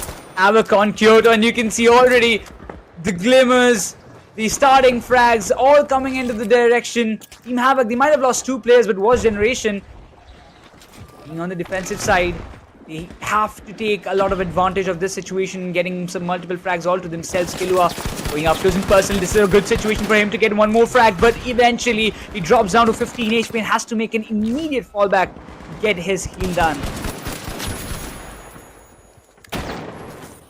2v3. Havk, they're on attack. We said this should be a good map for them, but Worst Generation seem like they're ready for them. Pashu jumps up on the goo, spots the player, but not the damage. And now they need to get to the key, but the key is lost inside the compounds. 40 seconds on the clock. They're close to the terminal, but they're unable to close it. And what a jump! Pashu lands right in front of the defender, but he does not survive for long. 1v2 here. 1v1. They winch him, and they close. Worst Generation get one. Okay, so that's the first round going underway. But as we were discussing, Kyoto was banned, and there has been a little bit of errors, and with the switcheroo, we'll be coming back to Sis Horizon, and I was like, is it somehow the veto was wrong, or we were seeing something different? Again, Havk deciding Kyoto. I wouldn't be surprised about it, but fine. We move on to Sis Horizon. Yes, for all our viewers, that was the wrong map that we started things off on, and I'm pretty sure it would have changed even before we kind of were into it. Could have been paused. We were just having the final confirmations, and now that we have, we're going to be jumping back to Sis Horizon. You don't have to be worried, and I was worried for Worst Generation, but Worst Generation actually pulled off a round over there, so like, okay. It seems like it's going to be competitive between the two, but hey, we rehost. We get back into it. Do not worry. The game is still on. Nothing's lost. Yes? I have one thought in my mind, Lucifer. Worst Generation won. They fought very nicely, that's for sure. But what if the players of Havk decided, this is a wrong map. It was supposed to be Sis Horizon, so we're gonna give them one round and let them have this boost that, they would have got a chance to defeat us in Kyoto if they picked it. I'm Just saying. Doesn't seem like... it does seem like the world of Narnia that you're speaking about right now. And I'm pretty sure it's not going to be an easy world to search for. And that's not a world that anybody would have wanted to live in, right? As of now, with giving away a map, Worst Generation themselves will be like, wait. Pause? And then yes, the pause is there. But okay, let's get back to the discussion. Kyoto out of business. It's not Kyoto anymore. We have the confirmation. It is Sis Horizon. So we were also perplexed for a point. So Sis Horizon, as stands, right, Nikros, is an even ground. Both these teams have won only one game and have lost their two Sis Horizon maps that they played against their opponents. And Havk, their wounds are more fresh. They've lost today itself on Sis Horizon, and I think twice against B Team, against Eternal Fate. Both these two teams defeated them on Sis Horizon today itself. So there's going to be a deep wound for them. But for them to scratch that wound and fight as a pick by themselves was a surprise, and I'm still surprised. I would maybe even try to reach out to Killua or BT or somebody later after this to figure out, hey, Sis Horizon? And then drop a question mark over there. Like, why? You know what? Random thought in my mind. Today is Killua's birthday. So maybe he's dropping some birthday surprises like, guys, it's my birthday. Let's have some birthday party in Sis Horizon or something like that. Now that you point that out, I think it's the birthday spirit. And I just hope that they do not let the clock run till 12. The spirit is high right as of now. Use that spirit, drive that force and get into the lower bracket finals. If they try to extend it further, the spirit might die down. You should never test your luck out too much, right? They tell you, this is a saying. You have your luck, play it out, play it as an advantage. Make sure it is in your favor, but never overdo it. Yeah, always. Nothing like... Even like when it comes down to the confident part, like I'm very confident about the next map or something. Don't be overconfident. Don't do anything over which might just cause you a lot of problems. But sometimes this map and the people behind always try to distract. Hey man, I love the producers, right? They give you info that you never know about. And exactly. As they said, none of these teams are going to be unprepared. We don't know what they're going to be doing. Sis Horizon is not a map pick that we would have thought even Worst Generation themselves would have made it. But builds are going to be same. Let's quickly talk about study and lecture hall. Those are the ones. as we start off attack. Yeah. Now this is going to be interesting. Can players of Wars Generation push the series towards Las Vegas, towards the decider, to just remain relevant in the series, remain alive in the series, and not to crush their hopes to reaching the grand finals of the main event of this Community Cup, though it's going to be a little bit dicey as Wars Generation starts on the defensive half. But Team Havk won't try to repeat the mistakes that they have done so far in today's previous games, particularly in this match of in the map of Cis Horizon. As you mentioned earlier, they have been defeated twice, not once but twice. Today's day itself, it's a very big gamble decision for them. Swap, that's a big chance for him. Can he find the elimination? Yes, successfully he does. Havk do not even try to challenge him. They just try to run across, and now the key is in control. And this is going to be Swap running, trying to find a lot more, but they also lose one of their own. Havk lose in tandem and get down to 3. Swap barely survives. 2 is what he's breathing on, and his teammates, they're trying to do the heavy lifting. 2 versus 3. Swap will also regain his health. Fawcett and Swap together with their medium. So it's going to be a 2 light and a medium fight. On the other end, it's going to be a light and a medium fight for Team Havk to bring back their attack. Hey, never underestimate these duo. They both have already pulled up one round in the previous map of Skyway Stadium, and they can do it once again. Ghostly Boy, he's on 125 right now. Killua is on a full health. But yes, exactly. The key is in a very far distance, 34 meters away, but it is all guarded by the players. But he has been spotted. Nobody expected Swap. to be Swap on that position. What a way to use a cloak, and now Killua knows. He also has a cloak, but he's unable to spot the opponent right in front of him. Throws a nade, uses a cloak, grabs it quickly, and now tries to send it off. Keeps an eye if anybody is following him. And look at the weapon he has, an SR-84. It's not a weapon that he can challenge anybody on. Everybody else is wielding a weapon which can spray. And now with his position compromised, they're all going to charge onto him. Shotgun shots, XPs, and with that, the first round for Wars Generation. What a start coming in from them. I don't know what the move from Havk was while they were running across with the key, but not retaliating against the defenders who were trying to attack you. Yeah. And a drift, gallery and hallway. Let's see if the second attack works. Not a great start indeed for the boys of Havk. That's what they've expected. Definitely not something they would want for themselves, but Wars Generation definitely looking for a good comeback. They are all aware that Havk, they haven't been performing very greatly in this particular map, so they can utilize it to bring up the equalizer in the series. Already 1-0 up in the rounds. We'll be looking forward to pull at least one more, if not 3.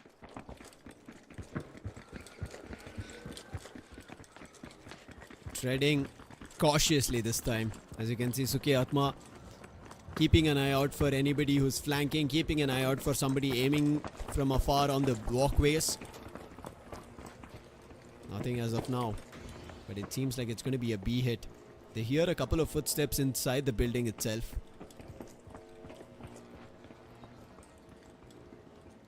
Taking their time, because they know it's not going to be easy, especially after losing the first round. And I think they're finally reading into it that we have made a blunder of picking Cis Horizon. Gateway. They're finding the second point of the gateway terminal where it could be deployed, and the teammates could immediately use that to cover a half or a whole building's length.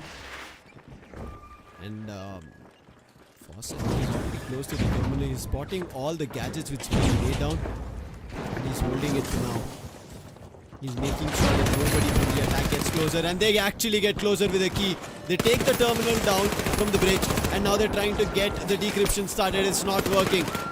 Wars Generation find a chance to pick off players, not just one, multiples of them. 2 of them have been lost from the side of Havk, and more of them getting pushed. Frozen Butcher, in the meantime, he manages to move around, survive on bare 5. But the numbers are dwindling for the side of Havk. There is nothing more that they can do about this round. Is even slipping away from their hands. Pashu And Killua maybe trying to put up all the things together to bring this round in their favor. But oh, the shots are being exchanged down to Pashu, who is barely surviving on 14 HP. And with that being said, War Generation, they're having the best run so far in the map of Sister Horizon, bagging the 2 consecutive rounds in their favor on the defensive half. But just one more to go. Can they manage the clean sweep, a clean half all to themselves? More of this pick being a nightmare. And this is not the night that they would have wanted on. And imagine if this becomes a pick because of which they end up losing the lower bracket run. Round 2, they'll be beating themselves up. How could they make a pick of Assist Horizon and that Assist Horizon gets played out and they are losing rounds? Winch clawing it out of the place, trying to push it out, wedging it. But Exotic couldn't do it. He has to wait for it now. Barricades. And look at what they're doing. It's so out in the open. The zipline gets destroyed. The only way to walk across is using the bridge. But they've already been spotted, I presume, because I can see a lot of blips around. And yes, they've been spotted. BT, he's the first one fighting his way through. Killua is already in the A terminal. Spotted the explosive mine deployed. Destroys it. Telling the defenders that they're also trying to hit both the terminals simultaneously. It can be a distraction, and there it goes. It's going to be the B terminal. They start the decryption, but instantaneously they also find an elimination on one of the players of the Worst Generation. Fawcett trying to chase the player to find an elimination, finds, as his teammate also finds the second, bringing it down to a 3v3. Going to be a very close round indeed. Killua with the sniper trying to make those quick connections. Exotic getting taken down, and Killua gets a double. Swap is even down. 2 bullets, 2 shots, 2 players down. What a play by this man. Bring it down to a 1v3. So Kiatma in a very, very profitable position. Coming down to this 1v3 situation. Worst Generation, they're letting this round slip away. But what play by the boys of Havk. Oh my god. Revolver strikes right to their heads, and this Havk is what was missing. And they find a classroom open, they just attack it. There was just one single explosive mine, and Killua had made his way through with the cloak he was using. And now with this, they switch sides. Even though they're on the deficit, they still have a round. They did not give a flawless away to the defenders, who are now the attackers. Worst Generation, they have to turn the tides right now. Defense is where Havk reign better, but this is a nightmare of a map that we've been talking about. This might be the wrong map. This might be the wrong pick. This might be the dreams for Havk where they lose it all, but you also need to understand that they are the ones who are on a map lead. Meaning for them, this map might not matter much, but they will try to close it. Oh, surely. Defensive half once again. Trying to capitalize as much as possible. The one round that Havk secured can be very, very much profitable sometime. But bringing it down, again, they're trying to get this terminal out in the open, and they have been successful in that. Exactly at the point where they want it to be. You can see even with the keys, War Generation, they're progressing, they're coming forward for the A terminal. Maybe that's the possibility that I am assuming. But for the next situation, how are Team Havk prepared? Swap getting closer to the A terminal, which was just lured or chained out. And now as they get closer to the A terminal, they'll end up seeing that it's on the bottom floor. It says back room, but it is not in the back room. It's on the floor. Once they open the window, that's when they'll be able to spot it. But the key is spotted from Killua. And that's a nice shot. 2 nice shots. He's waiting for a lot more. And there it is. Eliminations being found. Assists. Those are going to affect Worst Generation losing their players. Fawcett trying his best, but he has to hit the reload. And Fawcett, he's losing his teammate. Somehow finds an elimination on Sukiatma. But he and his teammate are the last 2 surviving in the battle with the key lost. Swap and Fawcett both are the lights. Fawcett is stuck. Swap, what can he do? Assist. They find a way, but it's only 1 elimination. Now Fawcett is stuck in a 1v3. Uses the vanishing bomb, but they know his position of where he used it. He's trying to slow down his movement, but what a blow! I think that was a canister being sent, and it was a big damage drop to just 11 on his health. He has to be very patient. Just 9 more seconds, Lucifer. He's not gonna make it to the key at all. There is no chances he can start a decryption in 4 seconds with this HP. He might just try to get 1 or 2 frags down, but Killua says, nope, you're not going anywhere near. Killua takes a picture of him on that elimination. What a play coming in. The birthday boy finishing this strong as ever. And he's not stopping at all. I'm worried. I thought Worst Generation, they have an advantage with the blunder of a move being done from Team Havk. But it's being proven wrong. It's being proven otherwise. And it'll still work out. Archives and collection. Let's see if Worst Generation will be able to find their way to the map point to bring the series to an equalizer. Or is it going to be a series point for Havk? This moment, the sonar is going out. The players have been spotted. Killua trying to make a good connection out of it. He connects one very nicely. Even the second shot with a hefty amount of damage on the player's faucet drops down to almost like, what, 30-40 HP? Rosen even drops down. He has lost a lot of health in spite of being a heavy build. No, that's a medium and a light. That's not something that you would want to lose health on. Heavy is still fine. I mean, I know you lose a lot of tank ability, but losing health on light and a medium, this is what happens. Oh no, wait, I thought it was a light going down. Now this time it ends up being a heavy. Joseph's Lord. They just still managed to start the decryption, but their players are faltering in numbers. Down to the last 3. Swap is the only light. It's going to be a heavy and a medium to defend this decryption. Oh my god. This is going to be a tough job for the boys of Worst Generation. They've lost already 2. While Havk, they're all still standing with all the 5 players remaining. Players have been spotted. This is a good chance for Swap to get 1 frag. You can see this is where they wanted to pull off the strings, but there is no way that he can stop it. Has Havk move on to the series point for themselves. BT just stands there, stopping the decryption, interrupting it when Swap with the XP54 is just gunning him right at his face, but still doesn't manage to find the elimination. And Swap was late into stopping or defending it. There was, I think, already 3 or 4 seconds of it done. By the time Swap entered, it was the last couple of seconds.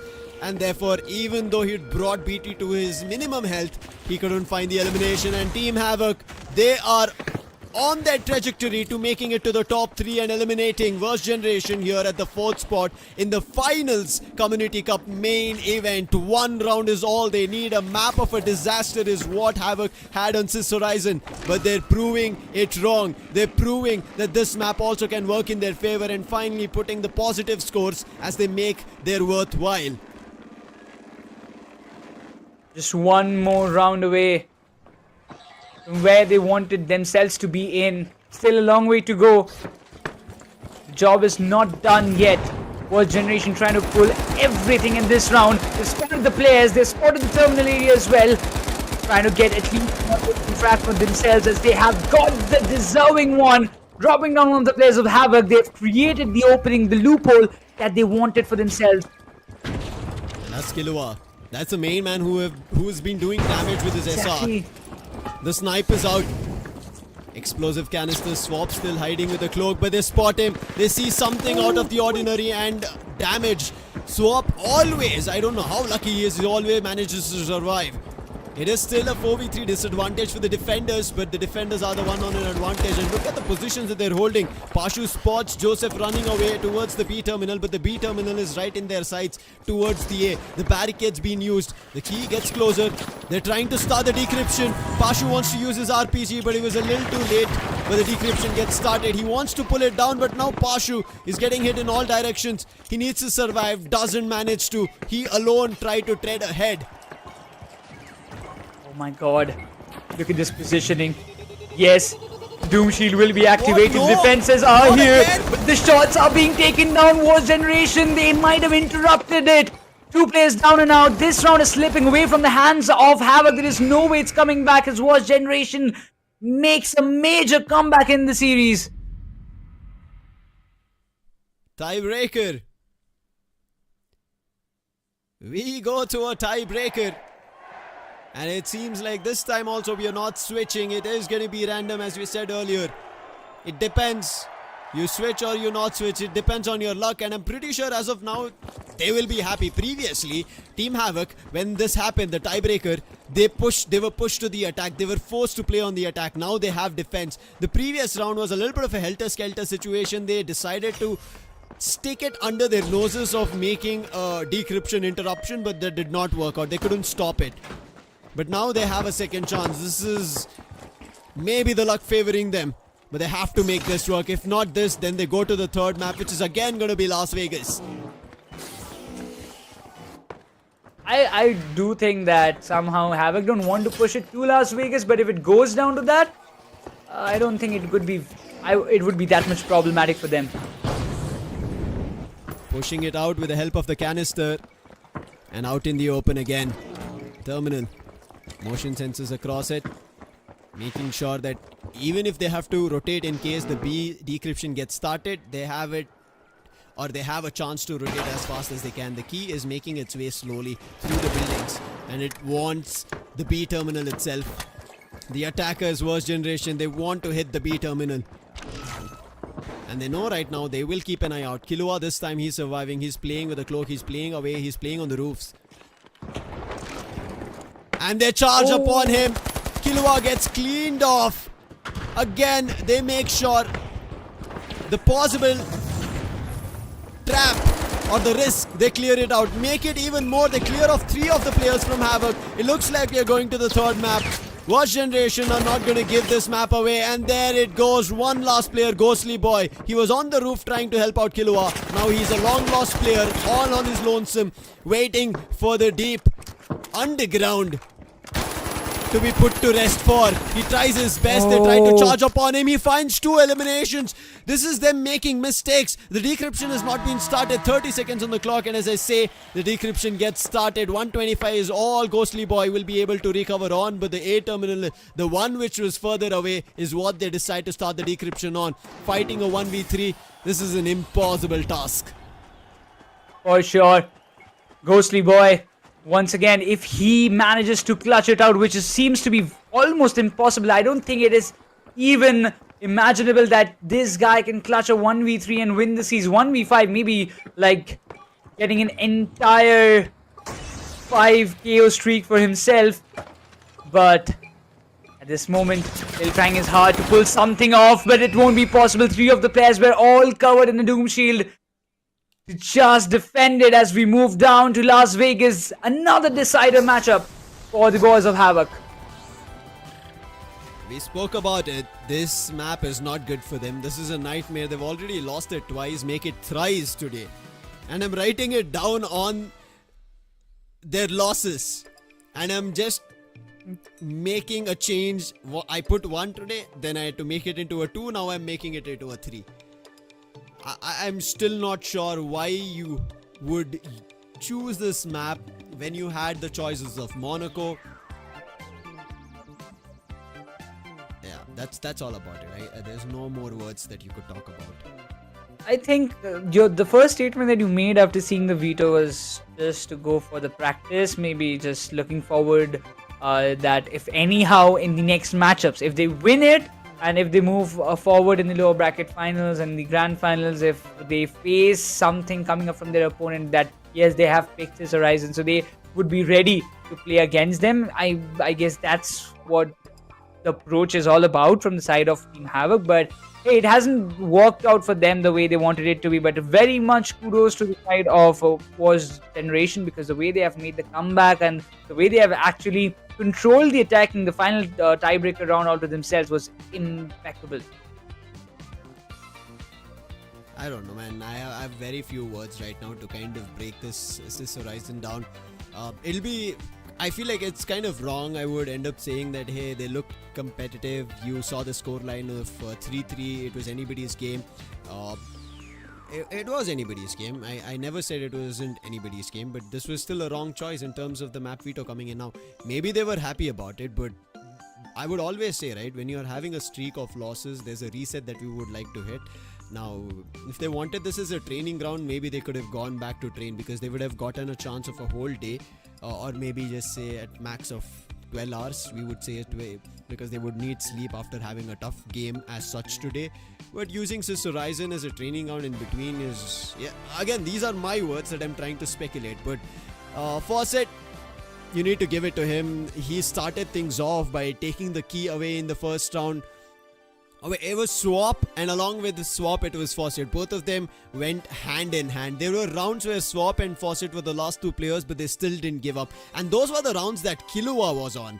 Once they started to put Killua down, took him off the map, that's where Worst Generation were in control. Look at Swap and Fawcett, both cumulative. They're part of a 14 eliminations, and then you add on their assists of an elimination. I'm pretty sure they would have assisted each other. That's going to be an additional 8, meaning at least a part of 22 eliminations together as a whole. Now 22 might not make the exact sense, but I'm just telling you a sum up of it, of how they worked with each other. These are the lights, and rare sights are lights performing on as the top fraggers in the recent times of the finals. Yep. But still, it was a very entertaining matchup in the particular map of Sis Horizon. There is no questions asked, because the way both the teams have played, yes, it was indeed a match or map which Havk were not strong on, but still being able to pull off 3 rounds in their favor, almost closing up the series, was very, very good I would say good demo of their gameplay in this particular map. But yeah, maybe a little bit of improvements are needed still to win this one, and we can get a gist about it by seeing the combat score comparison between both the teams. Ghostly Boy, he did a very, very great job. 5,000 and above combat score going up. He has raised the bars to its limit, but for sure this is going to be a very, very important game, the next one in the map of Las Vegas. And I really want to see how things turn up, because Ghostly Boy has been doing a wonderful job so far for the side of Team Havk. Even the other players like BT, he seemed to be very off in this particular map of Sis Horizon as compared to what he had done in Skyway Stadium. We go all the way to the deciders. We spoke about the lower brackets being spicier, interesting and heated up, and yes, it is getting as squished, as put in the grinder of things to completely juice all of its action is what we are seeing right as of now. The best of the best are giving it their all. The map vetoes kind of seem very weird, but everybody is still fighting things out. Now Las Vegas, here's is a fact that I just got to check about. Worst Generation ban it in the previous game that they played against Helldivers, which was their lower bracket round 1. Now it gets forced upon them as Monaco gets banned by Havk themselves. Now I feel like Worst Generation, the games that I saw on Las Vegas and as well as the games that I get a chance to see for Havk were the games that we saw them being forced to the decider to be played on Las Vegas, and both of the teams have won it. So this stands off on an even standpoint. When Las Vegas was played from Havk in the previous lower bracket, we did not know what to expect. That was the same from their opponents, which was Eternal Fate. The game got closer, but eventually it was a better strategy coming in from Havk. Now, Worst Generation have also played it, Havk also have played it. Both of them have won it once, and that's all the amount of times that I've seen them play it on stream. And well, it is a all decider this now. all this calculations, assumptions and speculation, well, the debate will be settled in some time for sure, because as we move down to Las Vegas, this is going to be the decider. It's almost you can just imagine, it's almost 10:46 or 47 around the clock in the Indian Standard Time, and for the boys of Havk, I mean, just imagine playing so many games, and even in all those games you are playing 2 deciders. Very, very tough. Don't let the clock tick to 0. You are testing your luck out. And as I said, that second map pick itself might be the decision that would put them in a spiral staircase of a loophole of their own elimination. It's tough. Okay, I'll just stop. Otherwise, I'll be just ranting about it for now. Let's just jump into Las Vegas. Let's talk about it, Las Vegas, right? Now, there's positives to talk about Las Vegas for Havk. They had a really good strategy going into defense. The way they played defense was wonderful. Now, just like how we ended up seeing Pashu dragging with the winch claw the terminals around, in Las Vegas, we spoke about this. There's a lot of medium to long range fights that you can have, whether on the strip, whether in the casinos themselves. The distance is there. You do not have to always be stuck to a lot of corners of kitchens or something like that, or maybe the receptions or something like that. There's a lot of medium to long range fights that can enable, and that's the place that we ended up seeing Havk played better on their defense, and it was the second half. And this is going to be the same thing that will be replicated, that Havk will be going into defense in the second half. Now let's talk about the positives to First Generation. I do not know when this Las Vegas game was played. I went back to the history books and got this information. So for me to go back again would be me to watch the WOD all over again. So I would put my best bet on it that First Generation were able to play this and make their way through while looking better but not confident. So we have to just wait and watch out if that works out for them or not as we start things off on Las Vegas, the decider in our lower bracket round 2. 3 mediums and 2 heavies, Necros. Oh. No lights at all main from our Havk. This is a surprise. On the other end, there are lights. First Generation, Swap and Faucet. Let's see how this works. We know whatever happens in Vegas stays in Vegas, but this decision of playing 3 mediums, something that even I didn't see it coming anywhere near. But okay, we'll see how things go and turn around, because as we move on and jump onto the decider map, I'm really excited to see how Havk are gonna play around this. They are starting on the attacking side in the first half. First Generation will be on the defensive side for sure. Looking forward to not let them come even closer to those terminals. 2 lights, medium and 2 heavies. As we said, First Generation, Swap went above, spotted them. Now he's hearing the footsteps. There's a gateway. Uses the gateway and just is able to go towards the stairs. Not much of a distance, that is, but he's still a little away in terms of the position, and he can have a chance to climb. But there's a fight. Heavy surrounded, and now there's a lot more defenders from the First Generation getting pummeled, getting shot by, sent RPGs across as they're losing. And now it's up to Swap. He spotted them on the ducts, but can he find a way to put them all down? Swap and Exotic, it's all. Heavy is another one. He's going out. He doesn't have a cloak, so it's all up to Swap. The man who relayed information is the man who's going to survive as the attackers have this first round. Yeah, a 1v4 is... it's not possible. Close to the terminal. Yeah, but even when you think like a 1v4, it can be like doable if he isolates players, and Swap has the capability to get 1 or 2 frags in total in a single blow, but again he has to isolate the players in a different way. But he has already got all the intel. Oh, he might be getting that first frag. Yes, Killua gets taken down, but eventually Swap was spotted, and the first round is underway for Team Havk as they start on the attacking half.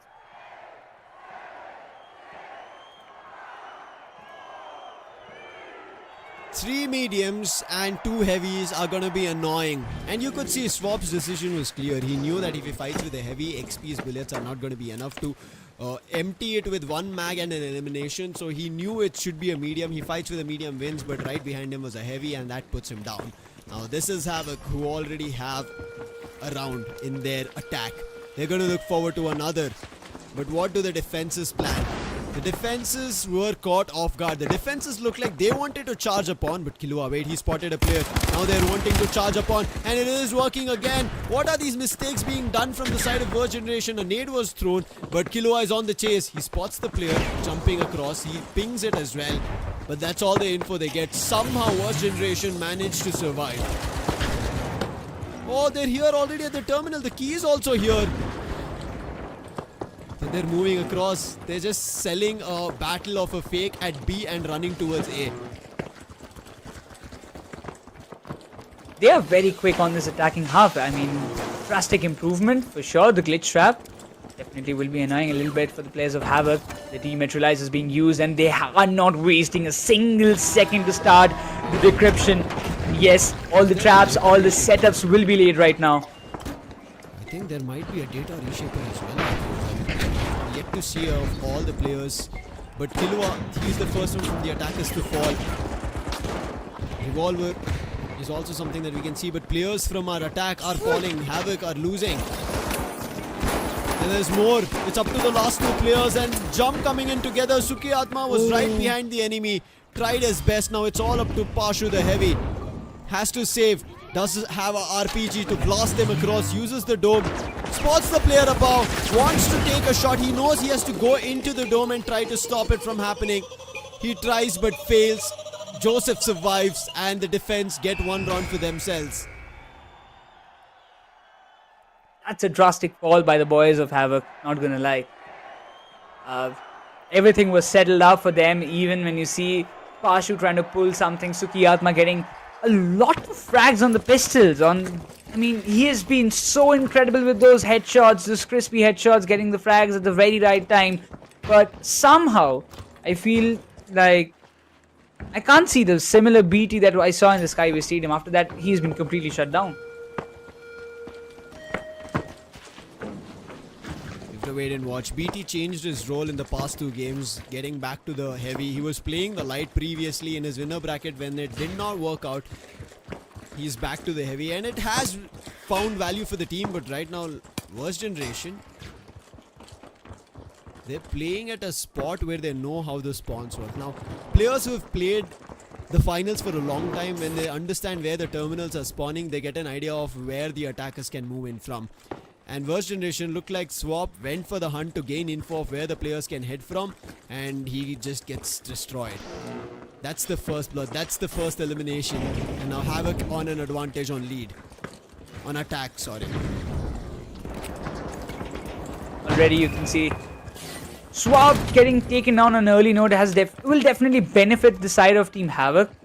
They will be looking forward to utilize this situation because he has been a pure menace for the side of Havk. Every time you see Swap, he gets at least one or two people down before himself getting taken down by the opponent. So that's a really, really great move that he has been doing so far, benefiting his team. But Worst Generation, they don't want to lose any more round being on the defensive side, at least in this particular map, because if they lose so, they might be giving a lot more advantage to the boys of Havk. Defenders spot the key. But there are more numbers from the attackers who are over-surging them. Killua with the farmers. Burst fire shot. They spot the dome. Numbers are not looking great. Worst Generation lose one more. And this is going to just keep falling down if Worst Generation do not strong up their defenses. BT gets closer, uses the dome, and there is the decryption that's going to start. He's getting detected, but he doesn't worry. The numbers are better. Even if he does get eliminated, his teammates are there. But right now, no eliminations, because eliminations are coming in from Havk. They themselves are finding the players in search of them, putting them down to the ground. And Ghostly Boy had another opportunity as he was driving himself above with the zipline. He does convey the information, but Fawcett, he managed to score one in between. But that's not going to be enough. There's a heavy in the mix. You can never go on a head-on fight with the heavy, especially when he is firing.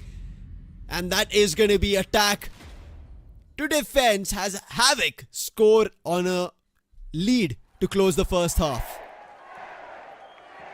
2-1 is what they want, is what definitely every team wants, being on the attacking side. Now switching on the defensive side, this is the moment. Havk, can they clinch it, or Worst Generation will be coming up with the best comeback performance?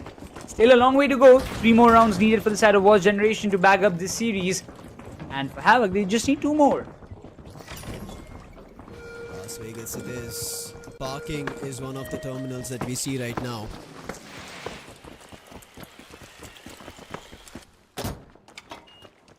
How do Worst Generation approach this? It is going to be annoying.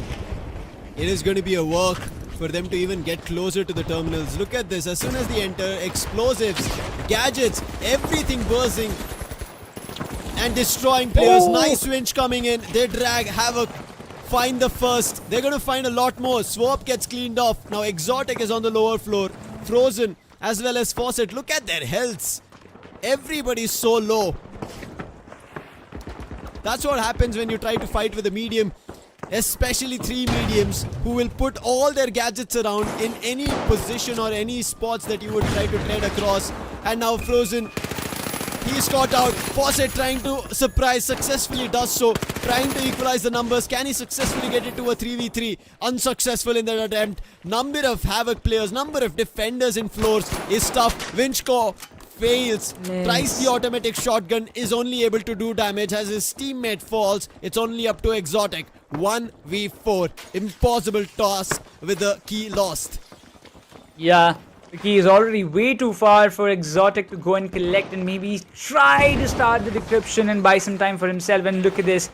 All this wreckage out in the open, the building being demolished from all the corners, all the openings or the entries being denied. But Exotic will be moving closer. Killua this time the winch won't be missed as Killua gets taken down. Bring it down to a 1v3. Still trying to do something better out of the HP he has for now. Oh no. 150. All that climb. Thankfully there's a zip line, but as soon as he takes the zip line, there's a cloud of toxic gas. He treads through it to get across the other end of the floor, but there's a glitch that hits him. Tries to winch his way out of it, but Havk get to 3. The blunder that they would have committed on Sis Horizon, they are trying to make sure that that fall doesn't replicate it here. They're paying for all their mistakes. They're making sure that this is not a map that they go down on. This is a map that they won today itself on a decider, and they want to win it once again, especially off a scoreline with the series point in their favor right now at 3-1. One more round away to secure their slot in the next round and crushing the dreams of Wars Generation. The Twap getting him taken down is what Team Havk is looking forward to, because Havk cannot afford two lights to be on an active node. That one is Faucet, another one is Swap. If they can get one of them down, this is where the benefit lies all to themselves. Look at the turret positioning. They used a gateway, and that's where the turret also was. They eventually do destroy it, but now they're worried. Winching. And now putting a barricade. They might be starting the decryption. They're getting hit with a lot of gadgets, but through it they try to start decryption. Successfully do so, but at the cost of losing one of their players. Oh, it could have been second one as well. A lot of hefty damage being done on the players. Killua also tries to just go back. Even Exotic gets taken down, but what a shot! Joseph gets taken down. Now to single player, and that's done. It doesn't look like they're stopping. It is done. They're fighting to now stop the decryption. Winch claw across. Oh, but what a way. Emoting. What a play coming in from Havk. This is something that we see them on. This is the Havk that we remember. But Worst Generation, they lost their opportunity by losing Skyway Stadium. Imagine if they had it under control. This would have been them going to the lower bracket final. But they do not go empty-handed. They get to the 4th spot and will have $800 of the finals community cups prize pool of $10,000 US. But Havk, they made us run till the end of the finish line, end of the clock as well. It was literally a ticking away map in terms of either a success or a loss, but they successfully managed to close it to the lower bracket final. If they had another map to play, I'm not too sure if they were done for it, but my hands are up. I would never be up for such a competitive game which gets pushed. They've played 8 maps today. Yeah. On a roll, 8 maps. Hats off to those players. Like, yeah, the insane level of dedication that these boys have is unmatchable. 9. I have to add one more. I thought the first game was a 2-0, but yeah, it was not. All of the games have been 2-1s, 2-1s, 2-1s. 9 maps in a competitive circuit. Havk are writing a script of an unthought journey. Everybody wants a lower bracket hero, but this is something else. 9 games. They have 3 games that they had to play right today, and they lose 1, win 2, and now they're in the lower bracket finals. What script is this? Havk, they did not have Hades when they started things off. Then everybody had to step into different shoes. They had to step into bringing the game back. Sukiatma stepped up. He was fragging for them in all the first games of the winner bracket. Then Sukiatma joined together as one. And now the team's winning all their games in the lower bracket. But is it going to be enough? tomorrow we'll get to know, Necros. I really want to have maybe an interview with any of the player from Havk. Like, let be Killua, let be They wouldn't BT. want to, believe me.